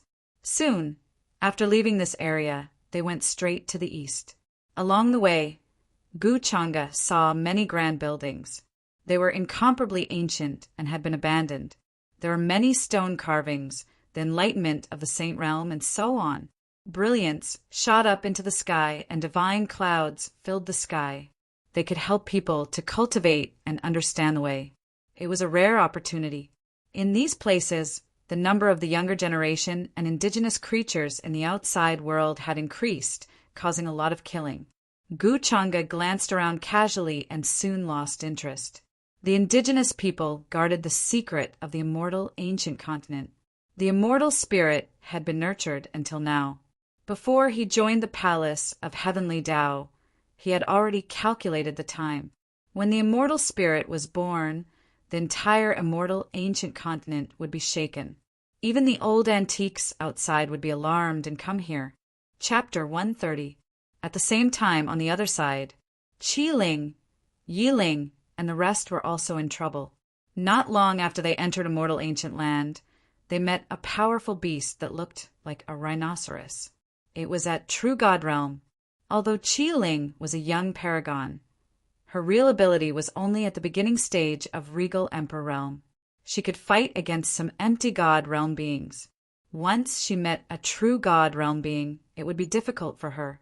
Even if she used her weapon, it would be difficult for her to kill it, unless she used some forbidden weapons or treasures. However, she could not bear to do so. After all, she did not know why she was so unlucky to meet a True God Realm beast as soon as she entered. The rhinoceros beast was at the middle stage of True God Realm and was very powerful. He opened his mouth and spat out, and there was actually a torrential blaze that surged into the sky. Divine light gushed out, and it transformed into a sea of flames that burned a few clansmen to death, causing the expressions of the others to become extremely terrified. Qi Ling, I'll team up with you. You're in charge of holding it back, and I'll kill it. Just then, Yi Ling, who had disguised himself among the followers, suddenly spoke. When they entered immortal ancient land, he had been hinting to Qi Ling in various ways to let her know that Gu Changa was not a good person. He wanted Qi Ling to stay away from Gu Changa. However, Qi Ling did not care about what he said. Perhaps it was because she did not understand or did not believe him. This made Yi Ling helpless. After all, Gu Changa was too good at disguising himself. Moreover, he had an appearance that was very deceptive to women. Seeing this, Yi Ling could not help but stand out. He was confident. He was used to challenging people above his level and had many powerful skills and techniques. This was the time for him to show off to Qi Ling and the rest. Hearing Yi Ling's words, Qi Ling looked over but did not say anything. What did you say? You don't have to do this to show off. He's courting death. Even if he wants to show off in front of Holy Lady, he doesn't have to do this. The expressions of the rest of her followers changed. Some of them couldn't believe it, and they all cursed. To them, Yi Ling's actions were like showing off in front of Qi Ling. It made them, who were stronger than Yi Ling, look weak. Yi Ling was only at the Marquis realm. Was he courting death? How dare he attack a True God Realm beast and say such things? Do you want to die? At this time, you're still thinking about how to perform? The group of followers and the other female prodigies of the Vermilion Bird sect couldn't help but look at Yi Ling strangely. Some of them couldn't help but mock him. Yi Ling was obviously used to this kind of mockery. After all, he looked like a mere Marquis realm existence. Facing a True God Realm existence, the chances of winning were naturally bleak. But don't forget that he has another identity. Open your dog eyes wide and see clearly. Today, I'll let you all broaden your horizons. Yi Ling rubbed his nose and felt a little helpless. Then he sneered. He was prepared to use a powerful technique to slap the faces of this group of so-called geniuses who looked down on him. As he spoke, Yiling was about to make a move. A black and white light rose from his body. There was a mysterious fluctuation in it, as if it was going to bury all living things. Yiling is actually very strong. Crimson Spirit could not help but nod. He felt that with Yiling's help, they had a better chance of killing him. At this moment, the void trembled. However, a crystal-clear and beautiful palm print was faster than Yiling. It looked like it was made of immortal stones. This palm print broke through the void. It was majestic and quickly fell from a small mountain not far away. With a poof, the true god realm ferocious beast was horrified. Before it could react, it was severely injured. Its body cracked open and blood spurted out. Its hard scales could not block at all. They were torn apart like paper. Hiss! This scene immediately caused the group of people to suck in a breath of cold air as they looked at the small mountain not far away. A group of powerful geniuses appeared there. They were all wearing golden armor and riding various powerful, ferocious beasts. They were like knights. The leader was a beautiful woman in a robe and black hair. Her eyes were cold and filled with indifference. It was as if an empress had descended to the world. It's her. Yu Mingkong, the crown princess of the unparalleled celestial dynasty. The expressions of the vermilion bird tribe changed. They could not help but be shocked. The true god realm ferocious beast that Crimson Spirit could not deal with was seriously injured by this future empress with just one palm. She was too powerful. It was terrifying. So powerful. She is at least a mid-stage Emperor Realm cultivator. Otherwise, she would not have such ability. Crimson Spirit could not help but be shocked. She had just broken through to the Emperor Realm. If she had broken through to the mid-stage Emperor Realm, she would not have been able to do this. It could be seen that Yu Mingkong was indeed much more powerful than her, even though they were both young supremes. After all, the young supreme beings were divided into upper, middle, and lower levels. Crimson Spirit was only in the middle level, but Yu Mingkong was obviously in the upper level, or even higher. Yu Mingkong. Yiling was also stunned. Then, a look of amazement flashed across his eyes. No matter when he saw this world-renowned genius, he couldn't help but be stunned. She was really too beautiful. Her face was like a painting, so beautiful that it shook one's soul.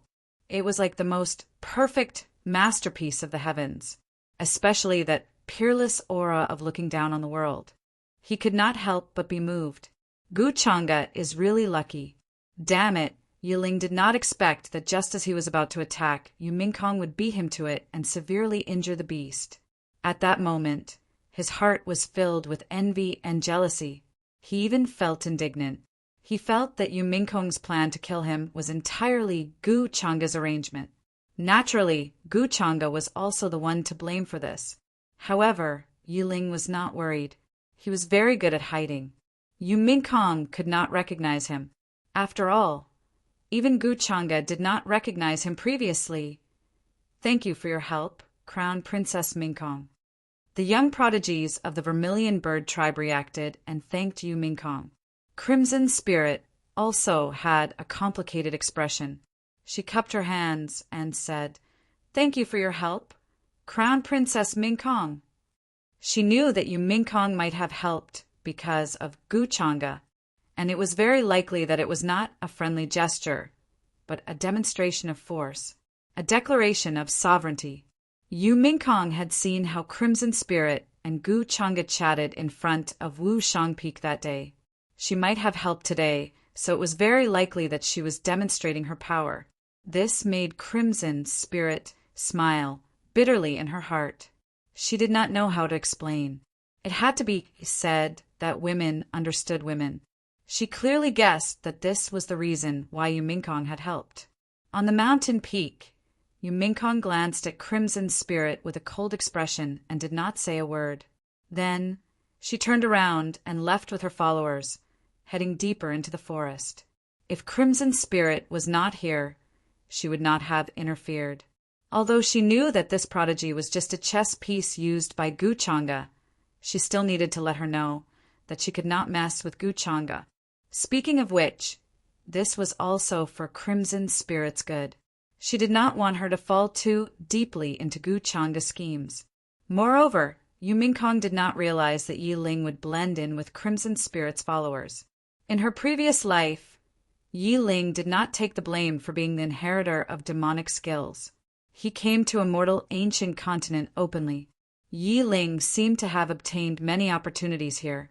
Other than that, she did not know much. Of course, the most important thing was that she knew how some of the young paragons obtained opportunities here. She knew where they were and where they were.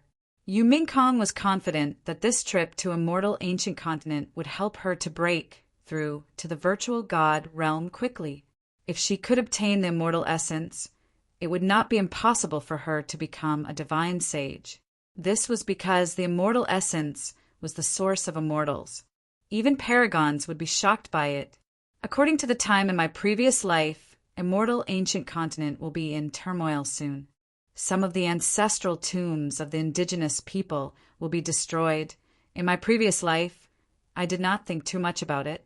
However, I think Gu Changa must have snuck over there secretly. He has the devouring immortal demon skill. There are many corpses of immortal ancient experts buried in the ancestral tombs. As long as their corpses have not decayed and there is some source left, Gu Changa will be able to absorb it. This is his natural breeding ground. When he leaves a mortal ancient continent, I wonder how high his cultivation will be, not to mention that Gu Changa is still keeping an eye on the immortal essence that is about to be born. Yu Mingkong rubbed her forehead. She felt helpless and discouraged. Even if she knew all this, she could not stop this from happening. Gu Changa was too terrifying. No matter whether it was his strength or his methods, they were flawless and impeccable, as a person who had been reborn. Even if she could guess what Gu Changa was going to do, she could not stop him. However, she could not stop him. What was the use?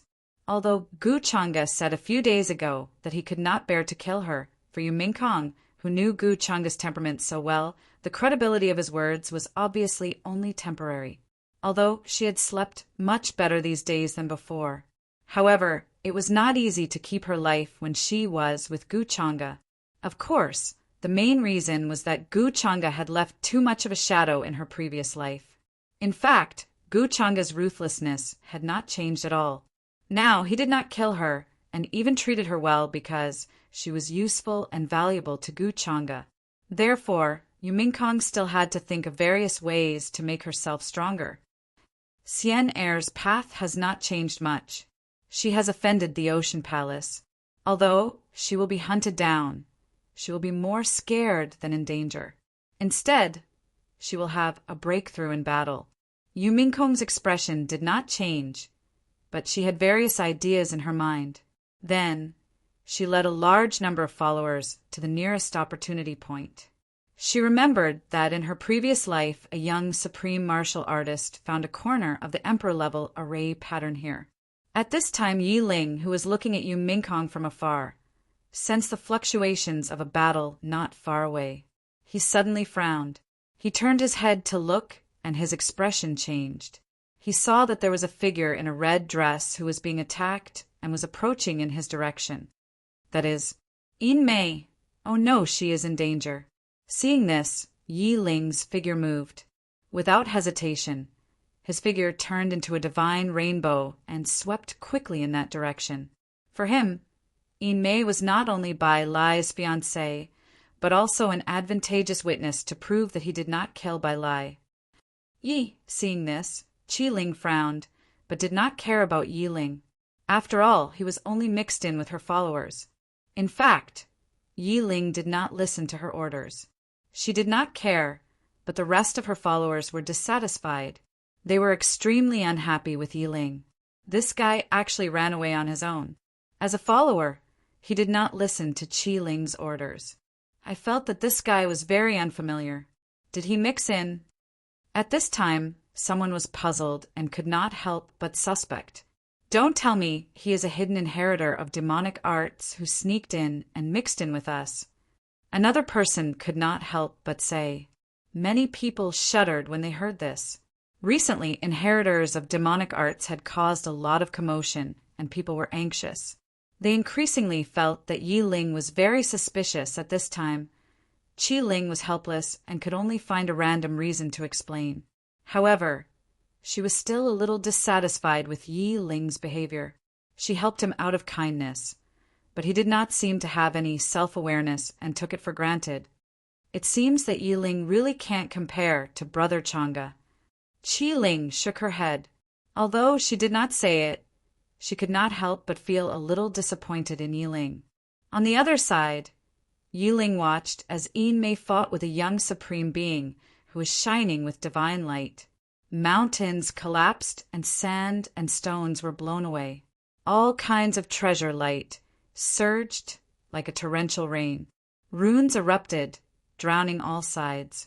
However, Yin Mei seemed to be at a disadvantage. Her face was haggard, and there was blood at the corner of her mouth. Her followers were also entangled with a ferocious beast and could not go forward to help her. Yin Mei is in danger. I have to help her. Yi Ling did not hesitate. He had experienced such an old-fashioned hero rescuing a beauty and was almost used to it. Now that he did it, he was naturally very familiar with it.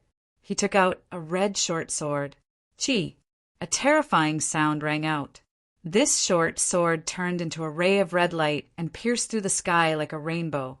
It burst through the clouds and attacked the young Supreme Being. Who is it? The young Supreme Being was shining with divine light. There were flames burning all over his body. He was clearly a powerful figure. He sensed the extraordinariness of this short sword and used a divine ability to knock it away. He glanced at Yi Ling, who was attacking behind him, and could not help but frown. Moreover, he did not know why, but he felt that the Yin Mei in front of him seemed to be showing weakness. She did not use any powerful techniques. Seeing that another person was attacking, he simply gave up. He did not want this sword grass and turned into a divine rainbow to leave. A strange look flashed in Yin Mei's eyes, but she did not show it on her face. She said with some gratitude and curiosity, "Thank you for helping me." According to Gu Chang'e's instructions, this handsome man in front of her should be Yi Ling in disguise. After all, only this kind of person who was devoted to a woman would not care about the risk of being exposed and directly come to rescue the beauty. This made Yin Mei mock him in her heart. Hearing Yin Mei's words, Yi Ling was actually a little hesitant at this time. This was because once he chose to reveal his true identity, what if Yin Mei had malicious intentions towards him? Then he would be in danger. However, after thinking about it and considering what Yin Mei had done before, he still chose to believe in Yin Mei's character. He said frankly, "Yin Mei, I am Yi Ling. What?" Hearing that, Yin Mei's beautiful eyes immediately widened. She was shocked and in disbelief. Then she hurriedly said, "Do you want to die? How dare you come here and expose your identity? Why are you so stupid? What if I want to harm you?" Speaking of this, her expression became even more anxious. She was extremely worried about Yi Ling. If Gu Chang'e was here, he would definitely praise her. This acting was indeed worthy of the nine-tailed celestial fox goddess. She easily defeated the so-called best actor in his previous life. Whether it was her expression or her words, there was not a single flaw to be found. Yi Ling was completely mesmerized by her. Seeing Yin Mei's worried and concerned expression, Yi Ling was also touched. There was one more person in this world who believed in him. Indeed, he did not misjudge Yin Mei's character. At that moment, Yi Ling lowered his voice and said to Yin Mei, "Don't worry. My concealment technique is very good. No one can discover me." Hearing that, Yin Mei also calmed down. However, she still looked a little worried. "You are too bold. How dare you come here? Don't you know that many cultivators are looking for you? Anyway, I was wrongly accused. I will find a way to clear my name. Moreover, there is something I want in the immortal ancient land, Yiling replied. Hearing that, Mei nodded. Mei, don't you suspect that I killed brother by lie? At that moment, Yiling could not help but ask. He was a little curious. Mei shook her head. Then she looked directly into Yiling's eyes and said, I never suspected you. Although Bai Lai was very angry after you left that night, he was not so angry that he wanted to kill you. He would not disregard the brotherhood between you for so many years. Moreover, I believe in your character. You would not do such a thing. Her tone was very firm. There was not the slightest bit of doubt. After hearing that, Yiling did not expect Mei to trust him so much. This made him very touched. He nodded and said, Don't worry, I will clear my name. Also, you have to be careful of Gu Changa. I suspect that he is the one who framed me. After all, Mei had already offended Gu Changa. Hence, Yiling told the truth directly. He wanted Mei to be on guard against Gu Changa in the palace of heavenly immortals. What? Seen your brother Gu? Hearing this, Maiden's expression was one of utter shock, followed by a look of fear and disbelief. However, she thought to herself, Master is right. Yiling is smart. He has already suspected him. Unfortunately, this guy is still too stupid. She shook her head, secretly. Very soon, Yiling successfully appeared in front of Mei's followers as her old friend. Qi Ling and the rest, who had just arrived, were shocked but could not say anything.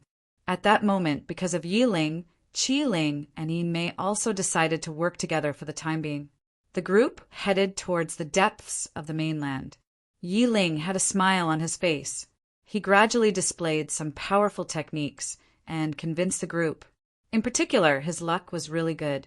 He actually encountered many rare divine medicines and other things. Even some of the divine weapons buried in the ground were found by him. Old Tortoise, if we follow the direction you said, can we really find the enlightenment platform of the reincarnation ancient lord?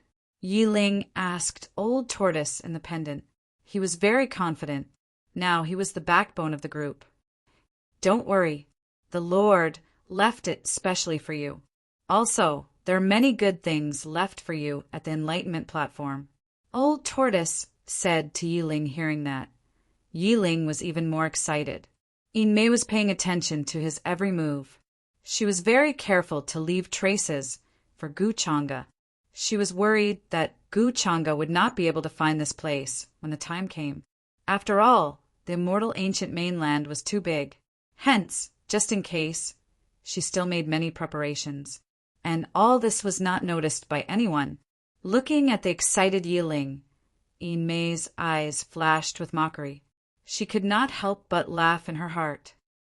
Not only did you take the blame for Master, but now you're helping Master find opportunities. It's been hard on you. Chapter 131. Time flew by. In the blink of an eye, a few days had passed.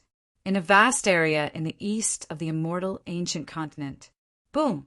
A mountain range that looked like an earth dragon suddenly exploded as it was hit by a terrifying attack. A forbidden weapon that looked like a Tian Luo umbrella appeared in the sky. Thousands of rays of divine light fell from it and turned the mountain peak below into fine powder. Catch her! Don't let her get away! A large group of sea creatures shouted as they chased after her. A slender figure dashed out from the crowd. She turned into a divine rainbow and was even faster. She seemed to have some kind of secret technique that increased her speed by many times. These people are really persistent. Why are there so many sea creatures involved? Gu Xian frowned and looked tired. She looked back and took out a long black knife. Runes surrounded it, and the knife chi was boundless. It pierced through the air and killed all the sea creatures that were chasing after her. She had been hunted for the past few days, and this was the third group of people today. If it were not for her sensitive senses, she would have been seriously injured by that forbidden weapon. That girl in green is still being hunted. It's too bad. She has offended the sea creatures. At least in this area, no one dares to help her. I heard that her surname is Gu, and she is related to the young master of the Gu family. I don't know if it's true. Even if they are related, I heard that she has some conflicts with the young master of the Gu family. Such a beautiful girl. What a pity! Even the disciples of the Tao Heaven Immortal Palace saw her, but they did not dare to help her. A large group of cultivators noticed this scene and were extremely shocked. However, they only dared to watch from afar. Over the past few days, this was a common occurrence in this area. The news had spread far and wide, and many cultivators came to join in the fun. The Ocean Palace was extremely powerful. Although they knew that the girl was suspected to be related to Gu Changa, they were still unscrupulous and kept sending the sea creatures to hunt her down. This time, many sea creatures went to the immortal ancient continent, and they all obeyed the orders of the Ocean Palace. In particular, the seventh princess said that anyone who could help her catch the girl would be rewarded with supernatural powers and instruments, and even a favor from her. This reward was very attractive. However, many cultivators considered that this young girl's surname was Gu after all, and her relationship with Gu Changa was hard to say. He did not dare to interfere in such matters. Thus, they could only watch the show from afar. Damn it, why are there so many of them? Gu Xian'er's expression was as cold as ice. It was not easy to get rid of one group of people, but before he could rest, he encountered another group of people. The void trembled. Boundless divine symbols rippled outwards. It was also a forbidden artifact that possessed great power. The mountain peak in front of her suddenly exploded. She was also affected by the shock wave. Her blood and qi roiled, and there was a sweet taste in her throat. She was injured by the shock wave. Even though Gu Xian had an amazing physique, he was still very tired after being hunted for so many days and not being able to find a chance to rest. This made her angry and aggrieved, but there was no other way. The oceanic race were like maggots in one's bones. He couldn't get rid of them, no matter how hard he tried. There were even a few young supreme martial artists among them. Facing their combined attacks, Gu Xian had no other choice but to escape. Actually, she still had some tricks up her sleeve. That was to use the artifacts that her masters had given her. However, this was only a battle between peers. She did not want to waste them in such a place. Furthermore, this could be considered a training experience. However, now, Gu Xian regretted killing that youth. She had indeed formed a huge grudge. His gaze had indeed made her very angry. Her killing intent had soared. It's all Gu Changa's fault. If he didn't make me feel bad, I wouldn't have killed that person. Anyway, it's his fault. I'll settle the score with him. Gu Xian put the blame on Gu Changa's head again. Furthermore, didn't he say that he would not allow others to bully her? At this time, she was being chased by a group of small fries from one side to the other. Why couldn't he see his shadow? It would have been better if they did not mention Gu Changa. The more Gu Xian thought about him, the angrier she got. Towards the end, she even felt a little wronged. In fact, she also knew that it was her own wishful thinking. After all, Gu Changa no longer cared about her. Why would he care whether she lived or died? After all, if she died, there would be no one to take revenge on him. Gu Changa should naturally be happy. The Ocean Palace was chasing her. This kind of thing had already alarmed the young supreme martial artists everywhere. Gu Changa was so powerful and had so many followers. How could he not have heard of it? However, after so many days, he had not come to help her. This was enough to show Gu Changa's attitude. Gu Xian, what are you thinking? What are you still waiting for? Very quickly, Gu Xian shook her head and discarded the distracting thoughts in her mind. She continued to flee. A pair of bright wings appeared faintly behind her, surrounded by runes. It was an extreme speed ability. Fortunately, her masters had taught her many methods. There would not be any major problems for a while. However, Gu Xian still felt an inexplicable sense of loss. Is this the gathering place of the Aboriginals? At the same time, Gu Changa was standing on a mountain peak with great interest. Looking from his direction, he could see that there was a valley in front of them.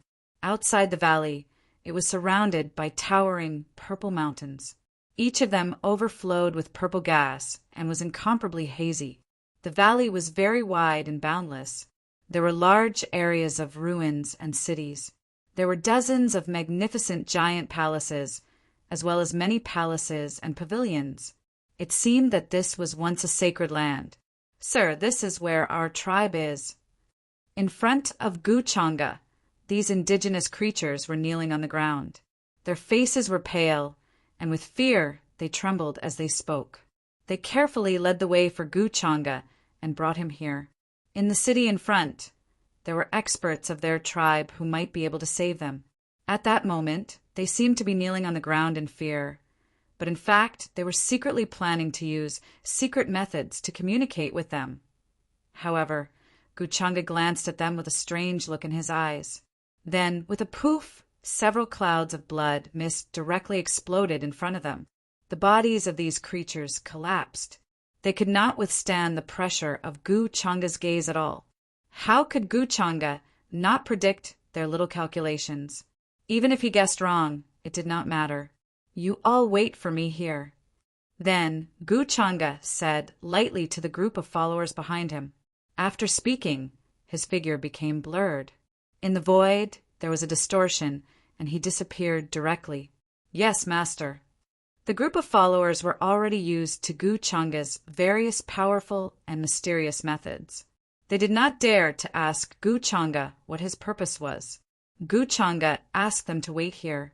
Then they would obediently listen to his orders and wait here. Soon, Guchanga's figure shuttled through the void. Buzz. He had already noticed that there were many creatures in the ancient ruins. Their auras were very strong. Most of them were in the God state. There were many in the true God state and divine God state. There were also some in the divine king state and even the saint state. However, they were sitting cross-legged in some of the palaces. Their bodies were flowing with divine light, and they were cultivating motionlessly. If it's a sneak attack, it won't be difficult to kill this saint state existence. But I'd better take a look at the ancestral tombs of these indigenous people first. At this time, Guchanga's figure was fused into the void. There was a bright golden rune shining in his palm. The divine concealment talisman could perfectly conceal his current aura. Based on the strength of this group of indigenous people, Guchanga guessed that the ancestors buried in their ancestral tombs were not too weak. They should be at least at the quasi-supreme state level. He felt that this time he could take advantage of the situation and break through to the divine king state in one fell swoop. As long as there was enough origin essence, the quasi-saint state was not impossible. As the saying went, riches and honor were found in danger. Not to mention, this was not considered dangerous for him. Guchanga had many trump cards. Even if there were great saints or quasi-supremes hidden among them, he would not panic at all. Buzz. The void trembled slightly. This fluctuation did not attract much attention. And Guchanga also smoothly went into the depths of the ruins. He passed through a large number of buildings and palaces, shuttling all the way to the innermost area. From time to time, there would be a majestic divine sense sweeping down. It was like the pressure of Mount Tai. Guchanga could not help but frown. In this small ruins, there are actually existences beyond the quasi-supreme state. Of course, Guchanga was not worried. He still had the inner world. If there was an accident, he would first enter it. Moreover, he knew the characteristics of these indigenous people's tombs, so he was not afraid that he could not find the real location of the ancestral tombs. The journey was safe and did not cause the slightest sound or fluctuation. About 7 minutes later, Guchanga finally saw a tomb cave. It was very tall and simple. There were ancient words engraved around it. The patterns on it showed that it was at least tens of thousands of years ago.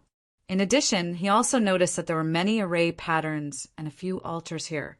In front of the tomb cave, there were two powerful creatures with purple faces and centipede-like appearances guarding.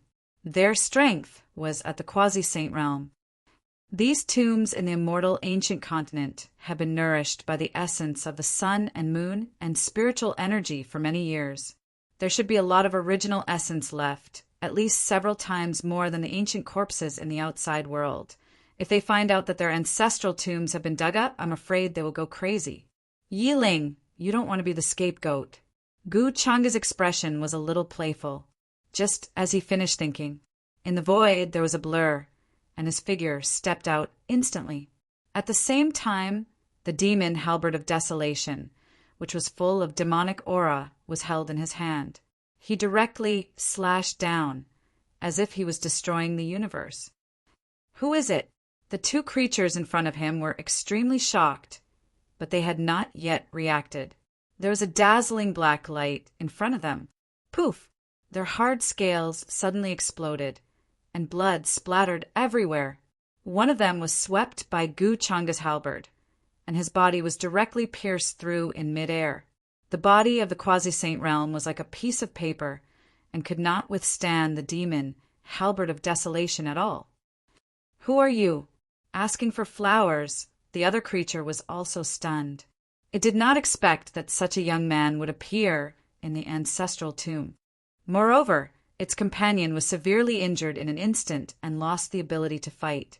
If you don't want to die, please make way. Gu Changa casually smiled and did not have the slightest self-awareness of a sneak attack. You. The other creature was furious. It understood the meaning in Gu Changa's mind. The majestic might of the quasi-saint was about to soar, but the black light broke through again. With a poof, its arm was directly cut open, and black blood splattered everywhere. Gu Changa looked casual. It did not take him much effort to deal with them. Soon he avoided the array patterns in front of him and entered the ancestral tomb. Boom! An ancient and decaying aura immediately rushed towards him. Gu Changa swept the demon halberd of desolation and broke all the coffins in front of him. With a series of thuds, corpses rolled out one after another. It seems that the harvest is not bad. Gu Changa was a little satisfied. In his words, these were high-grade corpses. The corpses in front of him contained rich essence. There were men, women, old and young, and they wore different clothes. They belonged to different dynasties and periods, but they were all very far away from the present. This was a group of incomparably ancient dead people. When they were alive, the weakest was at the great saint realm. Now, they looked incomparably strange.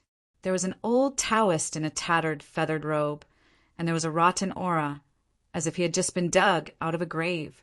There was also an ancient emperor wearing a broken purple gold crown, as if he had just climbed out of the ground. There was also a heavenly lady in a heavenly silkworm robe, but her robe was tattered, as if she had been eaten by demon beasts. There was also a monk in a kasaya. His skin was dry, but it seemed to be cast in gold. There were also creatures of the 10,000 ancient races. They were very tall, but their wings were cracked and dry as Gu Changa attacked them. Black runes of the great Tao appeared in his palm, turning into rules like order. These corpses began to float up and down. Wisps of sunlight-like green light emerged from these corpses, like essence, but also like starlight, magnificent and magical. Gu Changa sat there cross-legged, and a door vaguely appeared behind him. Wisps of black light fell, turning into a pitch-black treasure bottle of the great Tao, and all the light was swallowed by it. He was refining and absorbing these, and the aura on his body was constantly rising. Pitch-black vortexes appeared from between the cells, strange and mysterious. Time passed, and it had been 3 days since Gu Changa entered the ancestral tomb of this small relic. At this moment, in a vast mountain range, there was some blood at the corner of Gu Xianer's mouth, and he looked forward with a cold expression. A vast expanse of white fog rolled in from all directions, enveloping an area of several tens of thousands of miles. There were runes flashing in it, and the aura of array patterns pervaded, extremely powerful. This group of sea race had been lying in ambush here for a long time. Numerous sea tribe ferocious beasts appeared everywhere. Their bodies were extremely huge and terrifying, and the runes on their bodies were blazing like small mountains. In order to hunt her down, the seventh princess of the Ocean Palace sent many sea race geniuses. She would not rest until she avenged her brother's death. And during this period, Gu Xian killed many of the sea race people she sent, making her lose face, and this made the seventh princess even angrier. Now she set up a sea race formation to firmly surround the area where Gu Xian was in order to capture her. This place was shrouded in white fog, as if they had come to the sea. Lightning flashed, thunder roared, and a storm raged. It was extremely terrifying, and all kinds of runes intertwined, brilliant and brilliant. At the same time, it also attracted a large number of cultivators in this area, who all watched from afar with different expressions. The seventh princess of the Ocean Palace is ruthless. She sent so many people to hunt down this young girl, and now even the sea race formation has been activated. Even a true god will find it difficult to escape.